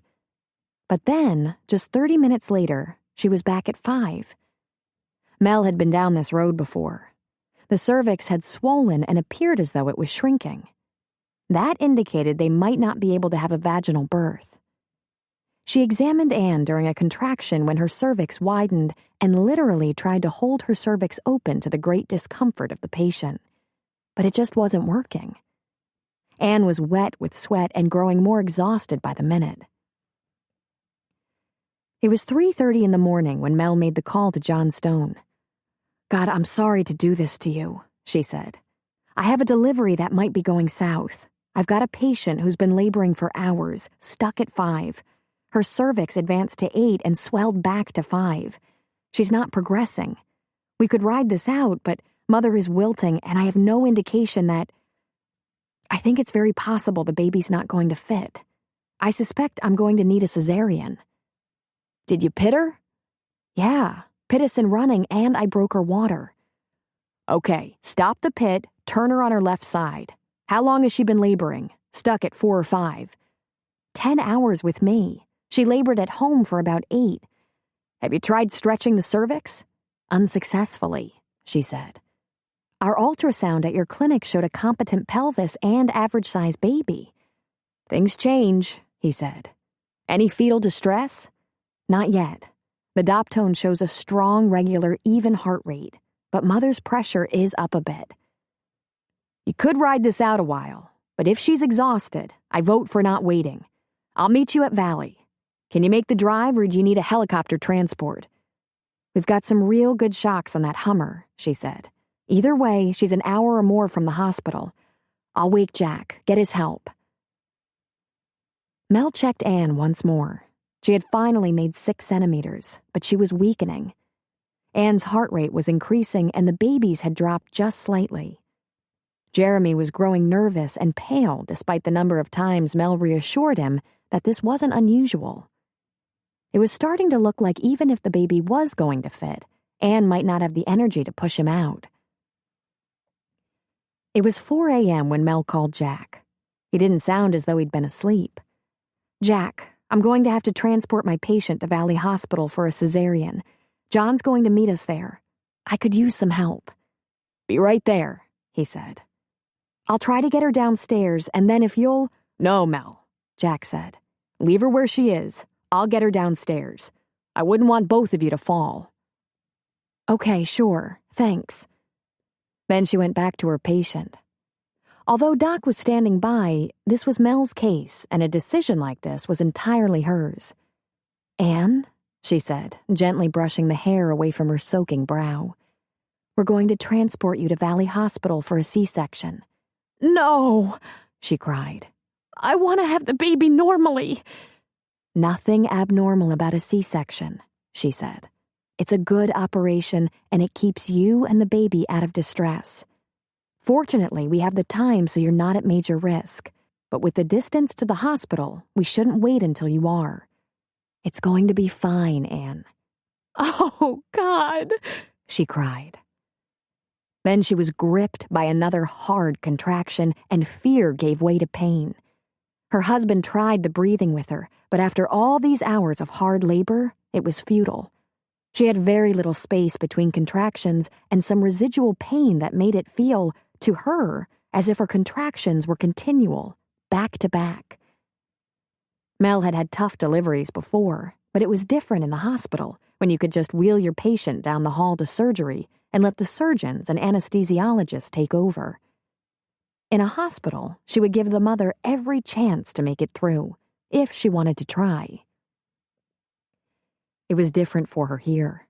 When the hospital was so far away, staffed and equipped for only routine procedures and surgeries, she couldn't help but feel very disappointed for Anne, who had so looked forward to a natural childbirth with her husband.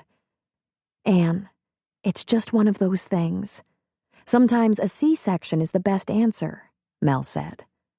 You're not going to have this baby here, but we want you to have as many healthy births as you desire. Of course you're right, she answered breathlessly. Mel heard the front door open, Jack's feet on the stairs, and then his voice outside the door. Mel? She pushed the door open. Let me take her down for you. I'll drive you to the hospital in the Hummer. Thanks. Come in. Just let her get through this next contraction. Jack stepped into the room and nodded at Jeremy.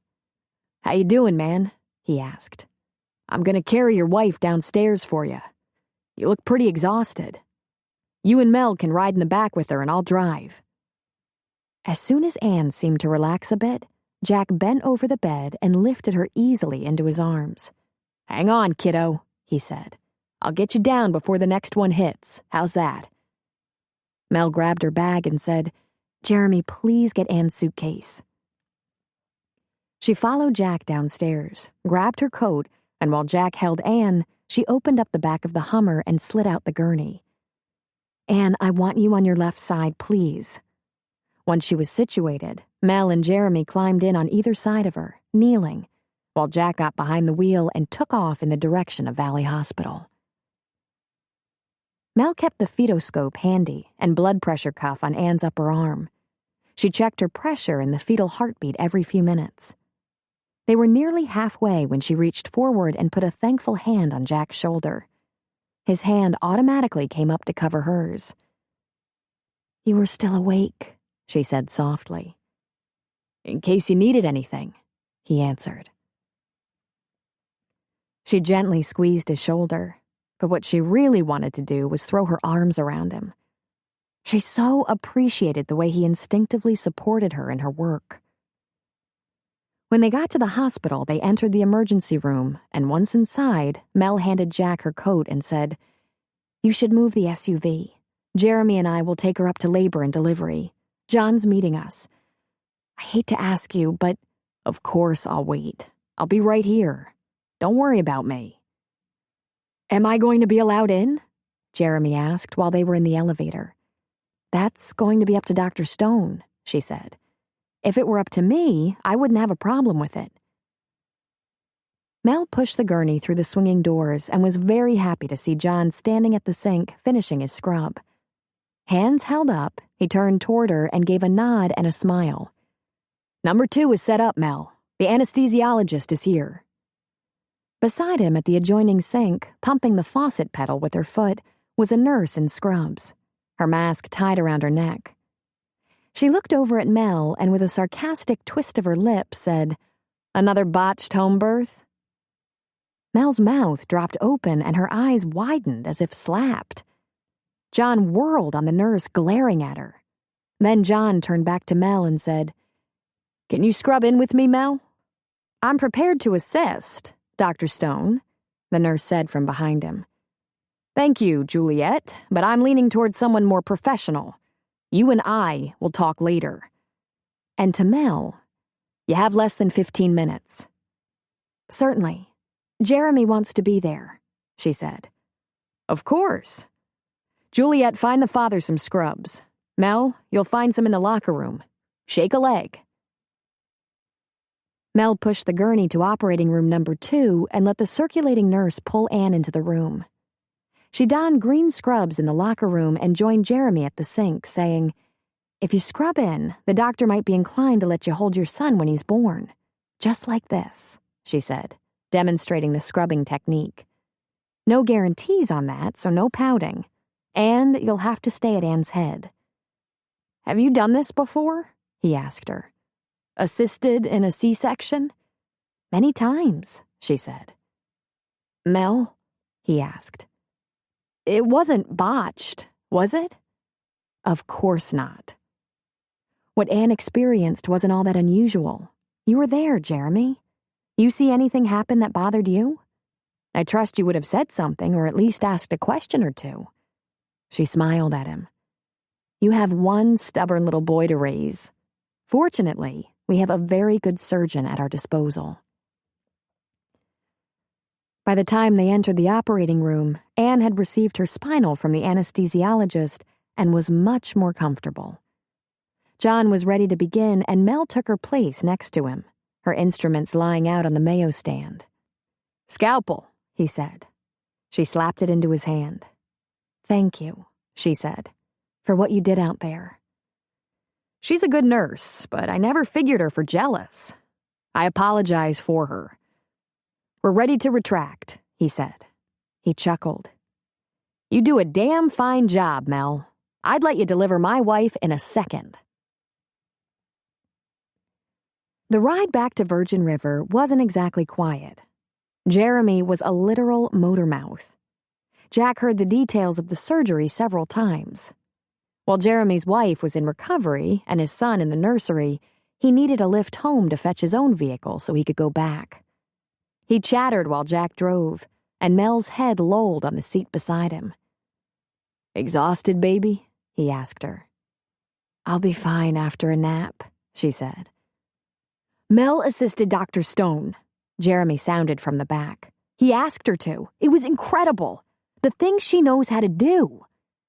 Jack glanced over at her and smiled. You know what's incredible, Jeremy? Jack said. He reached over and squeezed her thigh. She never surprises me.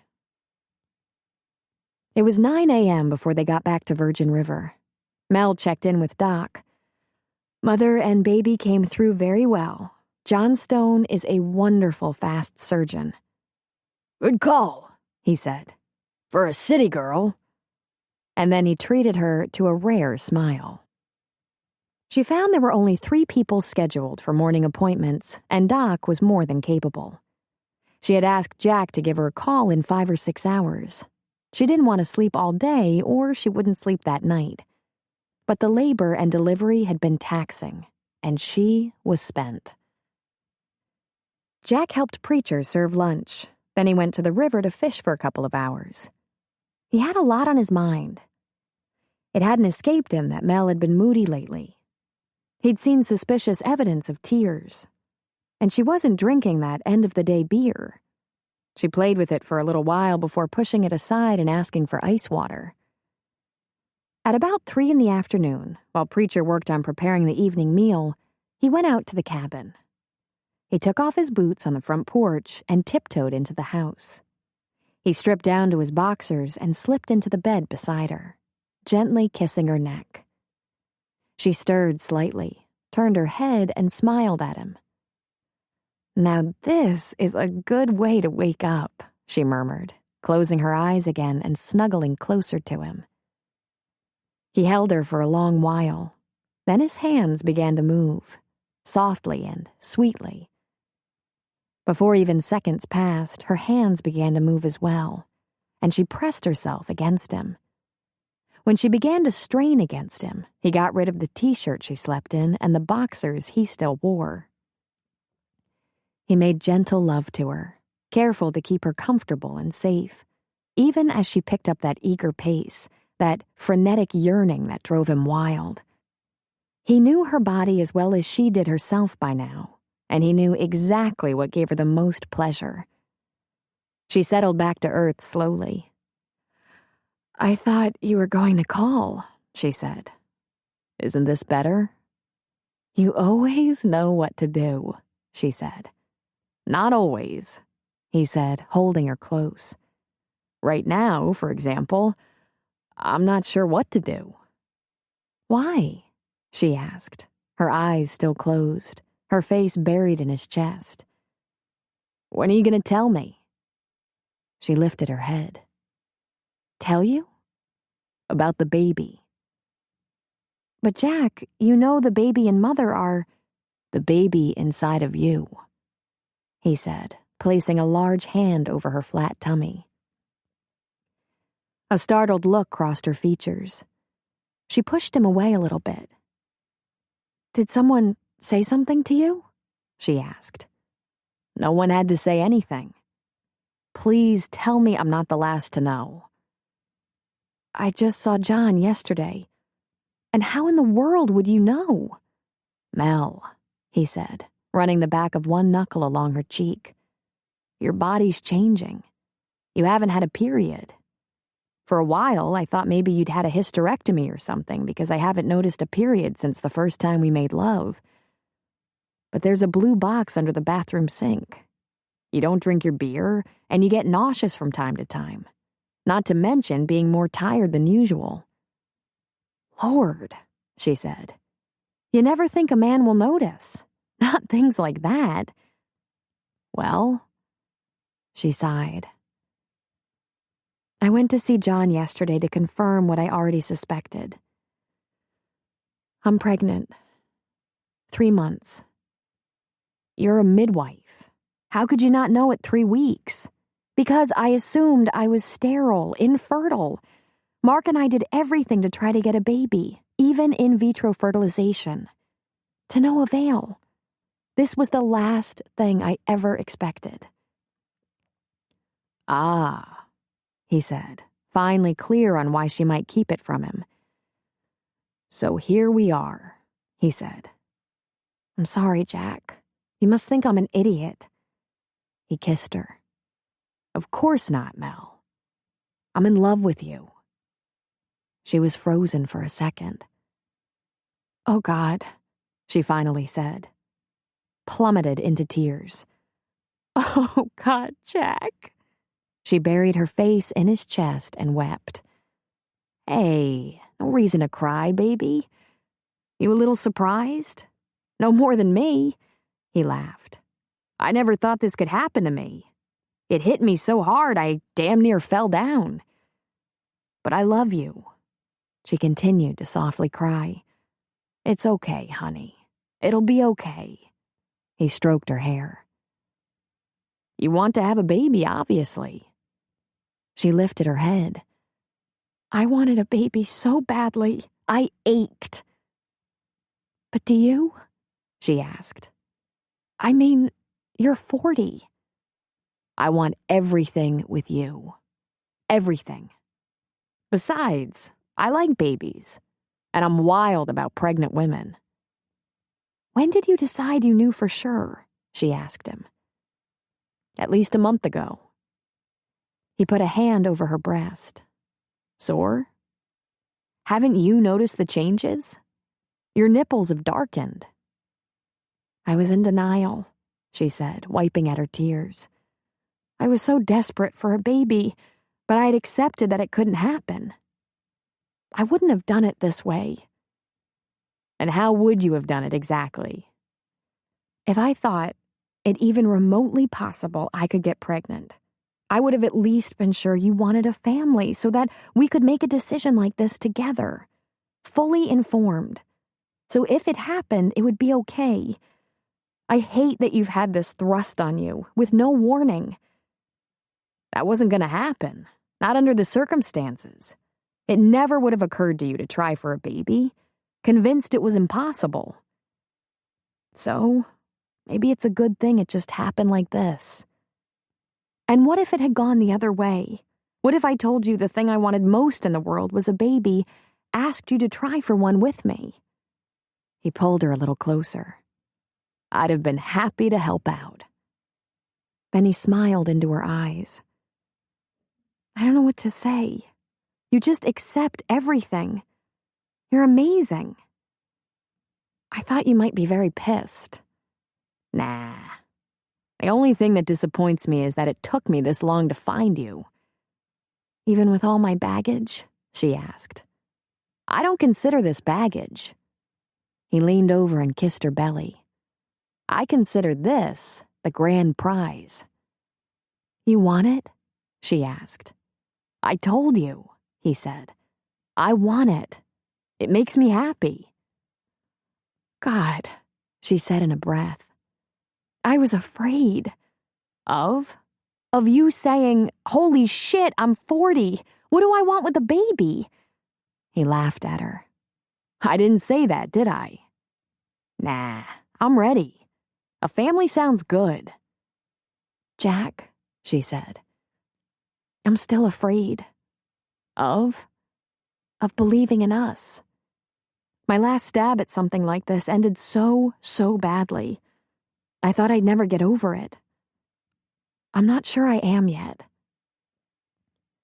Well, you're just gonna have to take a leap of faith, he said.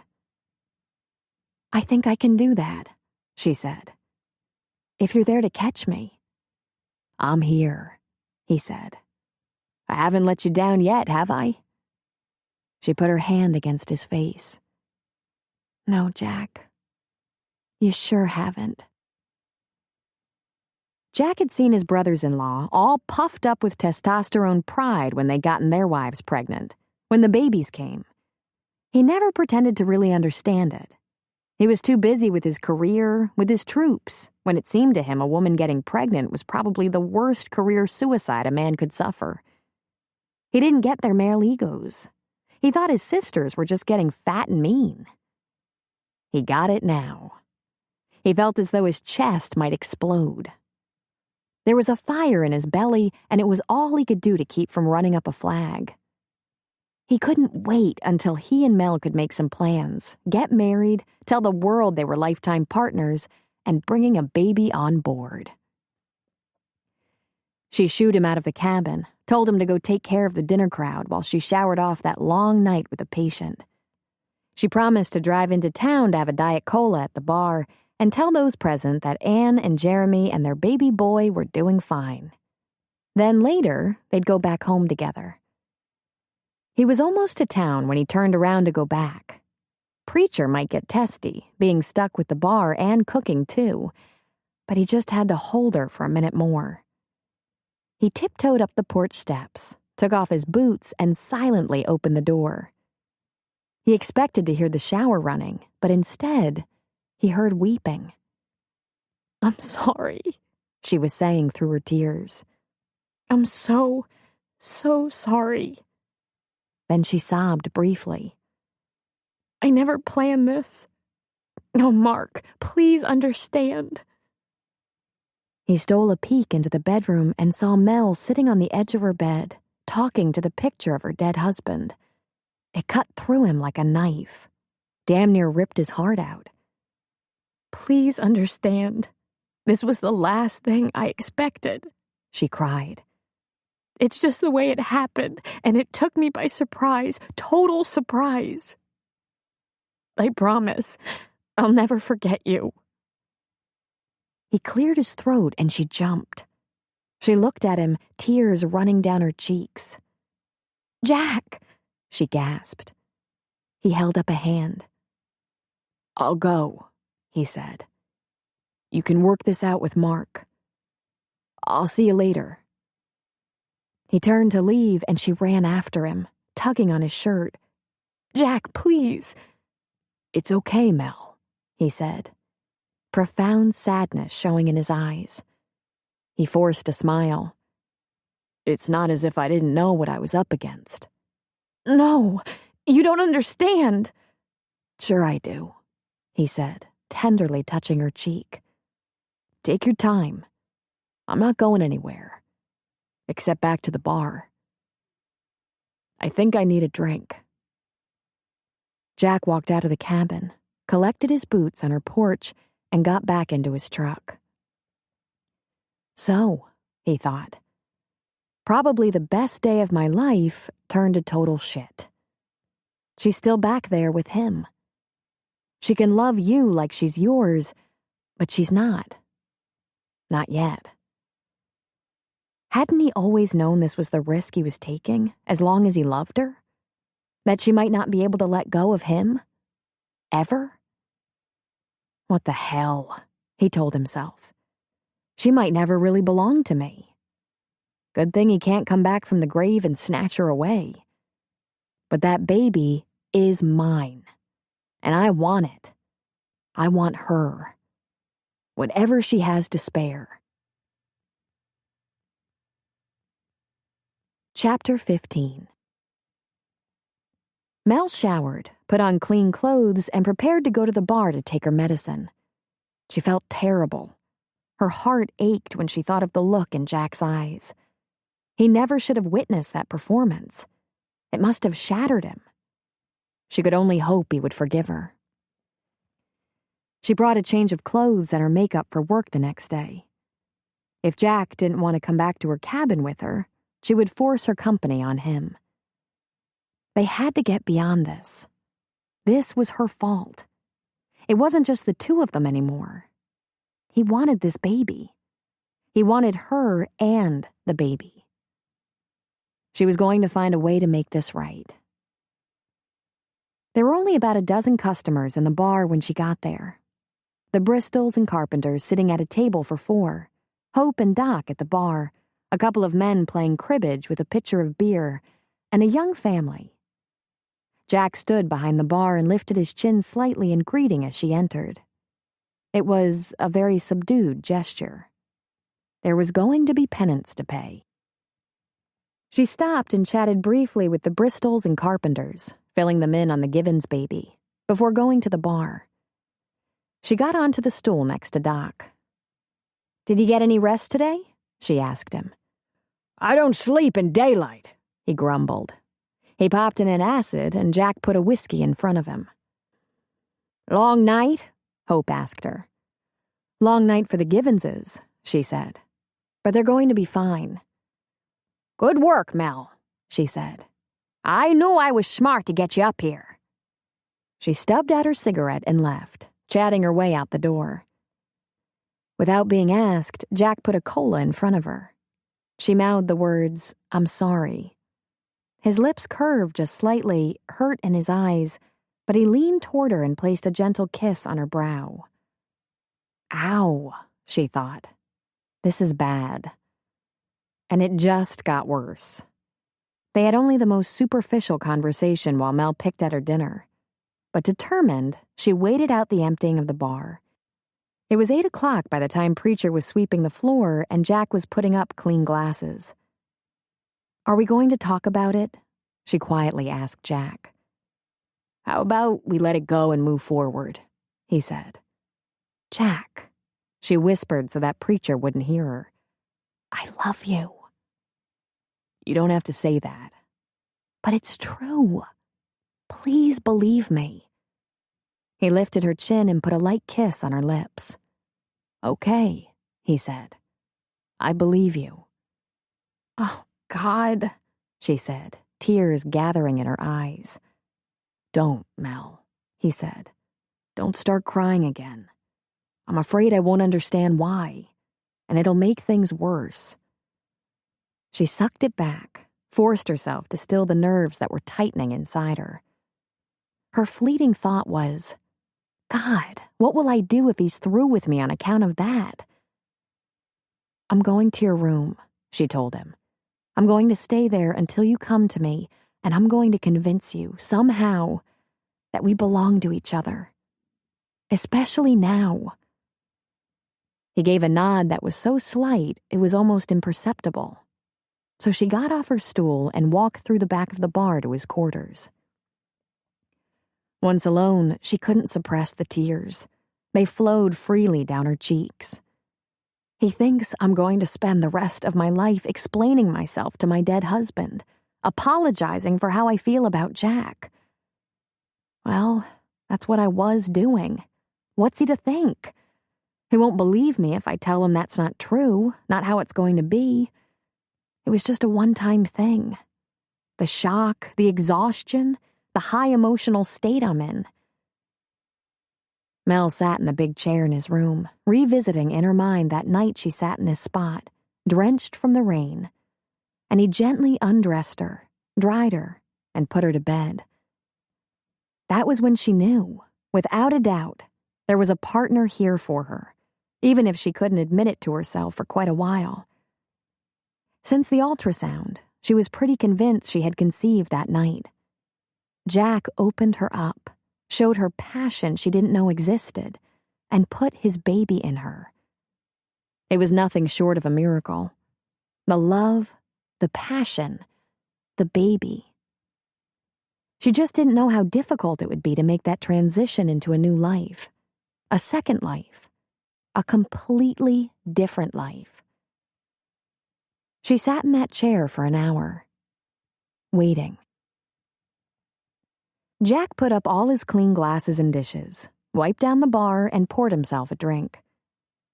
There was a particular old single malt, an aged Glenlivet, that he saved for special occasions, or emergencies. Preacher put away his broom and went to the bar. "Everything okay, man?" he asked.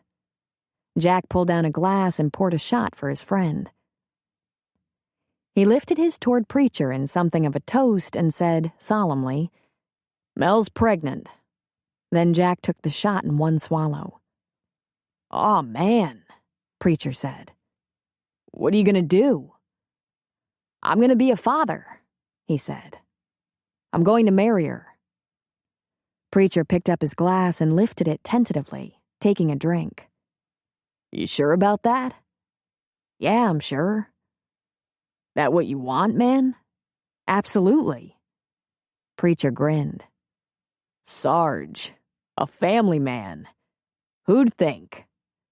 Jack tipped the bottle once more, over both glasses. "Yeah," Jack said. "Seems like maybe things aren't so hot right now," Preacher said. "Nah," he lied. "Just found out." He further lied. "It's gonna work out great. It's gonna be perfect." Then he smiled. "You know I never do anything I don't want to do. Uncle Preacher." He threw back the second shot and put his glass on the bar. "Good night." Jack felt bad about leaving Mel in his room for so long, but they both needed some time to compose themselves. If there were going to be more tears, this one time he wanted her to get that out of the way on her own. There's only so much one man could do. So he didn't rush to her. She was going to be feeling a little desperate. Pregnant. Just caught apologizing for it to the picture of Mark, afraid Jack wouldn't be able to deal with that. There was nothing either of them could do about it. Jack had known from the beginning that Mark was still there, in her life, in her heart. He would never have all of her. Well, then, he'd make the most of what he did have. He wasn't going to make her grovel. He was just going to love the heck out of her. He could manage this, even if it wasn't the most ideal situation. In time, maybe she'd come around. Mark's memory could fade enough so that even if Jack wasn't the only man in her life, he would come to feel like the most important one. Maybe, when she held their child, she would realize life was for the living. He walked in, looked across the room at her, and leaned down to pull off his boots.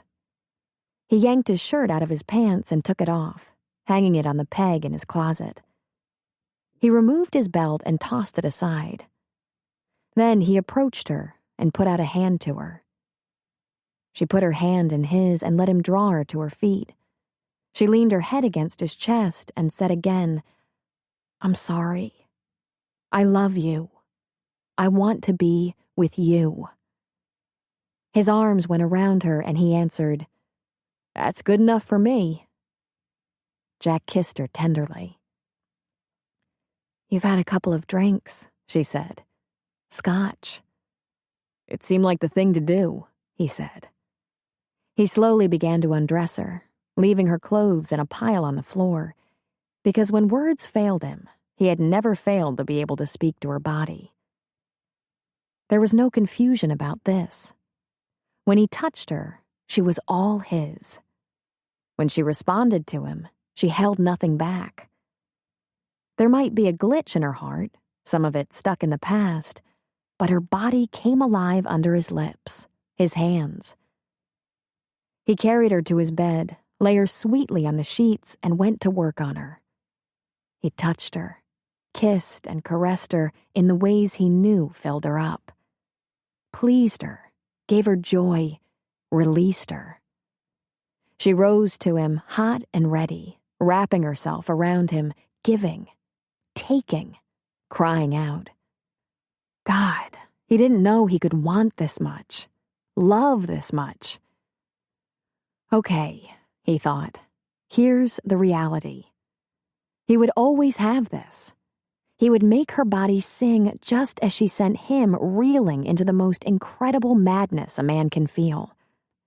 He would hold her every night and wake up with her every morning, and there would be many times like this when they would come together in this incomparable passion, and no matter what else was going on, this mutual joy belonged only to them. Just the two of them. There were no ghosts present in these moments. Sufficient compensation. Sweet consolation. Jack, she said, snuggled up against him. I hate that I hurt you. He buried his face in her hair and inhaled the sweet scent. Let's not talk about that anymore. It's behind us. We have a lot in front of us. Would it be a good idea for me to go to Joey for a little while? Give you some space? Try to get my head together? He rose over her and looked into her eyes. Don't, Mel. Don't run just because we hit a rough patch. We'll work through this. You sure? Mel, he said hoarsely, his voice a mere whisper. You have my baby inside you. I have to be a part of that. Come on. She fought the tears that threatened. I know it must be hard to deal with an emotional basket case like me. He smiled at her and said, I've heard that pregnant women get like that. I think I'm just like that, period. Marry me, he said. She touched his beautiful face. You don't have to. Melinda, 6 months ago, we were two people without attachments. Two people who had accepted we would never have any, and that we'd never have families. Now we have it all. We have each other and a baby. A baby we both want. Let's not screw this up. Are you sure? I've never been more sure about anything. I want this. If you can't stay here, I'll go anywhere you want to go. But Jack, you love it here. Don't you realize I love you more? I need you in my life. You and our baby. God, Mel, I don't care where that happens, as long as it happens. Jack, she said in a whisper. What if you change your mind? What if something happens? You have to remember, I never thought anything terrible would happen to... He put a finger on her lips, stopping her. He didn't want to hear his name. Not now. Shh, he said. I want you to trust me. You know you're safe with me. Mel awoke humming. The song this morning was Mamma Mia by ABBA, of all things. It made her smile. She got out of bed and showered. When she came out of the shower and put on one of Jack's shirts, she found a steaming cup of coffee on the bathroom counter. There was a note under it. Half calf. Daddy. Jack was already up and in the bar taking care of breakfast. Taking care of her. Robbing her of caffeine. She dressed for the day. She had been so out of focus lately, she had no idea what kind of schedule lay ahead. She couldn't remember making any appointments for the morning. Still, she wasn't rushing to Doc's. It was early, and she had a very important phone call to make. I wish I could see the look on your face when I tell you this, Joey, Mel said. I hope you're sitting down. I'm pregnant.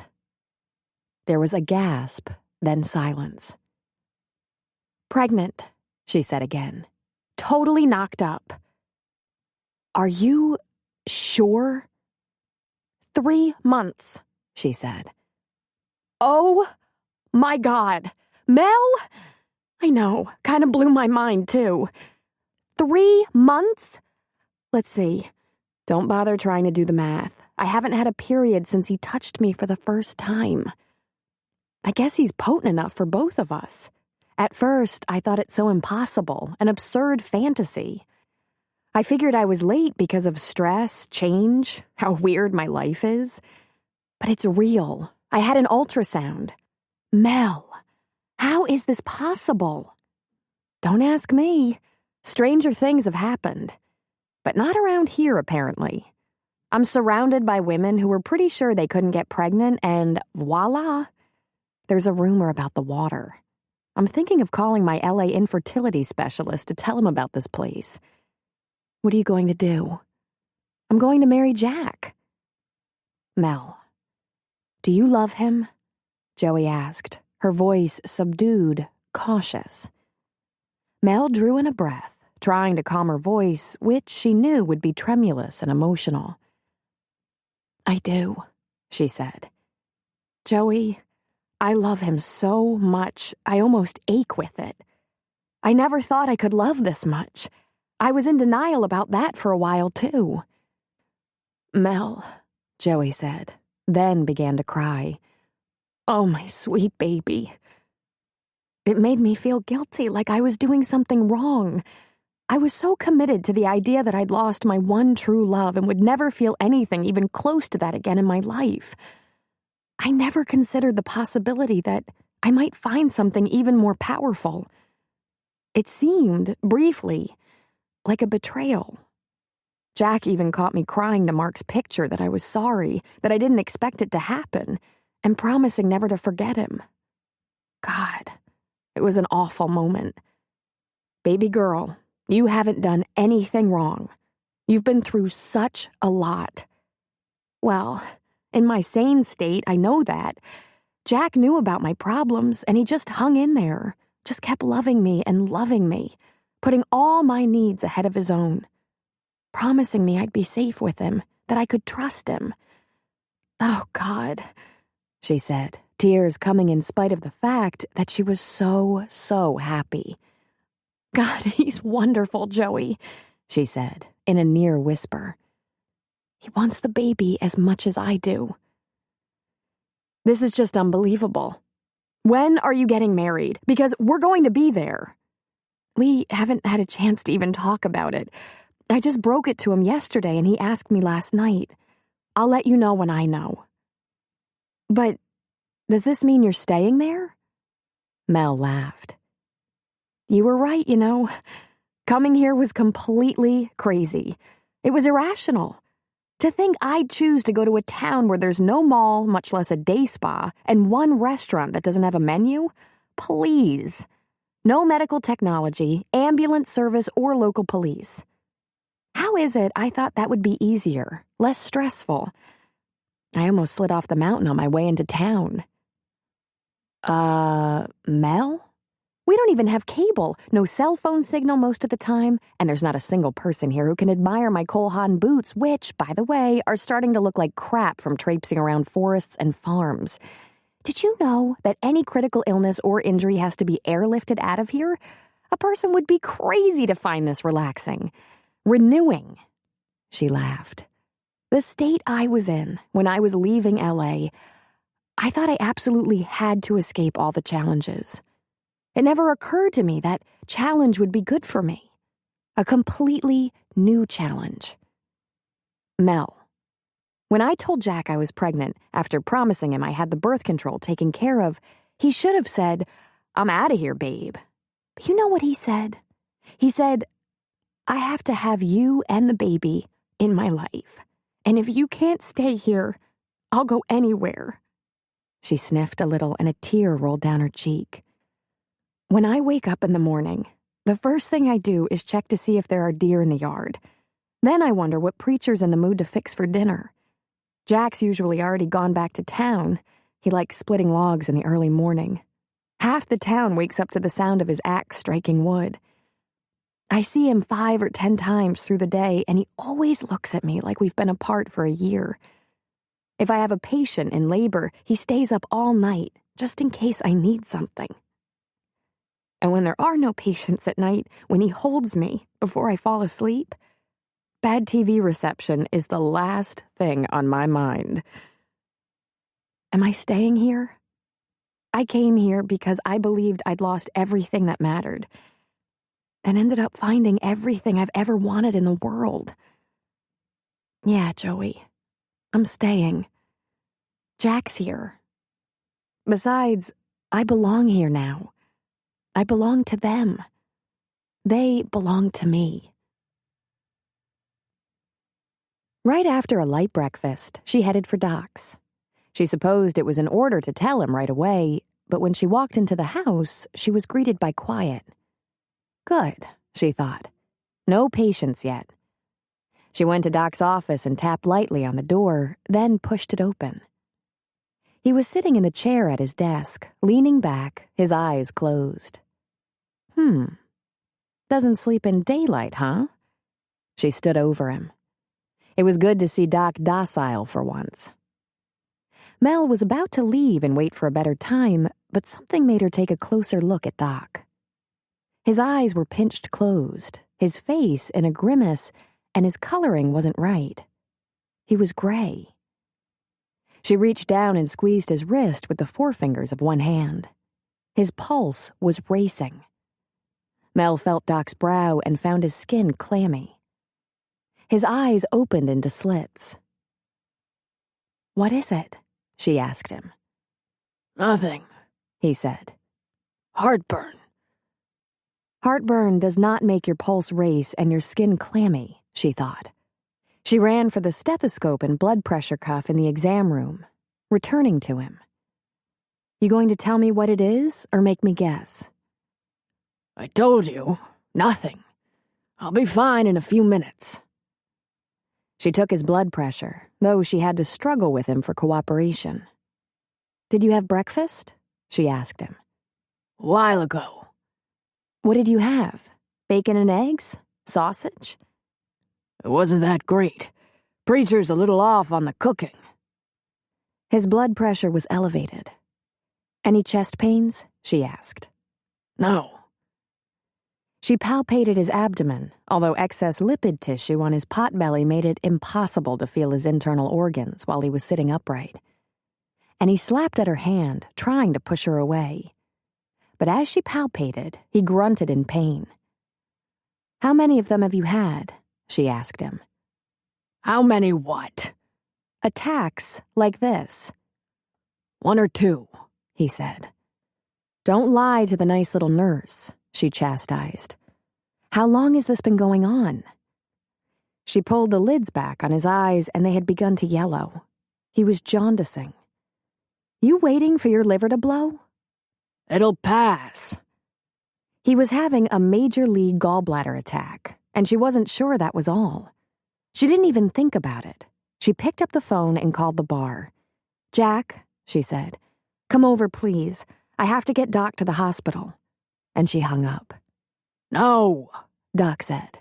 "Yes," she said. "If you argue with me now, I'll get Jack and Preacher to put you in a fireman's carry and dump you in the Hummer. That should make your belly feel good." She looked at his face. "How's your back?" terrible. This one is kind of bad. "You're getting jaundiced, Doc," she said. "We can't wait. I suspect you're in a biliary crisis. I'm going to start an IV, and I don't want any lip." Before she could get the needle in, both Jack and Preacher arrived. We'll get him in the car and I'll drive you, Jack said. What's the matter with him? "I think it's a gallbladder attack, but he's not talking. It's serious. His blood pressure is up and he's in terrible pain." Waste of time, Doc said. It'll pass. "Please be still," she implored. "I don't want to have to ask these big boys to hold you down."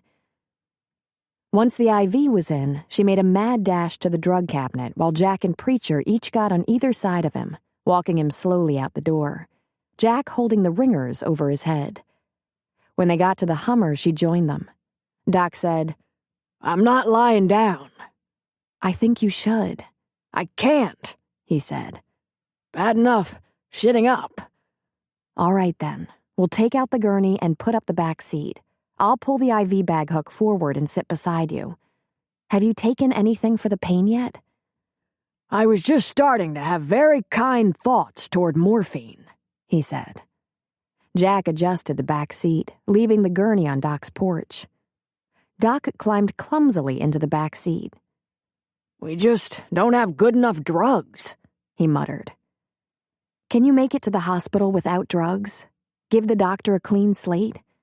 "Ugh," he grumbled. "If you insist, I'll give you something, but it would be better to let the ER decide what's best." She took a breath. "I grabbed some morphine." He peered at her through slits.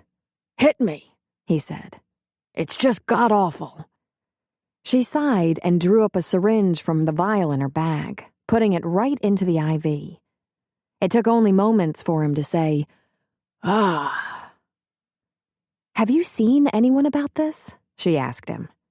"I'm a doctor, young woman. I can take care of myself." "Oh, brother," she said. "There's a clinic in Garberville," Jack said as he started the car. "It's closer than Valley Hospital." "We're going to need a surgeon," Mel informed him. "I'm not going to need surgery," the old boy argued. "You a betting man?" was all she said.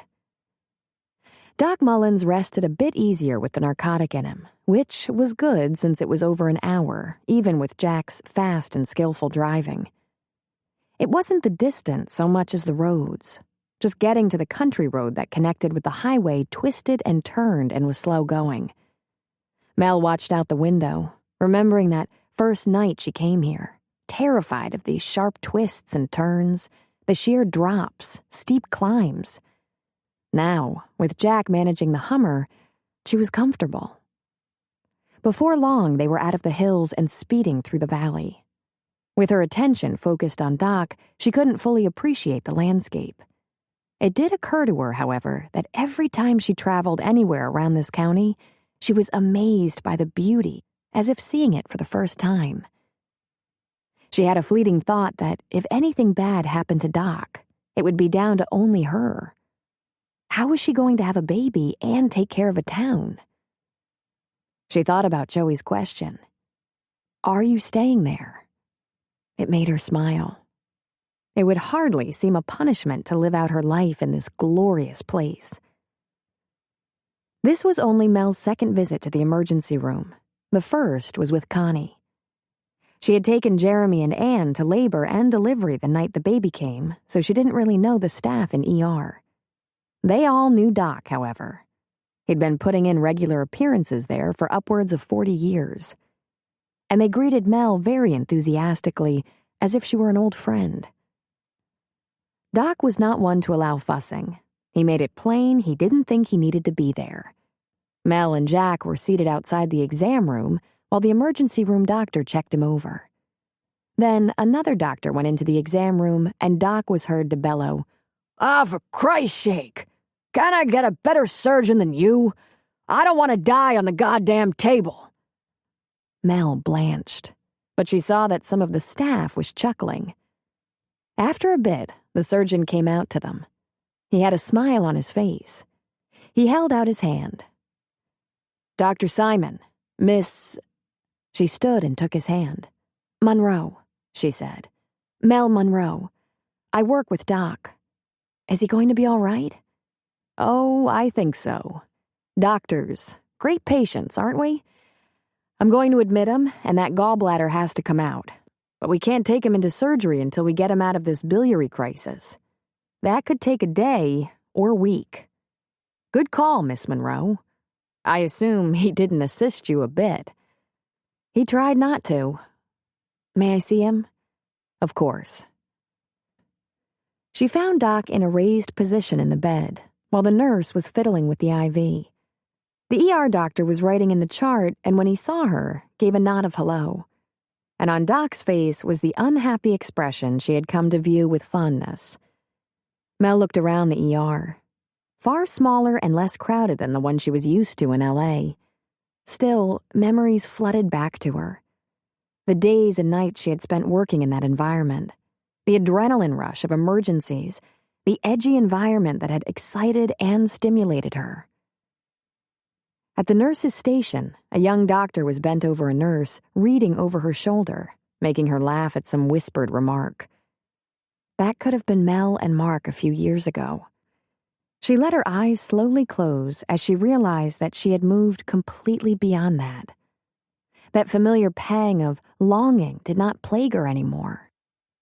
Now, the only man she longed for waited for her just outside this room, prepared to go through anything with her. Her hand crept absently to her tummy, resting there. It was all right, she realized. What I suffered was very bad. What I have is very good. Young woman, Doc snapped. You gonna be sick? She said, coming out of the haze. No, of course not.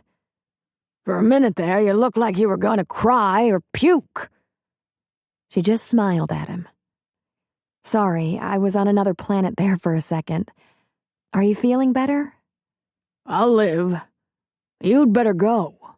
There might be patients back at the house. I'll come back for your surgery, she said. No. I'm probably going to die in surgery anyway with that young pup cutting me up. You're needed back in Virgin River. Someone has to look after things. I guess you're in charge. God help us all. I'll call to see how you're doing, and I will come back when you have surgery. And Doc, try to behave yourself. Try not to get thrown out of here. Ugh, he scoffed. She put her small, cool hand on his wizened brow. Feel better. I'll watch your practice. In an uncharacteristically soft voice, she heard him say, Thank you. On the drive back to Virgin River, Mel said, he's going to need time to recover before he can start seeing patients again. I suppose I'll be staying at his house for a while after he gets home. Doc's age, weight, and blood pressure put him at a disadvantage in both surgery and recovery. It was a week before the surgeon could operate, and while the normal hospital stay for a cholecystectomy was brief, a couple of days at most, they kept Doc for another week. For those 2 weeks, Mel drove back and forth to Valley Hospital to check on him, plus managed the meager amount of patient care in Virgin River. June and John offered assistance, should she need it, but she was holding up fine. She stayed at the clinic during the days, spent her nights with Jack across the street, and the only huge inconvenience was planning and executing a wedding. Jack told his dad and sisters that he and Mel were marrying, news which was met with much approval and excitement. He saved the news about the baby. He wanted to see the looks on their faces when they found out. Since there were no inns or motels in Virgin River, the couple decided they'd have a small family-only wedding in Sacramento as soon as possible. At the Sheridan house. Jack told his sisters to plan something simple, quiet, and quick for 3 weeks from the date Doc had gone into the hospital. He and Mel would drive down, tie the knot, and hurry home. What about a honeymoon? Sam asked. Don't worry about that, Jack said. And what he thought was, I'm going to be on honeymoon for the rest of my life. Rick took the news of the pregnancy and fast-approaching marriage with a bit of shock. You okay with this? He asked Jack. Oh, yeah, big time. I'm ready for a family, Rick.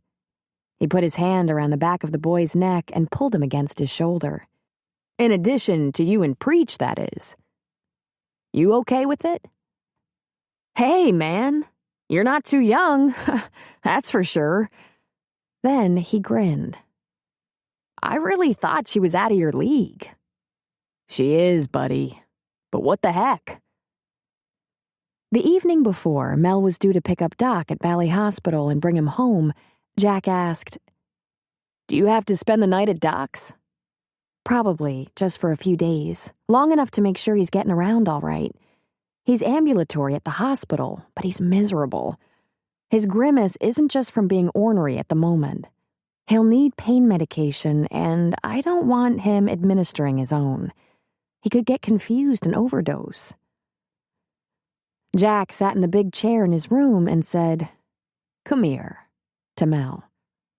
She went to him and he pulled her down onto his lap. "I have something for you." He pulled a small box out of his pocket, shocking her into silence.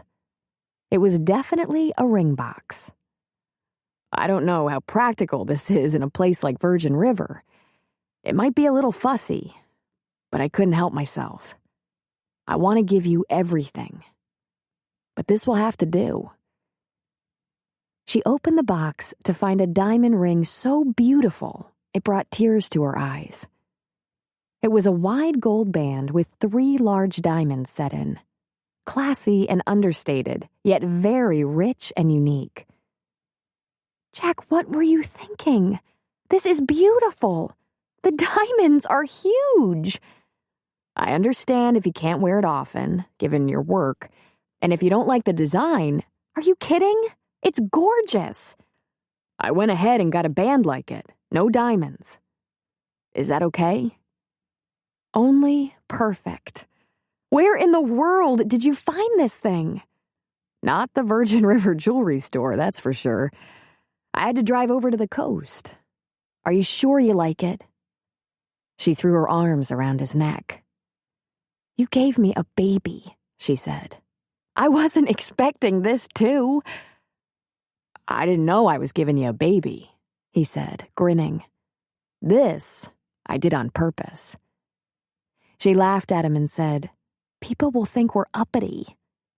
"Mel, I got it a while ago, when I first thought you might be pregnant. Probably before you did.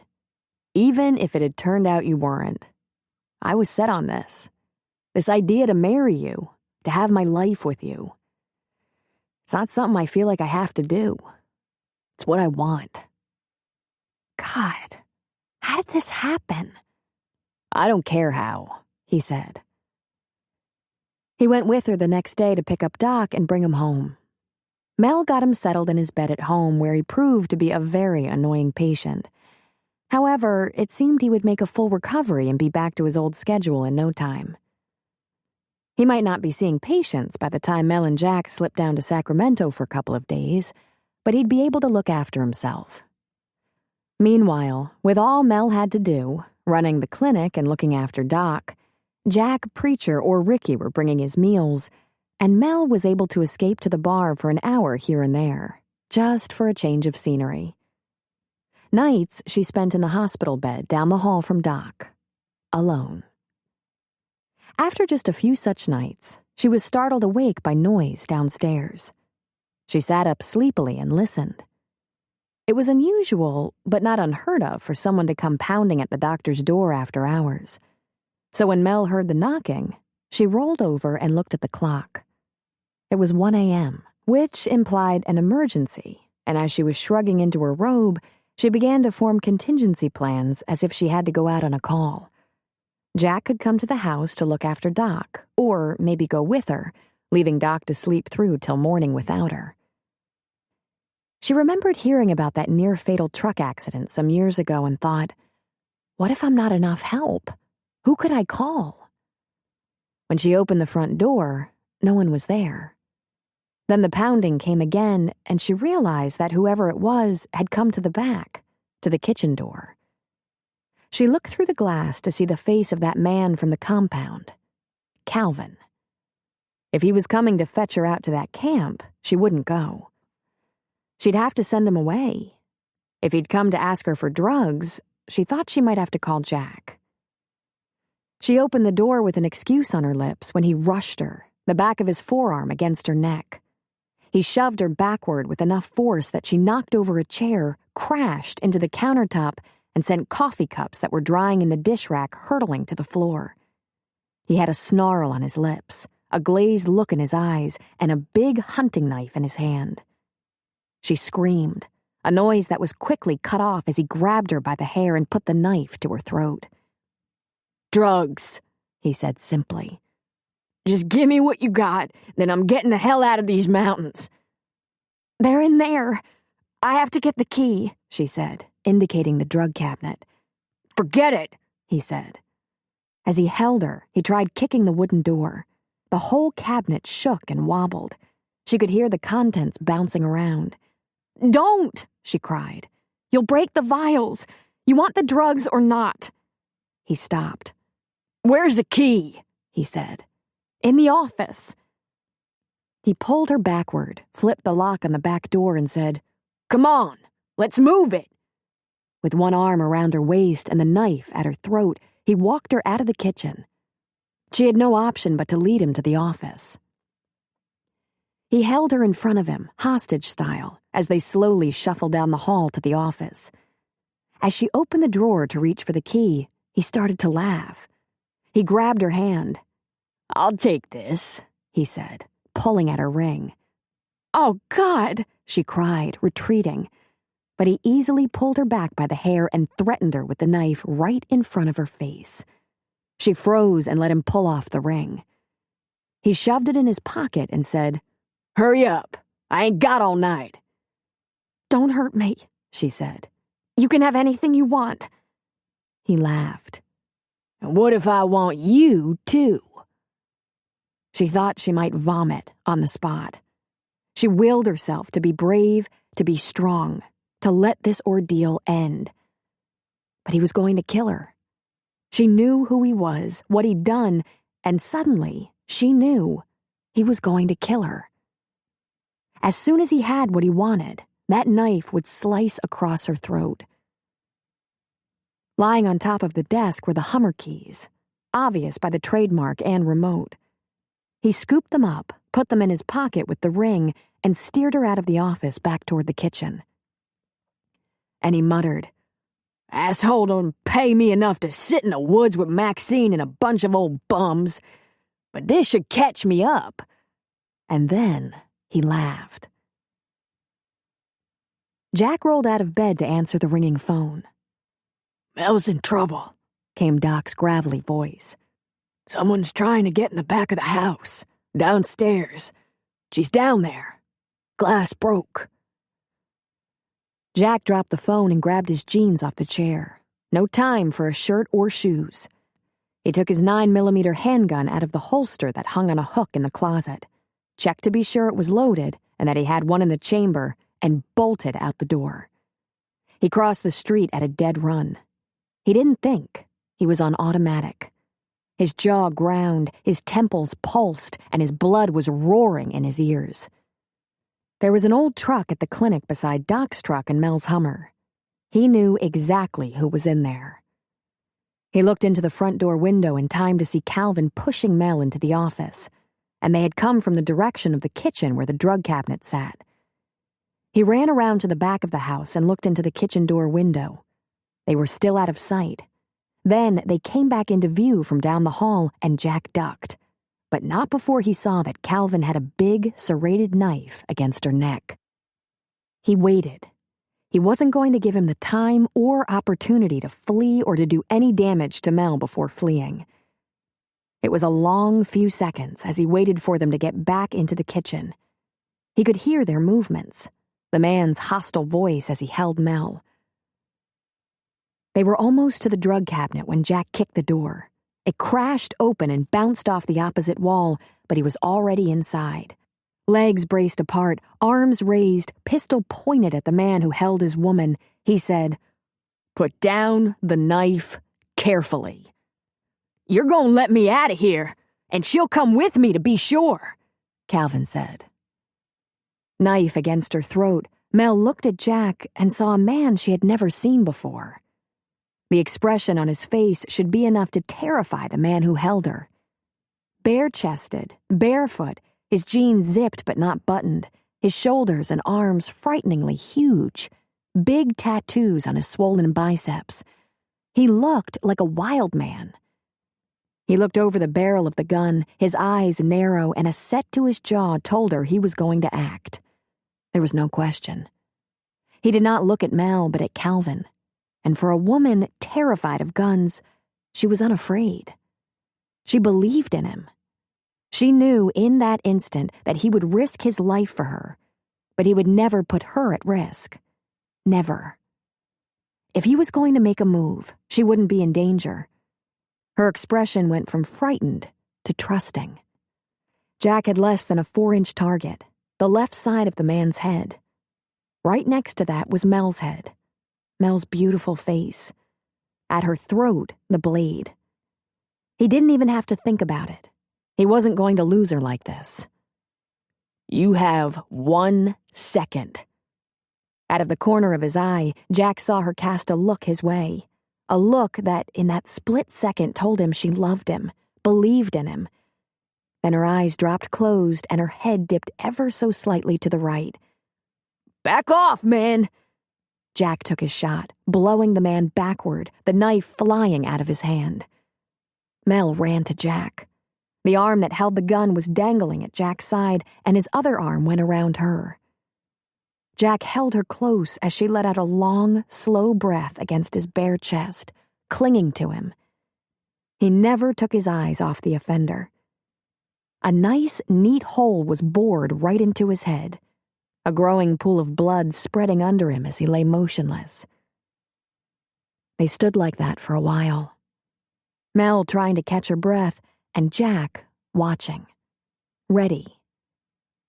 She pulled away enough to look up at him and was nearly startled anew by an expression so fierce, so angry. "He was going to kill me," she said in a whisper. His eyes remained on the man as he said, "I will never let anything happen to you." The sound of running footfalls came up behind them, but Jack didn't turn. Preacher stopped suddenly in the doorway, a hand braced on each side as he leaned in, panting. He looked into the kitchen, saw the man on the floor, Mel in Jack's protective embrace, the gun dangling at Jack's side. And Preacher's expression went dark, his brows drawn close, his mouth turned down in a scowl. He walked into the kitchen, kicked the knife across the floor, and bent to the man. He felt the man's neck for a carotid pulse. He looked over his shoulder at Jack and shook his head. It's okay, Jack. It's done. Jack put the gun on the table and, with Mel still protected against him, turned to the wall phone. He lifted the receiver, punched a few numbers, and said, "This is Jack Sheridan in Virgin River. I'm at Doc Mullen's. I just killed a man." Chapter 16. It took the sheriff's deputy, Henry Depardieu, longer to arrive in Virgin River than it took him to determine that Jack had acted in defense of Mel, whose life was in danger.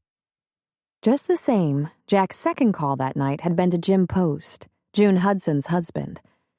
That background in law enforcement could come in handy.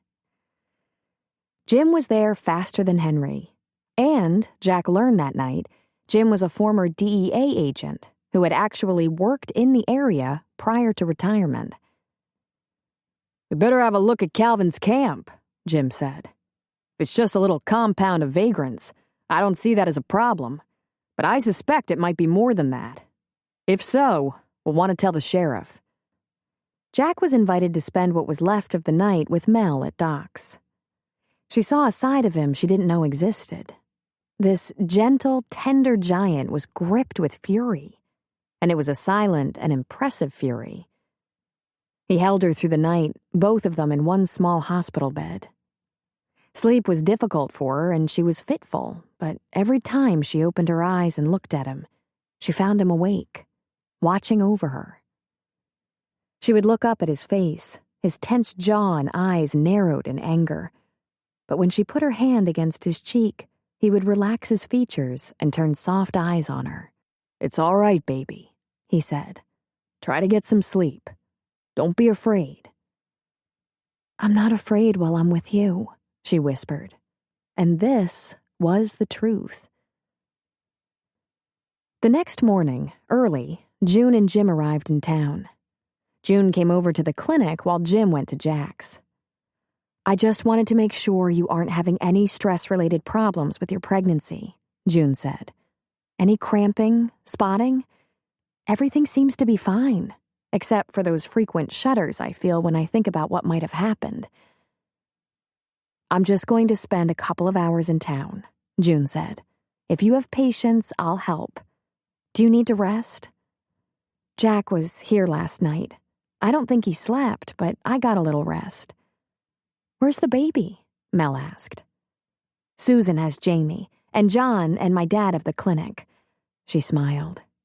We country folk have to be flexible. What's Jim doing? Mel asked. He's with Jack and Preacher. They won't be long. They're going to have to look at that place the man came from, Mel.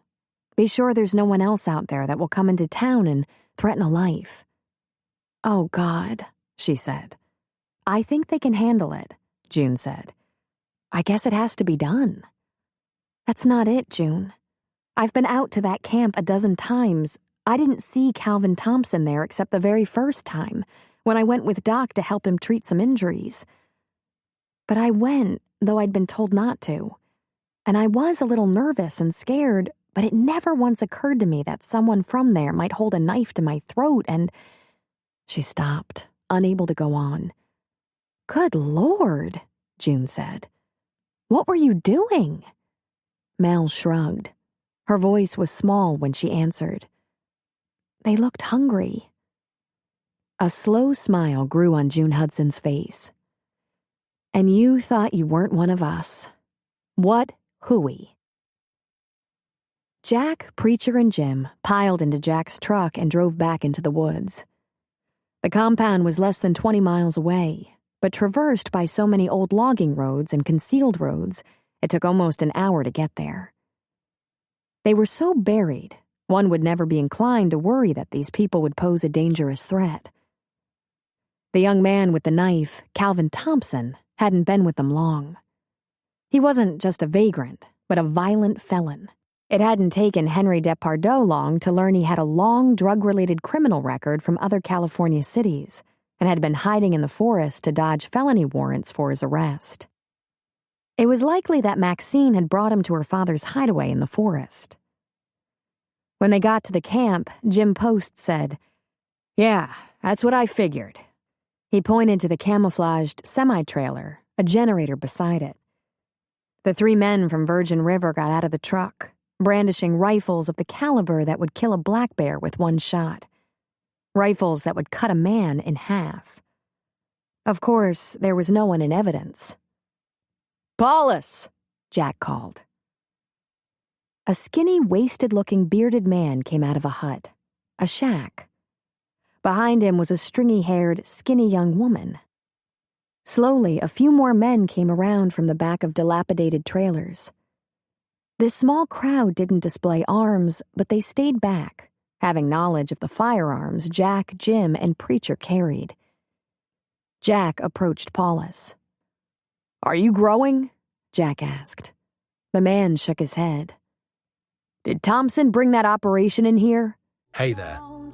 You've been watching for a while now. Let's take a short break and enjoy some relaxing music.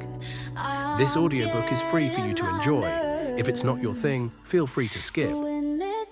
Thanks for being here.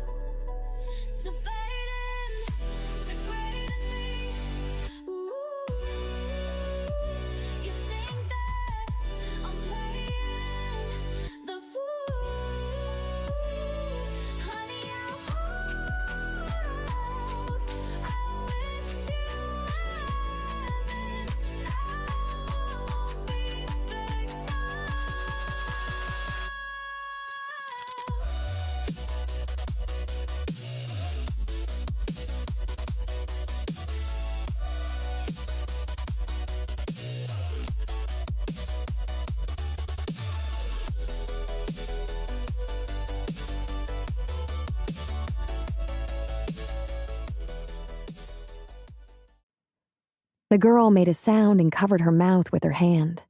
Paulus gave a nod. He tried to kill a woman last night. For drugs and property. He's dead. Who brought in the trailer? Paulus shook his head. We don't exchange names around here. What'd he look like? Jim asked. Paulus just shrugged. Come on, man. You want to go to jail for him? What'd he drive? Paulus shrugged again, but Maxine stepped around her father, tears on her pale cheeks.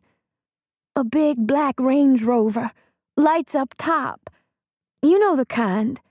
He paid Calvin to watch the grow. I know who he is, Jack said quietly to Jim. Don't know where he is, but I have a good idea this isn't his only grow. And I happen to know the license number on that big SUV. Well, that could come in handy. Then to Clifford Paulus, Jack said, You have 24 hours to clear this camp and move out. The sheriff's deputy will be out here to close down this spot real quick. And if you're here, you'll be arrested. That shit's in your possession now. You have to move on now. I don't want you around. You hear me? Paulus just nodded. That woman was my woman, Jack said more quietly. I'm going to look for you, and if I can find you, you haven't moved far enough. You understand me? Paulus dipped his chin once more. The differences in the men, those from the camp and Jack, Jim, and Preacher, left no doubt as to who would be the winners in any kind of conflict. Just to drive the point home, Jack raised his .30-06 caliber bolt-action rifle, aimed it at the generator beside the half-buried trailer in the compound, and fired, decimating it. The report was loud enough to shake the trees. The men in view flinched, raised their hands to cover their faces, or cowered back. I'm coming back tomorrow, Jack said. Early. When they were back in the truck, Jack asked Jim, What do you make of them? Vagrants, just living in the forest. They didn't have the means to put that trailer in there. That was arranged by whoever Calvin was working for. They'll go, most likely, deeper in the forest, where they can set up camp again and be left alone.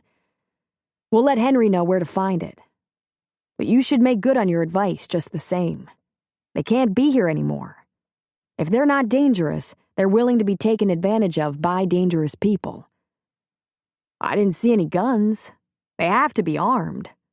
Oh, sure, but they're not armed with much. They saw what we're carrying. None of these old boys are going to be shooting at us. The ones to worry about are guys like Calvin's boss, and his boss's boss. DEA cleared out a whole town in the Trinity Alps several years ago while I was an agent, and now those boys had 'em some guns. Jim gave Jack a shot in the arm. I'm for staying out of their business. If forestry runs across them, they'll report them to the sheriff's department or maybe to the DEA. The spirit of the town was tense and worried. Jack had become their favorite son, and his chosen woman, the woman who had come here to help people, had had a brush with death. Throughout the day, neighbors came to Doc's bearing food and offering conversation. There were no patients, only friends. Doc got out of bed and dressed, coming downstairs to visit. With the exception of a short nap in the afternoon, he stayed up the entire day. Jim and June only stayed a couple of hours, but Jack was a presence on and off throughout the day, which worked well because people who came by the house to check on Mel were anxious to talk to him. Shot him while he held her at knife point, they're saying. Jack merely nodded and reached for her hand. How'd you dare? How'd you know you wouldn't be off by a half inch? I didn't have that much to spare, he said. I wouldn't have pulled the trigger if I thought there was any chance I'd be off my mark. Another matter of great interest was the shining ring that graced Mel's finger. The engagement was met with happiness and affection, though not surprise. There were many questions about the wedding and a serious protest when it was learned that there would be a small ceremony in a few days for family only in Sacramento. Jack, Doc, and Mel ate a dinner made up of the food brought by well-wishers, and when it was done and the dishes cleaned up, Doc said, I'm going to bed, Melinda. You should go back to your man's bed. Those hospital beds are no place for the two of you. And up the stairs he slowly trudged. Yes, you should, Jack confirmed, taking her with him across the street. Having slept so little the night before, once she was in Jack's bed, curled up against his warmth, she nearly passed out from exhaustion. Before the sun was even up the next morning, she was awakened by the sound of amassing vehicles. She looked at the clock and saw that it was barely 5 a.m. She rummaged around for clothes and went through the bar into the porch to see what all the commotion was about. There in the street were trucks, campers, AWD vehicles, SUVs, cars. Men were standing around in the street checking their rifles, even putting on flak jackets and bulletproof vests. Some wore jeans and work shirts, some wore fatigues. She recognized faces among them. Mike Valenzuela from L.A., Zeke from Fresno, Paul Haggerty and Joe Benson from Grants Pass, Oregon. There were also neighbors and ranchers and farmers from Virgin River. She saw that Ricky was with them, looking for all the world like a grown man. She watched them for a while before Jack noticed her standing there, her hair all mussed from sleep, her feet bare. He handed his rifle off to Paul and went to her. "You look like a girl," he said. "A little pregnant girl, but I know better." He grinned. "I thought maybe you could sleep a while longer." "Through this? What's going on?" "Scavenger hunt," he said. "Nothing for you to worry about." "Come on, Jack." "We're gonna check, see if the woods need to be cleaned out," he said. "With weapons? Vests? My God, Jack." He pulled her against him briefly and said, "I doubt we'll have any trouble, Mel, but we should be prepared for whatever we run into. We're just gonna cut a wide circle around the town. Be certain there are no drug farmers or criminals close by. No camps like the one Thompson came from. No camps for people like Thompson to hide out in." "How will you know whether there are dangerous people in ordinary camps? I'm told there are plenty of those kind of camps scattered around. Squatters, vagrants, mountain people." He shrugged.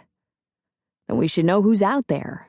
Look for what's in their camps, check their weapons so we know what they have. Pot's pretty easy to spot. It has a real distinctive green color, and it almost always comes with camouflage and a generator." She put a hand on the vest he wore. "And you need this because I'm going to be a father soon, and I don't take foolish chances. One of these idiots could misfire." "You're taking Ricky with you?" "I look out for Ricky. We'll all be looking out for him. But believe me, he's up to this. I taught him to shoot myself. He wouldn't be left out. Because it's about you." "Is this absolutely necessary?"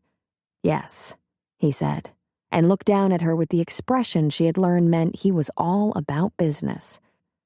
Jim Post was beside Jack, grinning. "Morning," he said. "Does June know you're doing this?" she asked. "Yes, ma'am." "And what did she say?" "Something like, 'You better be careful.' The hard part was convincing old Doc Hudson he couldn't come." "Isn't this better left to the police, the sheriff?" Jim put a foot up on the porch step. He shrugged. "We've already told Henry about Paulus's camp and gave him the description of the vehicle being driven by the man who probably had it set up. Hopefully, the Paulus camp is deserted and their plants left behind. We saw him, Mel, and there's no question. Those old squatters didn't bring a semi in, bury it, camouflage it, and set up a grow.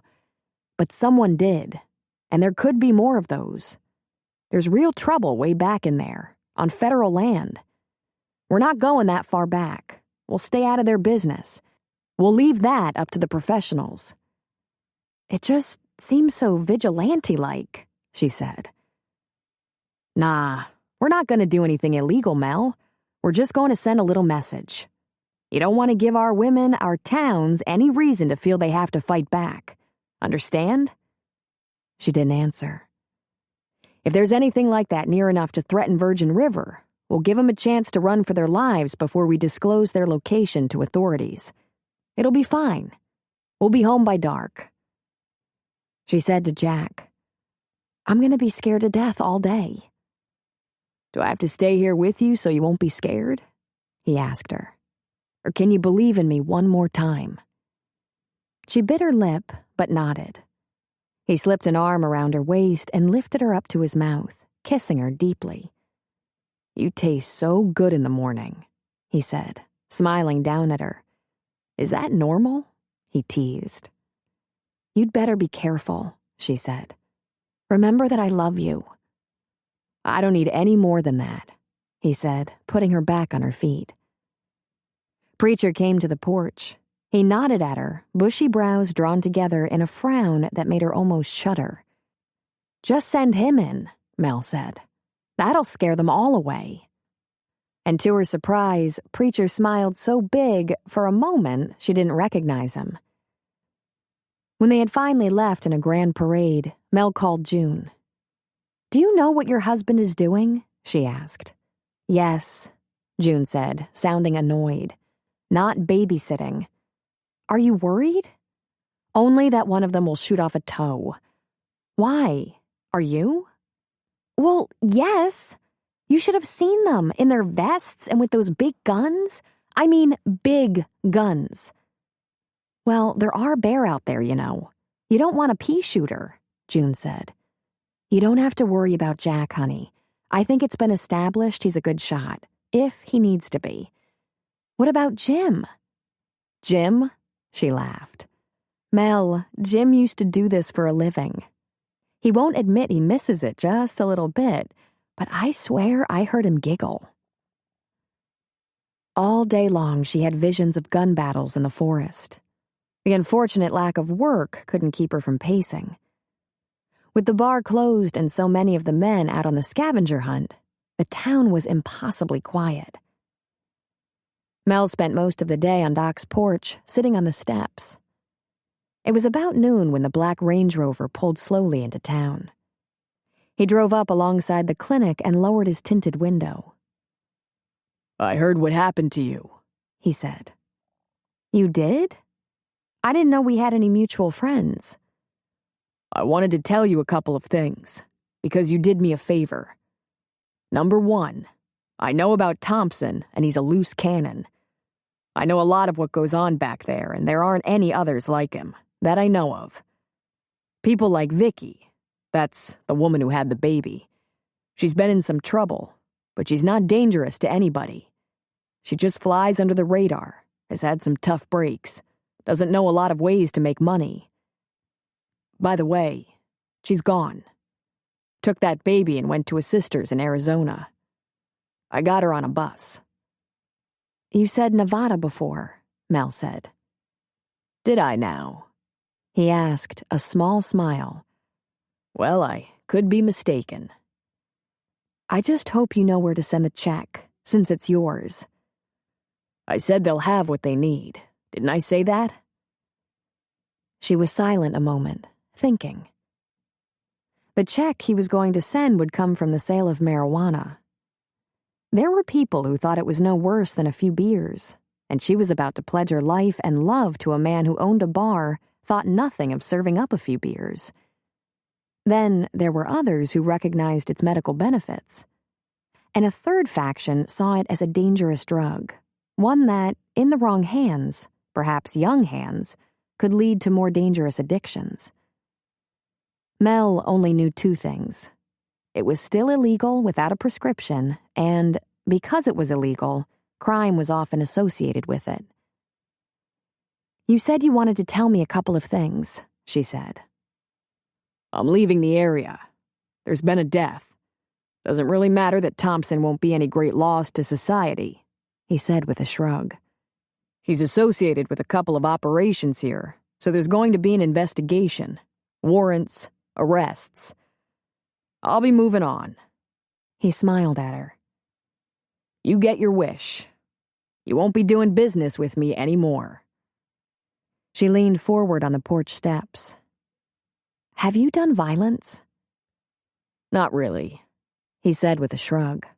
"Not so far. We've had our little misunderstandings, but I'm just a businessman."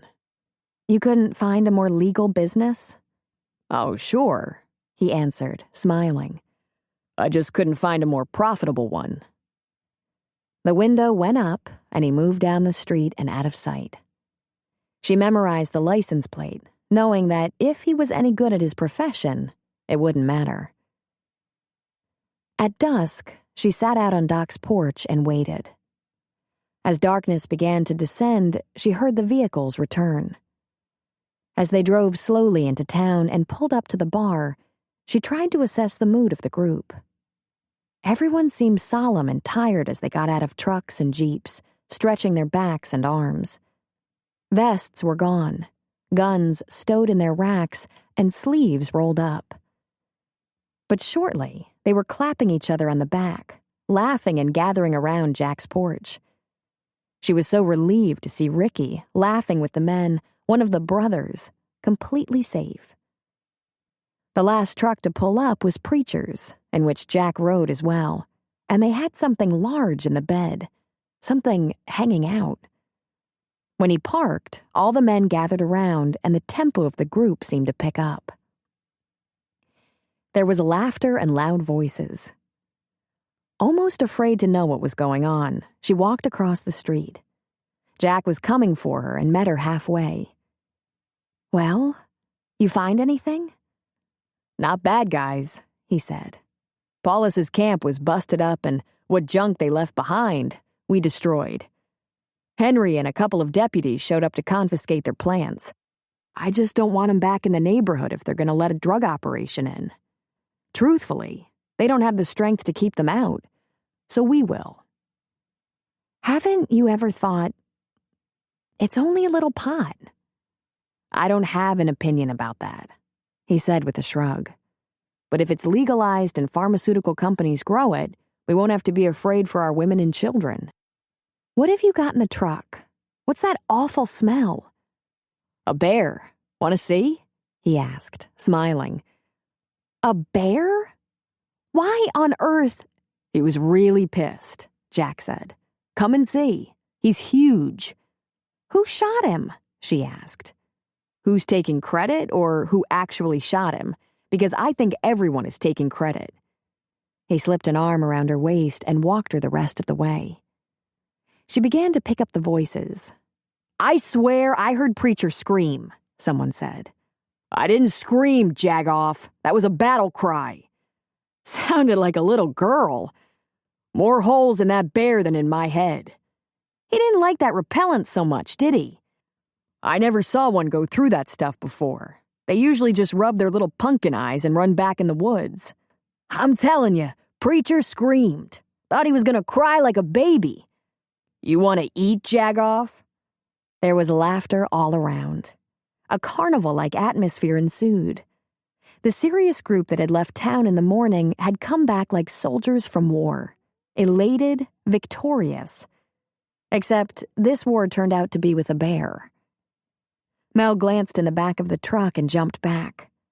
The bear not only filled the bed, he hung out the end. The claws on his paws were terrifying. He was tied down, even though he was dead. His eyes were open but sightless, and his tongue hung out of his mouth. And he stunk to high heaven. "Who's calling fish and game?" "Oh, do we have to call them? You know they're gonna take the frickin' bear." "That's my bear." "It ain't your bear, Jagoff. I shot the bear," Preacher insisted loudly. "You screamed like a girl, and the rest of us shot the bear." "Who really shot the bear?" Mel asked Jack. "I think Preacher shot the bear when he came at him. Then so did everybody else. And yeah, I think he screamed. I would have. That bear got so damn close." But as he said this, he grinned like a boy who had just made a touchdown. Preacher stomped over to Jack and Mel. He bent down and whispered to Mel, "I did not scream." He turned and stomped off. "Honey," Jack said softly, "we found one other thing today." She looked up at him expectantly. "We found the black Range Rover. Ran off the road and went down a couple 100 feet." "Is he dead?" she asked fearfully, surprised that she even cared. "There wasn't any body." She gave a short, startled laugh. "God," she said. "He came by here today at about noon. All he did was roll down the window and said that because I did him a favor, he wanted me to know there was no one else out there in the cannabis trade like Thompson that he knew of, and he was leaving the area. Jack, he must have ditched the truck. Probably, he said. which means he might be getting a new vehicle, new look, and be back. Never go with him again, Mel. Promise me. She was thinking, insanely, that he was one person who treated her okay and seemed to have something of a conscience. If he came to her and said someone needed medical help, it would be hard to refuse him. "Just how many children do you think he can father?" she asked with a laugh. Men have lapses in judgment. "Do they? Hopefully you haven't had too many," she said. I haven't had any, he said with a smile. "So, that's all you got? A wrecked SUV and a bear? Must be a little anticlimactic for you," she said. You calling that bear anticlimactic? "Baby, that is a huge frickin' bear." There must have been about 25 men. They all smelled bad, and they were filing into the bar. Mel sniffed Jack's shirt.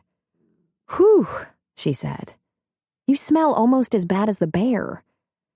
It's gonna get worse before it gets better, he said. Now we'll have beer, food, and cigars. I have to get in there and start serving beer while Preacher and Ricky fire up the barbecue pit. "I'll help," she said, taking his hand. It was a waste of time, wasn't it? Not in my mind. Our forest is nice and tidy. We're turning a trailer full of plants over to the sheriff, and we got a mean old bear. "You had fun," she accused. Not on purpose, he said, but his smile was very large. "Is it over, Jack?" she asked him. I hope so, baby.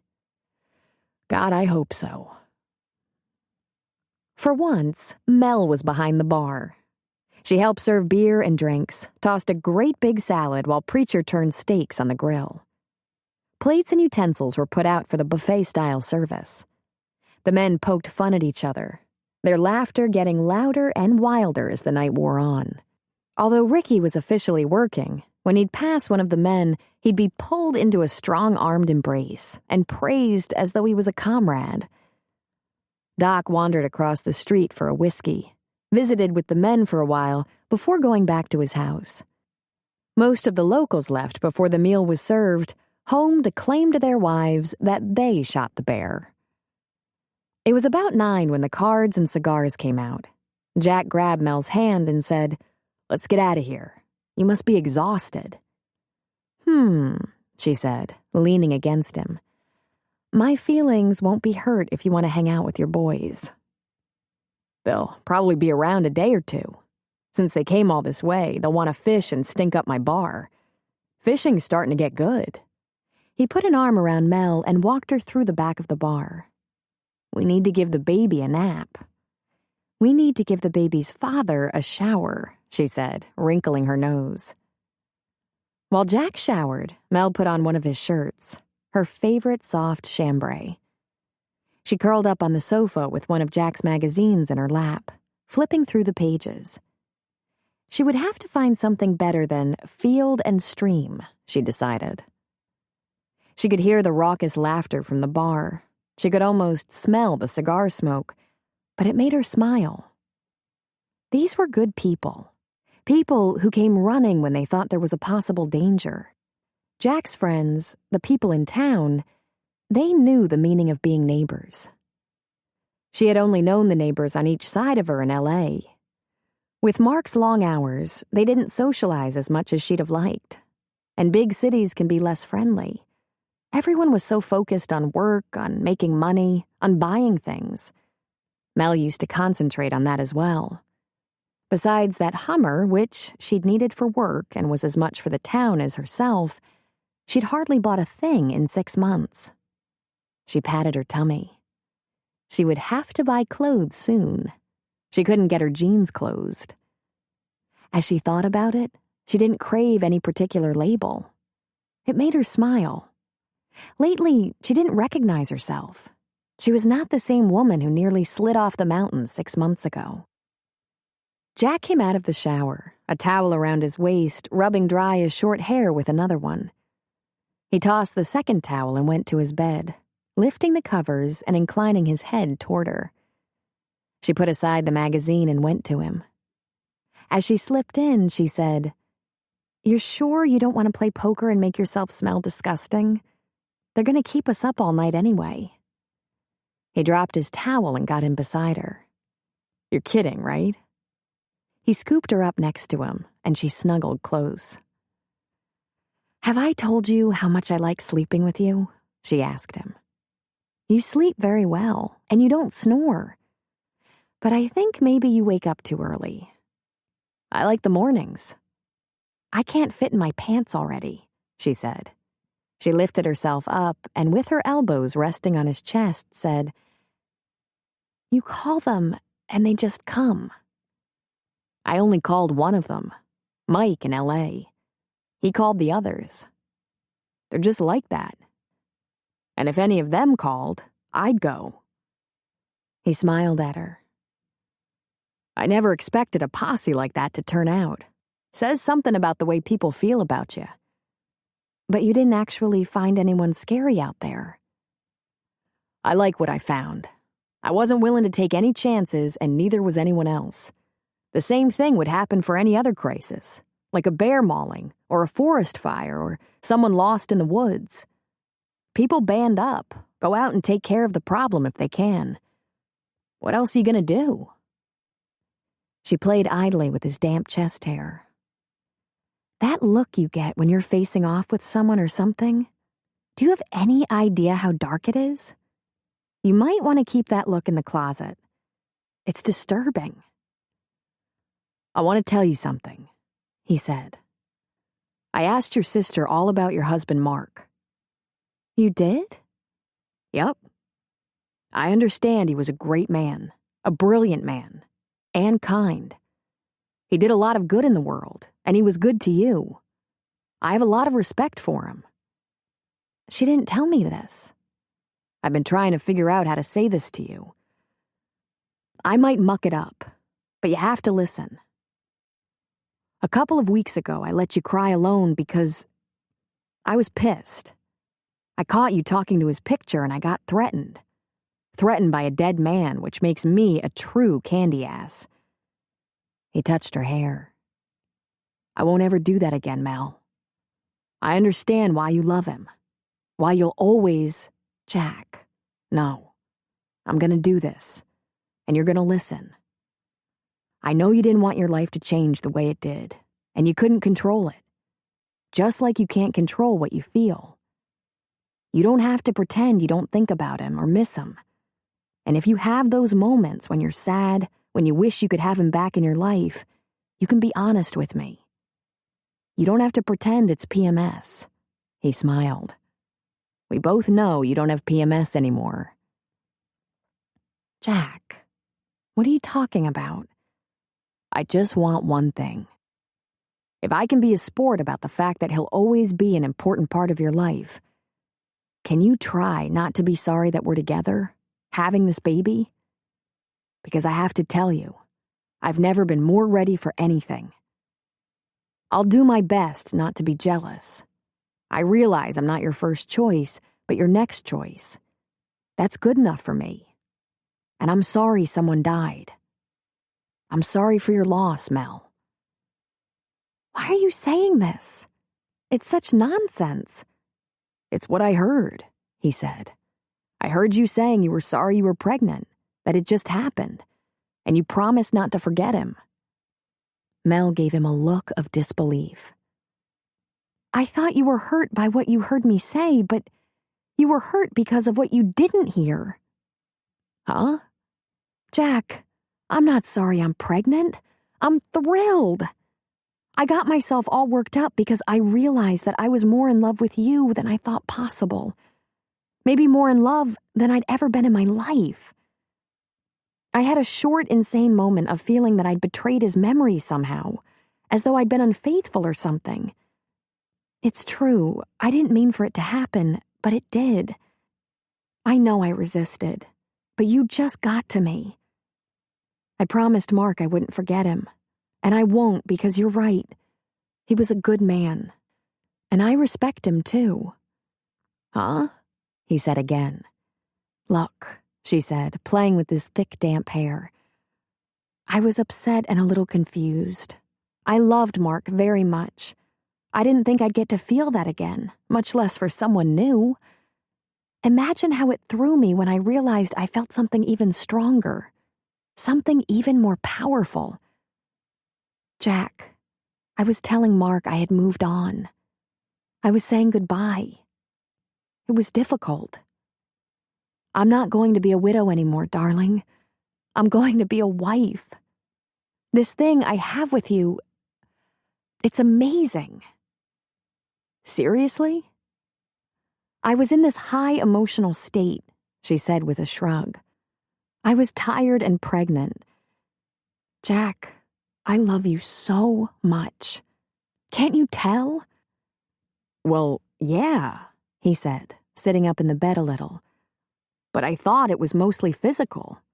I mean, damn, Mel. We're really good together. The way we come together, it almost makes me weak to think about it. I don't mind the physical part one bit, she said with a mischievous grin. But I love more about you than that. Your character, for one thing. Your generosity, and how about your courage?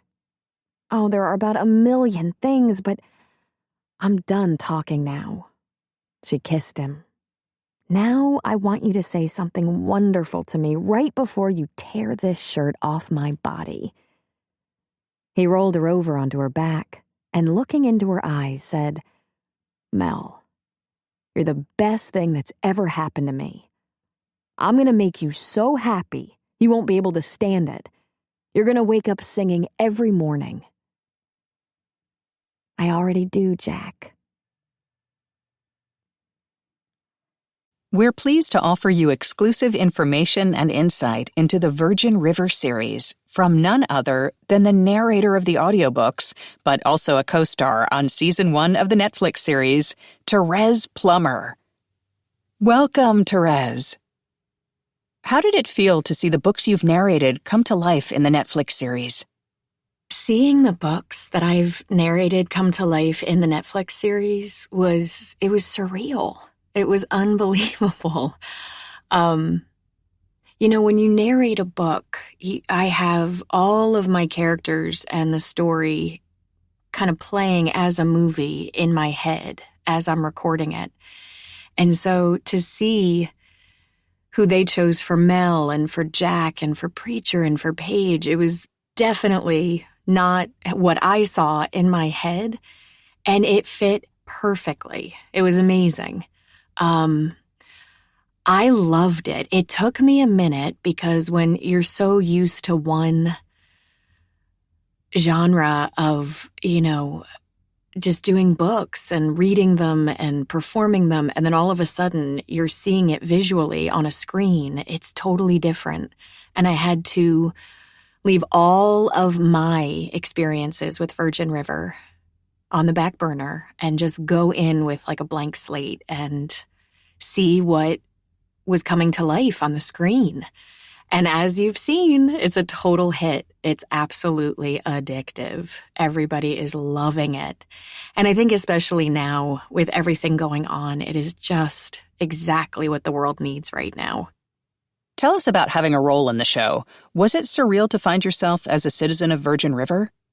Well, getting to play a role on Virgin River Season 1, I'm in Episode 4. I played Caroline. And I come into Jack's bar, and Paige and I bump into each other, and I recognize her. And as you know from the books or, from the show, Paige is hiding out. She's got a lot going on with her ex-husband. And I drop the ball, and I'm like, hey, oh my God, I haven't seen you in so long. And she's got a, covered tracks, and Preacher's behind her watching, like, what's going on? And it's a super quick scene, but it was so much fun. So much fun. It whet my appetite, and I just was ready for more. And the actors that played Preacher and Paige and everybody else could not have been sweeter. Just the entire set and cast and crew, it was all based in Vancouver, Canada, and it was unbelievable.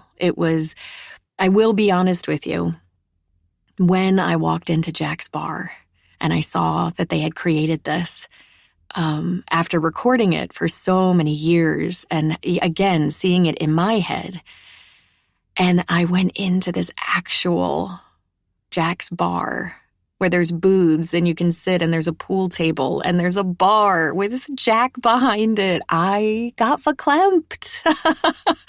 I got emotional because it was just so amazing to live in this world, which mostly was between my ears. I mean, I know I performed it and so many people, but it lives between your ears too as listeners. And then to actually be on the set and be sitting in a booth in Jack's bar and just, it all comes to life. It's magical. I felt like a little kid. I felt like all those books that you read when you're a little kid and you imagine, like, what if it was real? Well, it became real and I was a part of it, and it was, I'm so grateful. I'm so unbelievably grateful that I was able to have a small part in it. And the other funny thing is I was telling Colin Lawrence and I were talking, that's the actor who plays Preacher, and I was explaining to him how I record all the audiobooks and I bring all the voices to life. And I said, I'm laughing so hard because I know I'm playing Caroline, but I can do all of your voices. And we were dying. We were just laughing offset. It was amazing. It was amazing. Did the set of the series match what you'd pictured when narrating the books? What impressed you most about being on the set? No, this is such a great question. And the set and Jack's bar had a more modern feel than what I saw in my head as I was telling these stories, a more present day feel. And I know that the books Robyn wrote weren't, in the old days, but it definitely, I think Jack's bar in my head was a little bit more dilapidated, maybe not as modern and with all the amenities and stuff like that. I think in my head it was just a little humbler bar, and Doc's, house and just different things that the show has been able to bring into current day. When I was telling the stories, I think it was just a little bit more in my head, mind you, this is just in my head and what came off the page with what Robyn wrote. A little bit more, like a poorer town in Northern California that was able to build itself up and build each other up in the process. I think it's that humility and that kind of hard-working ethic that really came across in the books. We kind of just land where everything's already established with the TV show, which is awesome because then you can just get into the action scenes and all that kind of stuff. But I think what was so special about the books is, for me at least, we built the town. New characters came in with each book and old characters continued to evolve and buildings were, constructed and, the little cabins by the lake, started to get rented out and there were stories there. And it was just like the town evolved with each book over the years. And it felt very close to home. So, but trust me, the set designers and whoever created Jack's bar and Hope and Doc's house and all the set are brilliant because it's beautiful. The set is absolutely beautiful. And the land in Vancouver where it's filmed, oh my God, just breathtaking, unbelievable. And I got to be there because the second scene I was in the Airstream and we were on location near the river. And I think I cried. I was like, oh my God. And there were the director's chairs, with Virgin River on the back. And I was like, how does this happen? I feel like I'm living in a little magic bubble. It was really cool. Why do you think the books and the Netflix series are so popular? I think, for TV value, they've got to amp it up a little bit, and they're able to.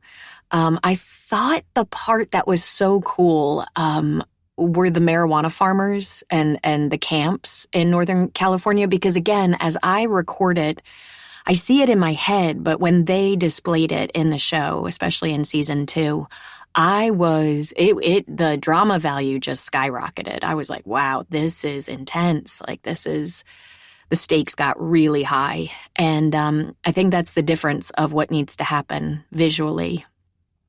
You need to really, make it exciting and bring the drama value. And I do that the best that I can with the books and with performing it. But again, I have to respect that you're listening to this in your earbuds, and I'm telling you a story. And so there's an intimacy level that, you get to kind of break that barrier with TV, and you get to kind of, do all the bells and whistles and the flashiness and the sex scenes and the fight scenes and all of this craziness. You get to see it, you get to act it out, and it's amazing.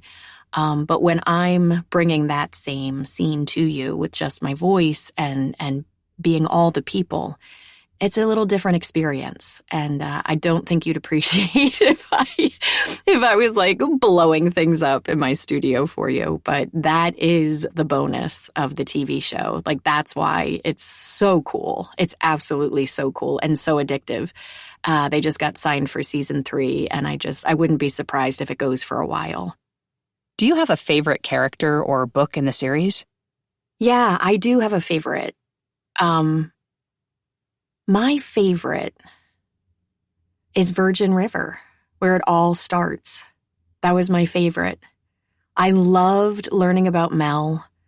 I loved learning about, just this city girl coming into the mountains to be like a country doctor and everything she comes up against, and meeting all the characters for the first time.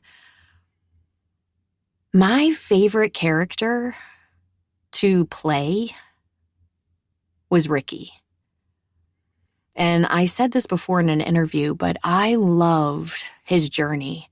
And I loved just, what Robyn gave me as a performer and an actor, the opportunity to do vocally with Ricky's emotional journey and what he went through going away and fighting in the war and then coming back and dealing with his PTSD and his injuries and his anger and his frustration. That's an actor's dream. I mean, those are flavors and emotions and colors that we dream of. I mean, that's just a complex character that I love to play. I love to play. And so to this day, I mean, I love Mel. I love Mel. But she's my staple. She's she's the grounding post in every book. But when these new characters came in, especially Ricky, I had a real soft spot in my heart for him. What do you enjoy most about narrating the series? I think the thing I enjoyed most about narrating the series is that it was completely unexpected. It was when I first came into recording audiobooks, and Claudia Howard at Recorded Books gave me a chance to audition for this, and it happened. And if I could have told you all that was to come, especially the relationship with Robyn Carr, there's no way I would have been able to do that, because it has been such an incredible journey. Robyn and I have been able to do events together, book signings together. We talk to each other on the phone. She is the funniest woman I've ever met. Most of our conversations is just me crying, laughing on the phone because she's so funny. And just the kindest, most grounded. And she's so you know what she told me? She's like, I'm so grateful when her show got bought by Netflix and was going to be going. She said, I'm so grateful that this is going to employ so many people. That just makes me feel so grateful. And I had this moment where I was like, that's who this woman is. And that's who I want to be when I grow up. I want to, no matter how successful and amazing and New York Times bestselling these books have become and will continue to become, she's just a grounded, humble, beautiful, talented, funny, graceful woman. And what she was more excited about was that because she chose to sit down and write these books, a lot of people were able to work. And I just think that's everything. So I am incredibly grateful. I hope you guys enjoyed these answers. If you ever need anything, please reach out at www.tereseplummer.com. I get emails all the time. I respond. I love talking to you guys. You are what has made Virgin River possible. The listeners, the fans, you guys are the best. So keep enjoying. I can't wait for season 3. I will be right there with you. Thank you, Therese. Be sure to check out all the titles in the Virgin River series and lose yourself in the most heartwarming romances and friendships of this small California mountain town. We hope you have enjoyed this unabridged production of Virgin River, a novel by Robyn Carr. Performed by Therese Plummer. Presented by Mira and Harper Audio. Executive producer Jennifer Lopes. Text copyright 2007 by Robyn Carr. Production copyright 2021 by Recorded Books. All rights reserved. Thank you for listening.